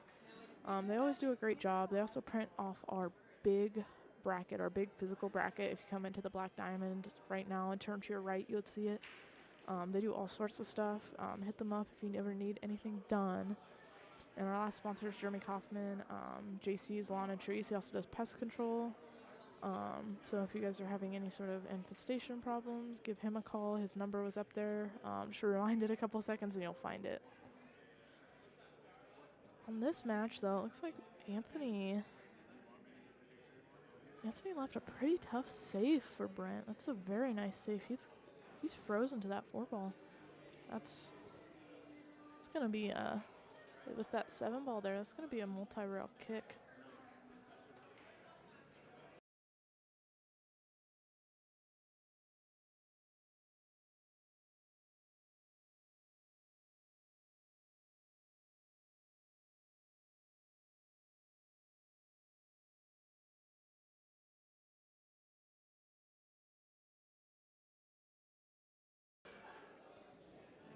Yeah, this is difficult. It's looking like he's going for a 2-railer, but oh god, that was a tough leave. That was a very nice shot, Anthony. And a very nice try, Brent. But man, that was great safety by Anthony.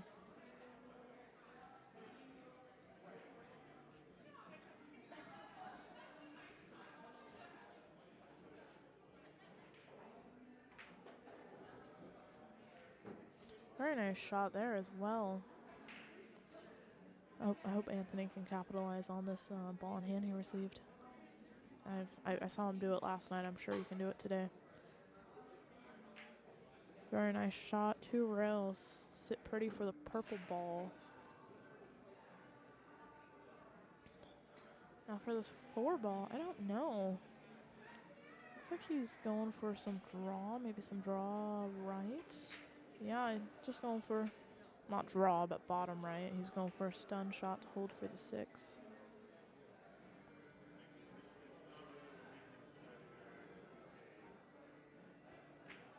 Very nice shot. I think, like I said, I'm not very versed in these guys' playing skills, so I'm just gonna I'm gonna step back for the rest of the track and just gonna let Anthony show what he's got.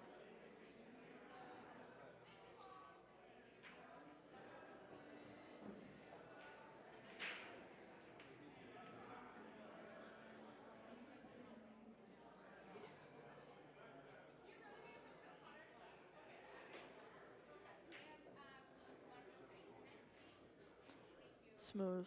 So smooth. Beautiful.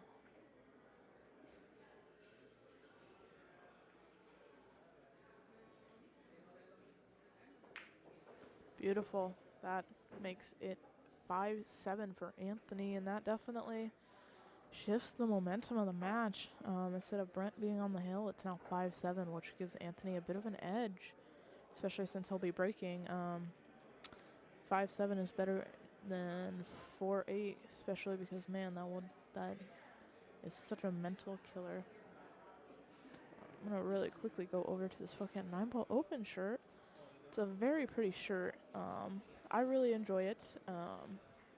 Damien released it. I believe Mindy, his wife, designed it. It is a gorgeous shirt. I love the colors. I love the orange. I love the design. It's a pretty nice design. And I actually really love, it's going to sound nerdy, but I really love the font he chose for the words. It looks amazing.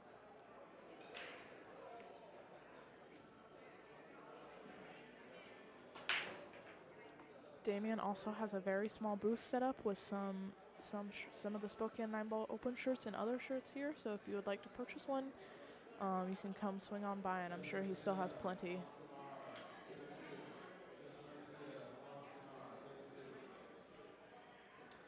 Seems like a pretty okay break by Anthony. I can't really tell if that one ball's hooked. It might be visible, but not makeable.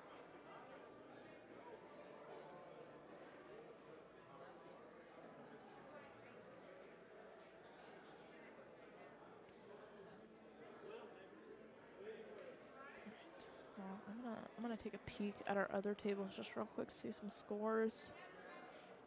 Looks like Brady just got done. Jesse Garcia's moving there now. Chad is still playing in the background. I can't really see his score from here, but let me get back to our main table. Ooh, he made that one ball. Okay, he could take more of it than I thought he could. I misspoke.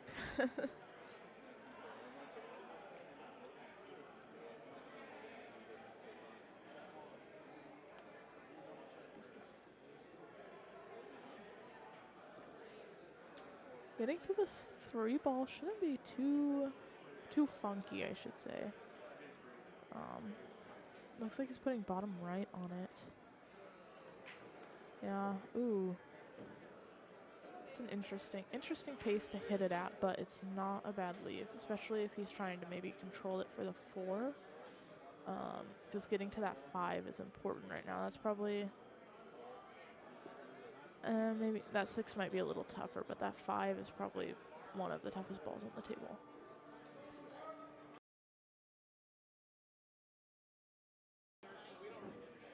Alright, yeah, looks like it's kind of what I thought he was going to do since he left himself so much room. Just kind of... sorry, people are being loud and it makes my brain short circuit. Just kind of let his stroke out and let the rails guide his cue ball rather than trying to control it with some crazy spin. Well, Chad's done because I can hear him laughing. Yeah, that's a very nice shot. I don't think he wanted that angle on the 5. Getting back up to the 6 is going to be quite tricky.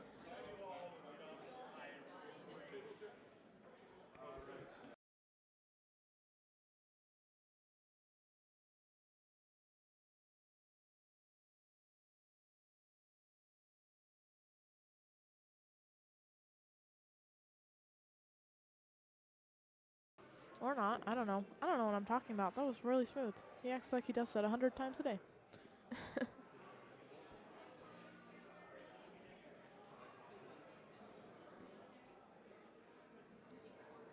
No, looks like he's gonna, draw back?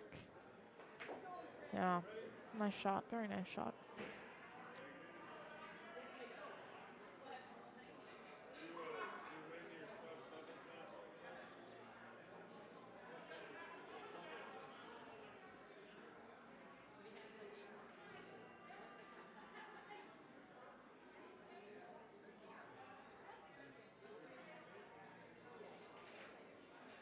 Rolled it forward. I like it. I like it.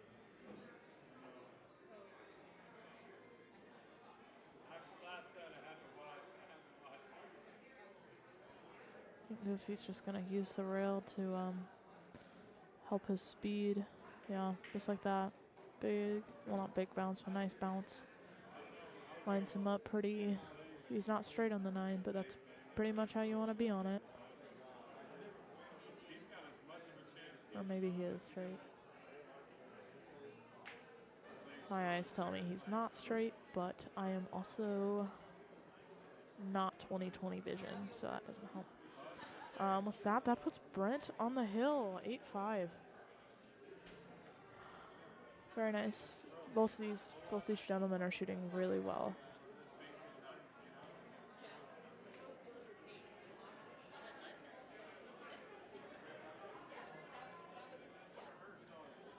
Just as a reminder, after this match is done, I am restarting the stream for our third and final session, so be on the lookout for that once this match gets over.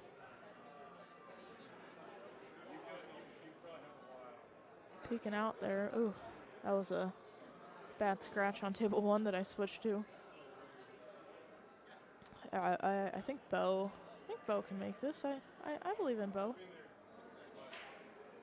Paul DeLuna on table 3, walking around. Looks like he's got an 8-9 out. Ken Brown on table 4. I can't really see what's going on there. Well, I'm gonna switch back to our main table. Watching Brent break while on the hill.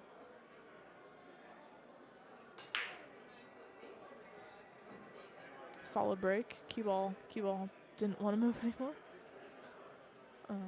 It's pretty open table. Pretty sure that 1 can go past that 5. I didn't really look too hard at that 2-7. Yeah, I don't think that 2 can slide past that 7, unfortunately. So either he's gonna have to combo it or get I was gonna say freaky, but I don't think that's the right word, or get fun with it and break it out or something. Oh, why did it zoom in there? What is going on? This camera is not happy with me today. I don't know what I did with it, but it just does not want to cooperate.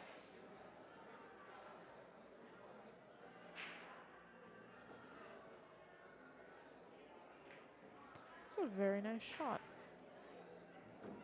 What's going on? Okay, well, that camera completely stopped responding, so we're going to be stuck here for a minute. Looks like he got pretty straight on that 2 ball. I wonder if he's going to try and play the combo, or...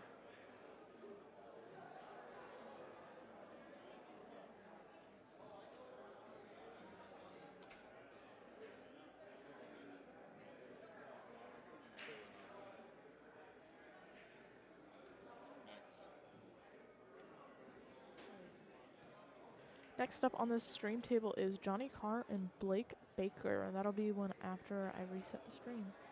Yeah, that's kind of what I was thinking. Kind of have to play safe on that one, but honestly, if anything, that shot just kind of proved that it did go past it.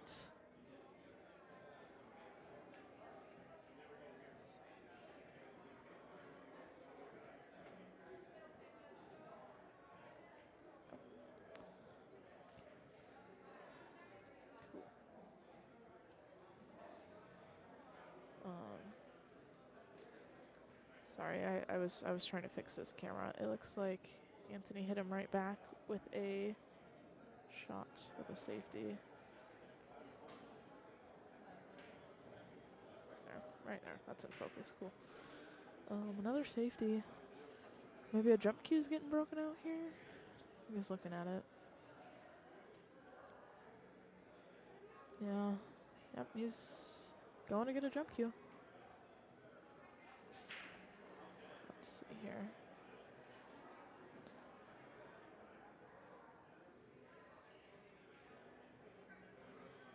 Oh, sidearm jump. I like it. Ooh. Oh, beautiful. Right in the heart of the pocket. What a brilliant jump. Brilliant.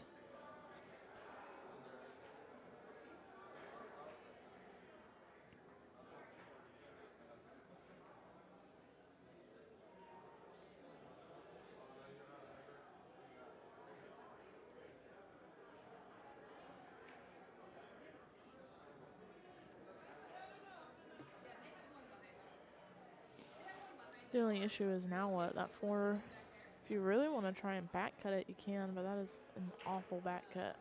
Would never do that. You could play safe. I don't. Trying to work out a safe in my brain right now, but I can't really see it. Or you could try for a 4-9, 4-9, 4-5 combo or 4-5 carom.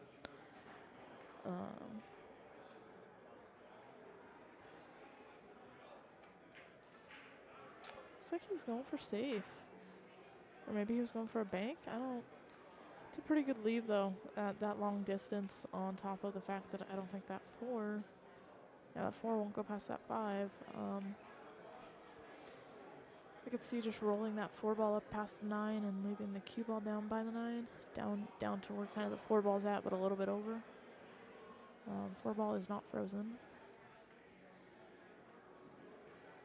Right?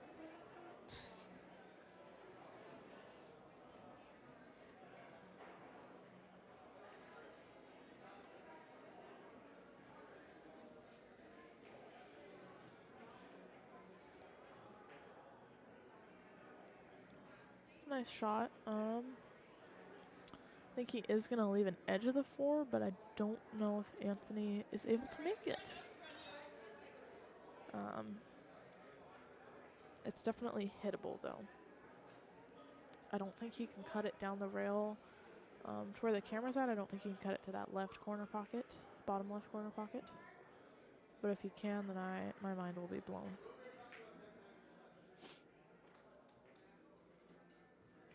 It's a very nice attempt.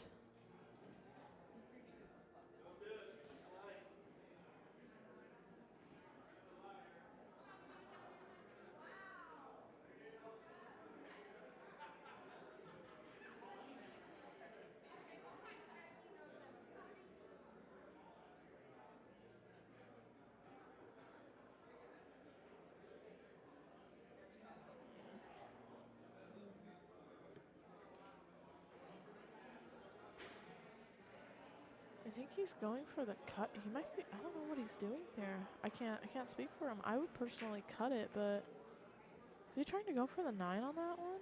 He might have been.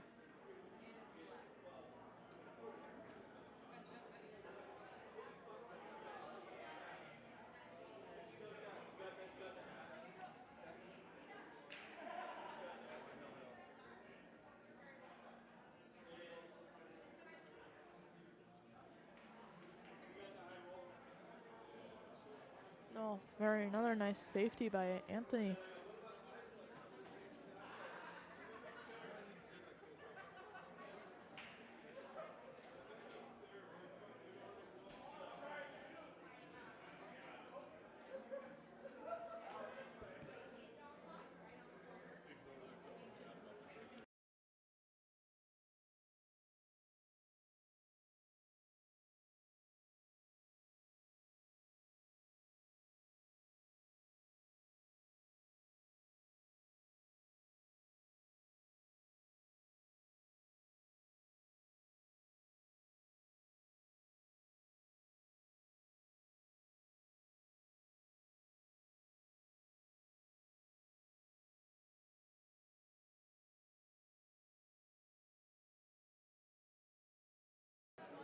Sorry, I had to ask to have the music in the bar, not in the bar, but in the speakers behind me turned down just because it is starting to get loud, so they turned up the music, and I do not want to get DMCA'd. That was a very nice hit. Got a nice little leave out of it as well.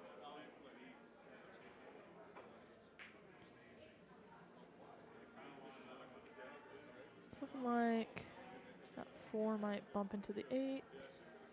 Ooh, that was very. I saw what he was going for there, probably trying to tie that 4 and the 8 up to each other. Just hit it a hair too hard.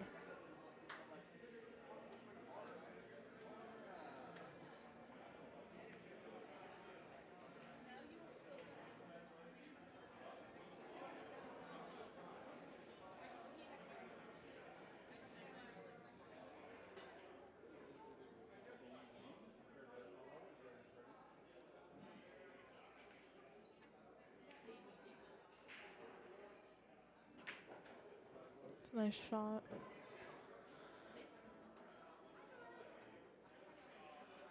I honestly do not remember. I like the draw. He's pretty straight, yeah. That's definitely right there. The draw was right. I was gonna say maybe trying something else, but nope, I can see it in my little YouTube live because I can see a delayed version of the stream right now. That was the right shot to take. Getting to the 6 though is gonna be I would think he would try and hold it, whether it's using the rail or not, but I think he's gonna try and take that 6 in the top right corner where the camera's at. In the top right corner.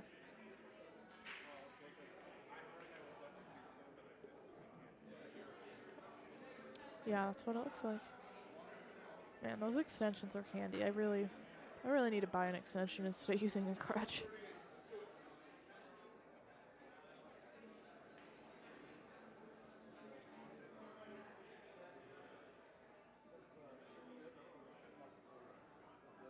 That looks pretty straight. Oh, no, there's angle. From my view, it looks straight, but he has some angle. He's just probably going to slide it out for the 7. Oh, or draw it back a little. Okay, okay. I like that too. That works. 7 ball. Around the world, maybe. This is another shot I don't know very well, so I will let Brent demonstrate how to take it.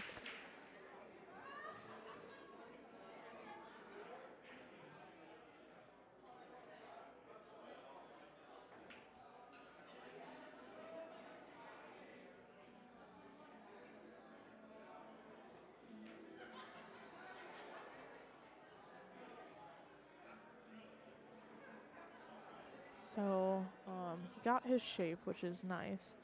I think with that 7 ball sitting there, I don't know. Anthony's face isn't giving anything away, so I think it's makeable.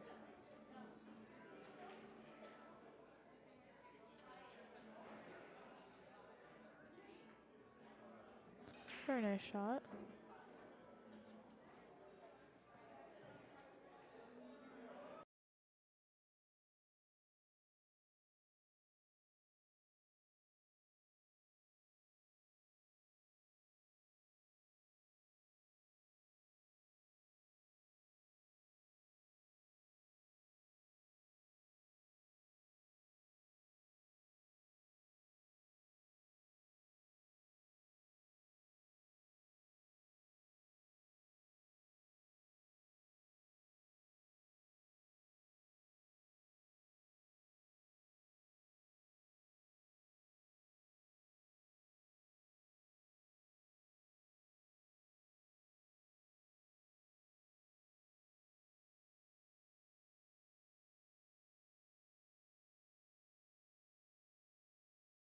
That was a very nice shot on that 8 by Anthony.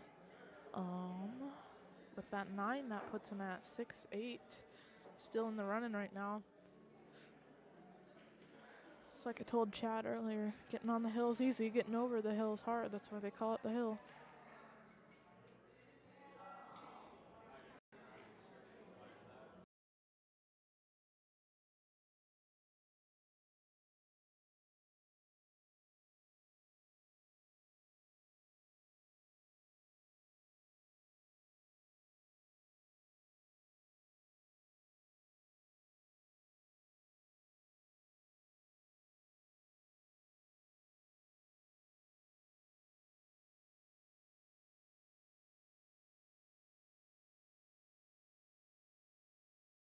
All right, Anthony to break.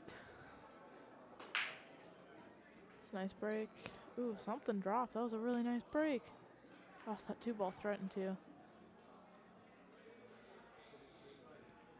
Got a little cluster down there with that 5-2-9. I'm not gonna be a Chad and say the 9's wired, but it might be a race to the 2. That 1 ball is not visible. So I wonder if he's gonna call a push on or not. I would think since both of these gentlemen know how to jump, I would probably assume one of them would push to a jump.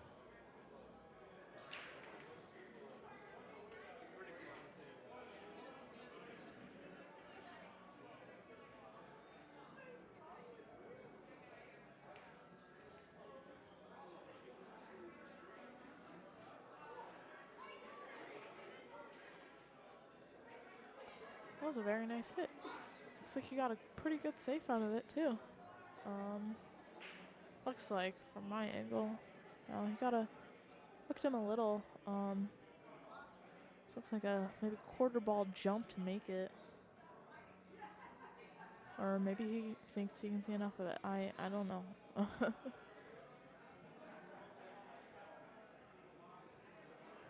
Yeah, no, he can see enough of it. He's going for a safe though, not to make. It's a pretty good safe. I like it.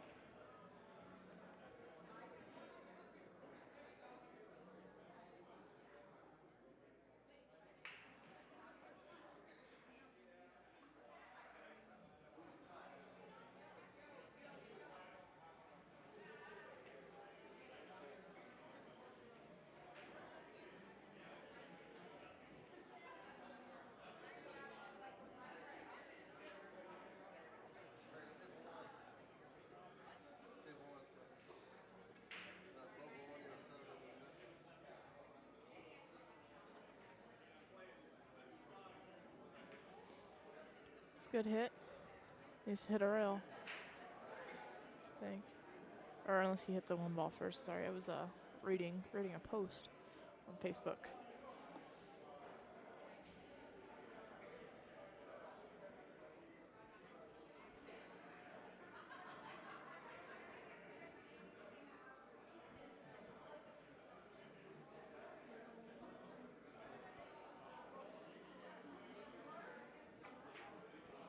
Ooh, it's very, yeah.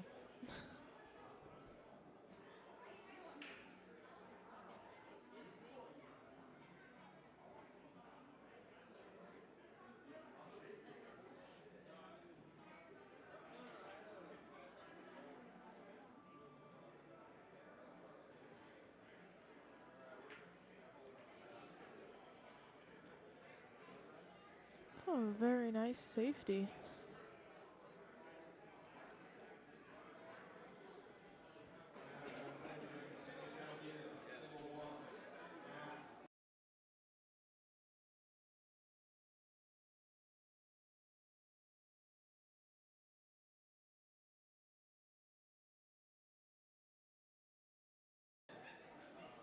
Right. Well, the only issue with this shot is even if he makes it, how's he gonna get to the two? I personally can't see it. If he sees it, I'll let him show it.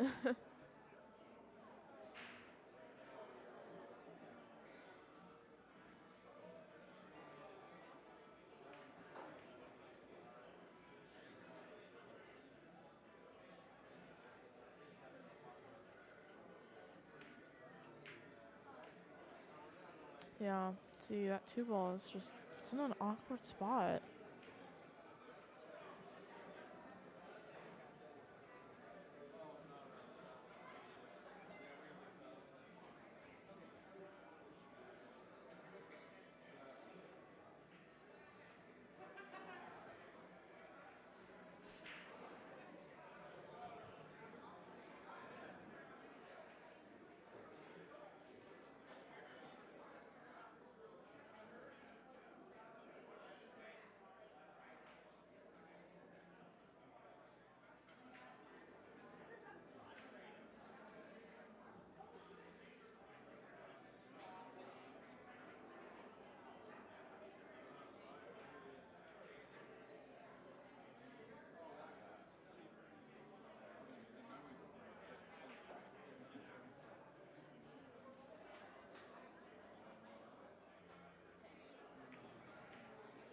That's a nice safety. Pretty sure that's fully behind the four. I don't think he can see any part of it. Yeah, getting a jump cue.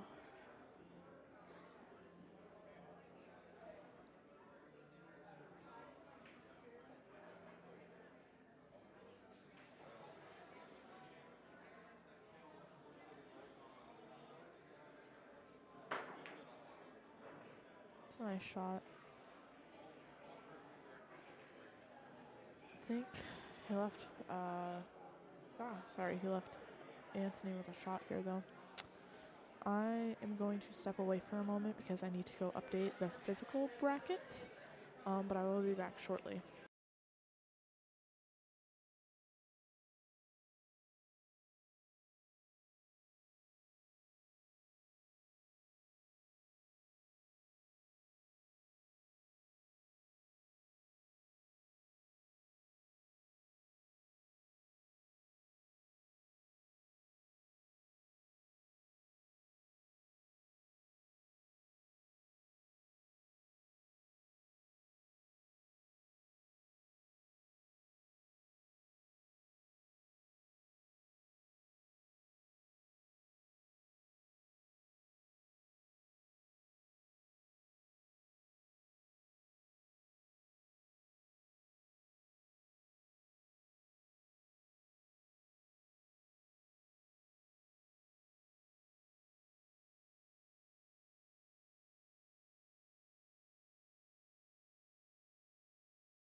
A little distance here.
Ooh, darting.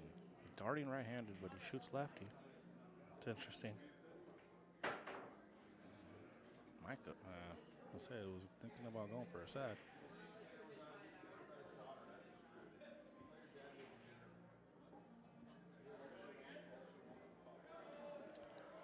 I'm not sure the style here, but probably the 5 ball would be something I'd be entertaining right here. And he likes that option. Jeez, did it leak out? I think it might have. Man, that was pretty unlucky.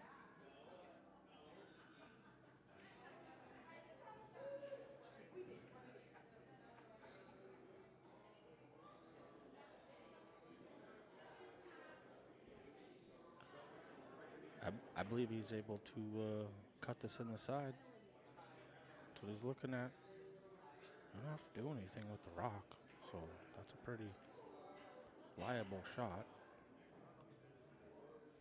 He's looking at it pretty hard. Maybe it's not as easy as it appears.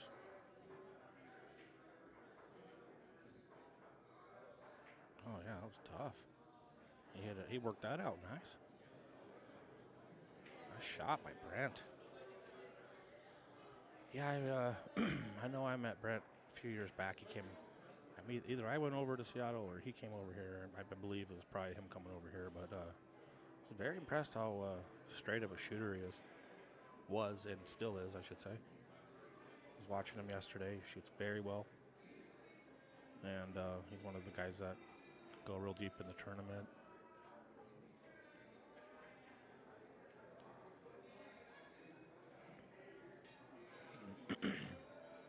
He's all above 584 as far as a Fargo. Tell you that much. I don't think you're supposed to be going to sleep on Brent. He'll say, "What up?" Tough kick here. I mean, you're ultimately looking at coming 2, maybe 3 reels if you want to kick and stick. 1, 2, 3. Well, he hit it correctly, and I believe he's going to get rewarded. He wanted to stick it more, but it worked out. Just maybe come off the end rail.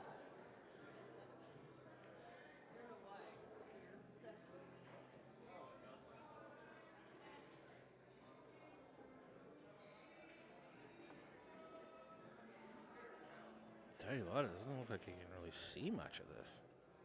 He's going to have to kick at it, or is he able to spin it off the end rail? I originally thought he was fine.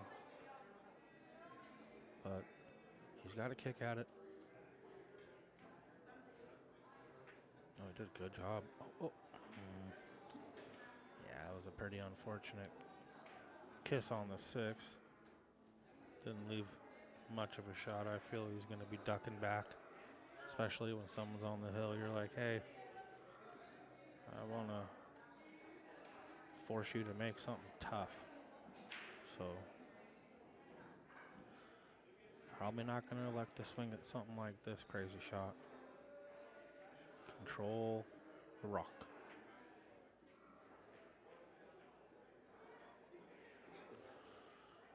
All right. Put him on the rail at least. Long and on the rail. Not sure if 9 ball is going to be looking at it as far as moving or not.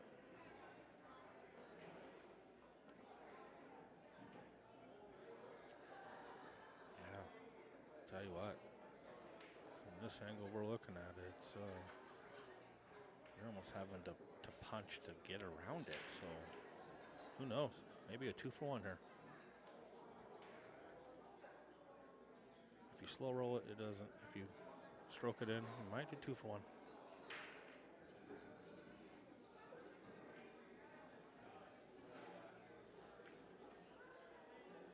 That's fine too. I know he was trying to make it, but good job missing it on the pro side. Long and on the rail on the 3 now.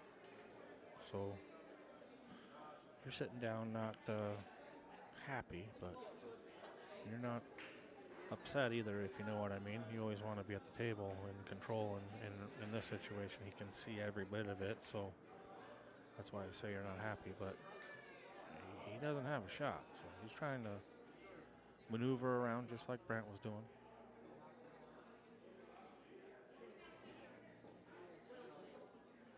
pretty tough. I mean, man, guys on the hill, backs against the wall. And the 3-ball is going to want to move up table, so it's just tough. So you want to get separation without it race carring. So get in there. Oh, try. Well, we were rooting for you at the end of the try there, buddy.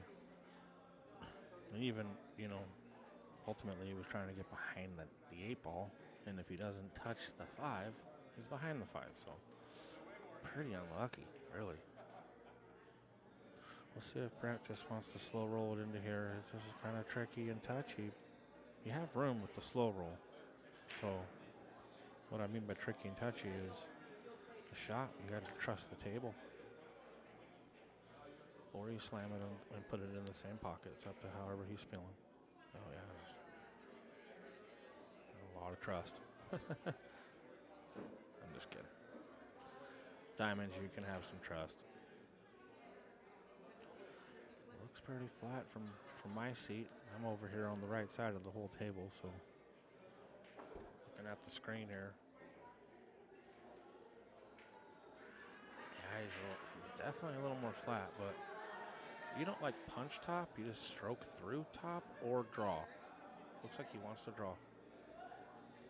You gotta aggressively draw here. Get going. All right. I like hitting that rail.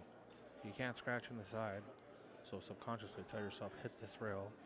Then you don't ever put the 7 into play, but needless to say, he's right there. Up and down. It's all about speed here.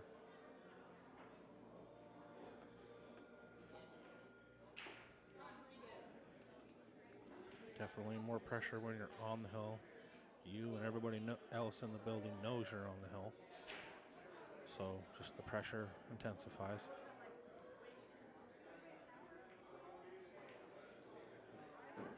It's looking pretty good speed here. Good shot, Brent.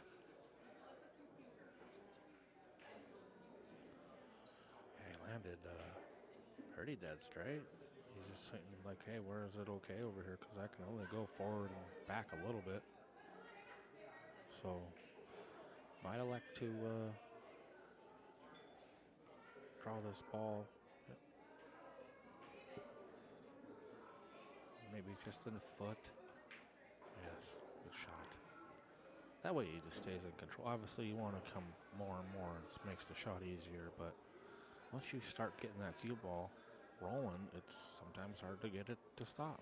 So take it up there. You can make this, and then don't have to do anything. Floats over even the middle of the table, and the dot is fine. Get in there. Oh. Okay, Anthony says, dude, I'm coming right now. Get off the table, and just did not leave him anything worthy.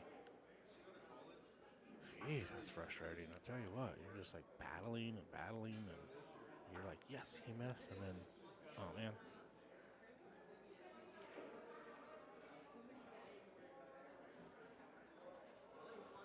A couple places. Really is like, where do you hide? Separation. Man, might just go for it. Unless he just wants to control, he wants to control. Oh, double kiss it. Beauty. Good shot, Anthony. That is not easy. The speed he hit it at allowed him to come a little left or right. Great speed. I can promise you that's not his first time shooting that shot.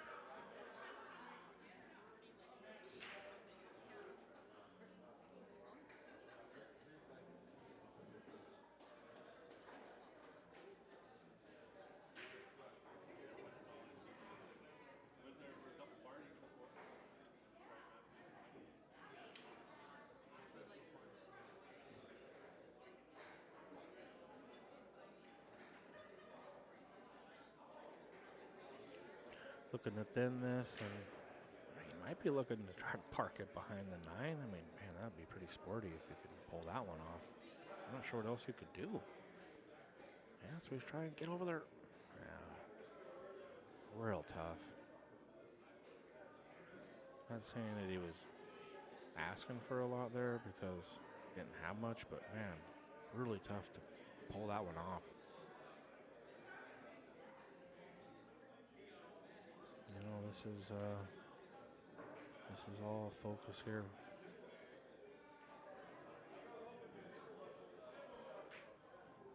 Jeez, you hit it great. Nice shot, buddy. Anthony says, dude, I know you're on the hill, but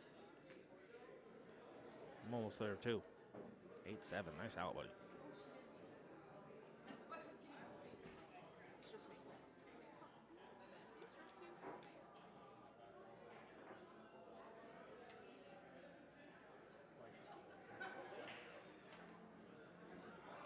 He's on TV show. Oh, I didn't know that when they were doing it. Send that up.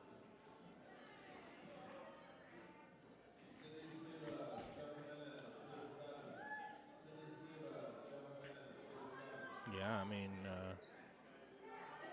Anthony came with a big shot there up the rail, and I liked it. You kind of come like tic-tac-toeing around towards the end, and then you finally get a shot. Even if it's tough, you're like, dude, I'm not ducking anymore. I'm going for this. So someone's on the stay out of the drink. Not sure if you can see the. Yeah, I don't think you can. Yeah, it doesn't look very good.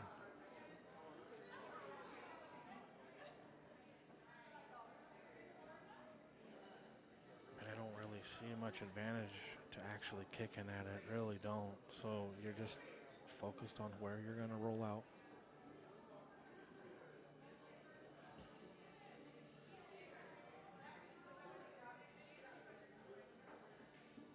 He just called push. He's leaving it over there. Yeah, that's tough. He might just say, hey, you want to jump it? Or you kick it. Brent's like, I have to kick this. There's too many blockers. 8, 7, 5. There's too many blockers.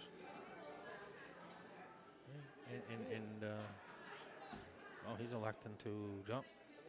So he rolled into a jump.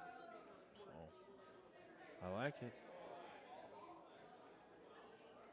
I don't love it, but I like it. I would have rolled a little closer to the 9 if I was doing this. Yeah, I like this better. I really do.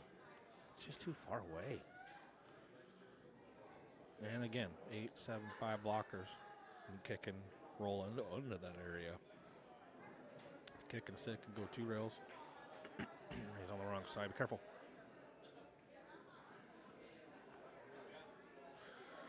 Well, he really did get away with it. He didn't scratch, which was huge, and left Brent a very slim shot where you're edge to edging this ball. Otherwise, it goes in the drink. But if you can accomplish that, you're safe. You might be able to come straight on it, actually, now that I'm looking at it. Oh, the 8 ball looks like it's in the way. Easy. That was real estate easy right there.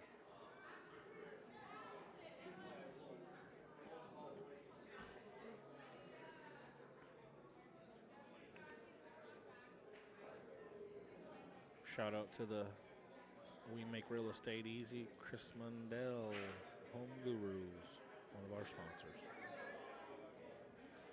That's who that shot goes out to.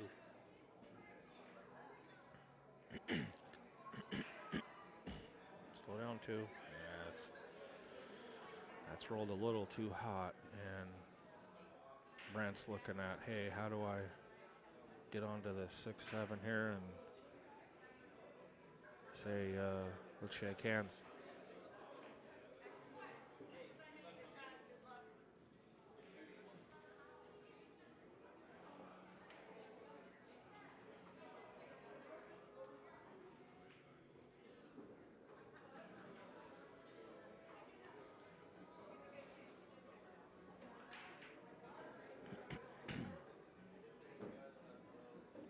Ease up. Okay, well, he just needs to float over there.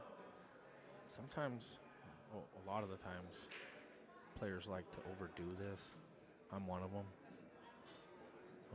Because it's the same angle in, same angle out, and then you're doing a bunch of stuff with it, and it doesn't need that. So you could get over to that side if you're trying to go into the corner. Otherwise, you need to get over there. Yeah, that's exactly. Oh, beauty. Settle. Okay. He hit that pretty good. I liked it. He didn't overdo it, and which he would have been okay if he did graze that 8 or whatever, but you're not trying to rearrange furniture and tie up balls like the 8 or the 7. He landed pretty straight. He might be able to punch out one rail, but I can't tell the angle. That's what he did. Get going. I like it. Good speed. Another 6 inches would have been perfect, but this just makes it easy, easy, easy. Nothing having to be done with the cue ball because he's got the perfect angle.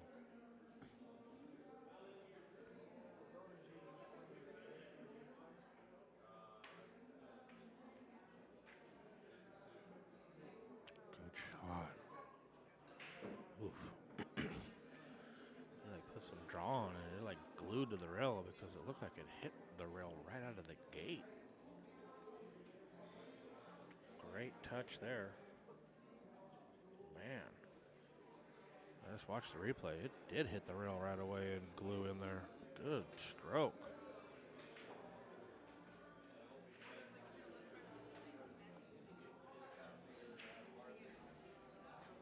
Put the 8 in the side. Looks like he can. Right between the 8 and 9.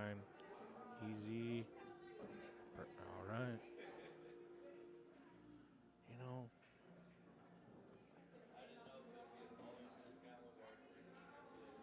depending on how you're feeling, I know Eric hit a ball like this, and he just spun it 3 rails, and it was beautiful. So we'll see what he likes to do. He likes it too. Get going. Nice shot, buddy. Get going. Hit that rail. Okay, don't hit the rail. He's like, I'm on the rail. And again, knowing you're on the hill for games, this is your chance. This is what it comes down to. Oh, he just wipes his feet. His tongue's out. He's like, thank you, God. You know, it really is. If you're in a big pool match and you ever have the sensations of, sweating and adrenaline going highs and lows and all these things, when that final ball is over and you know all those stresses are over with and your sweat is done, it's a relief, dude. So congrats, Brent. And Anthony's going nowhere. He's on the B side. We got a real tough player now on the B side, and he proved that he is a 600 Fargo. And keep your head up, Anthony. Get going. Brent, nice shooting, buddy. And we will be back with the next table. I think Blake is playing, but I don't know for sure.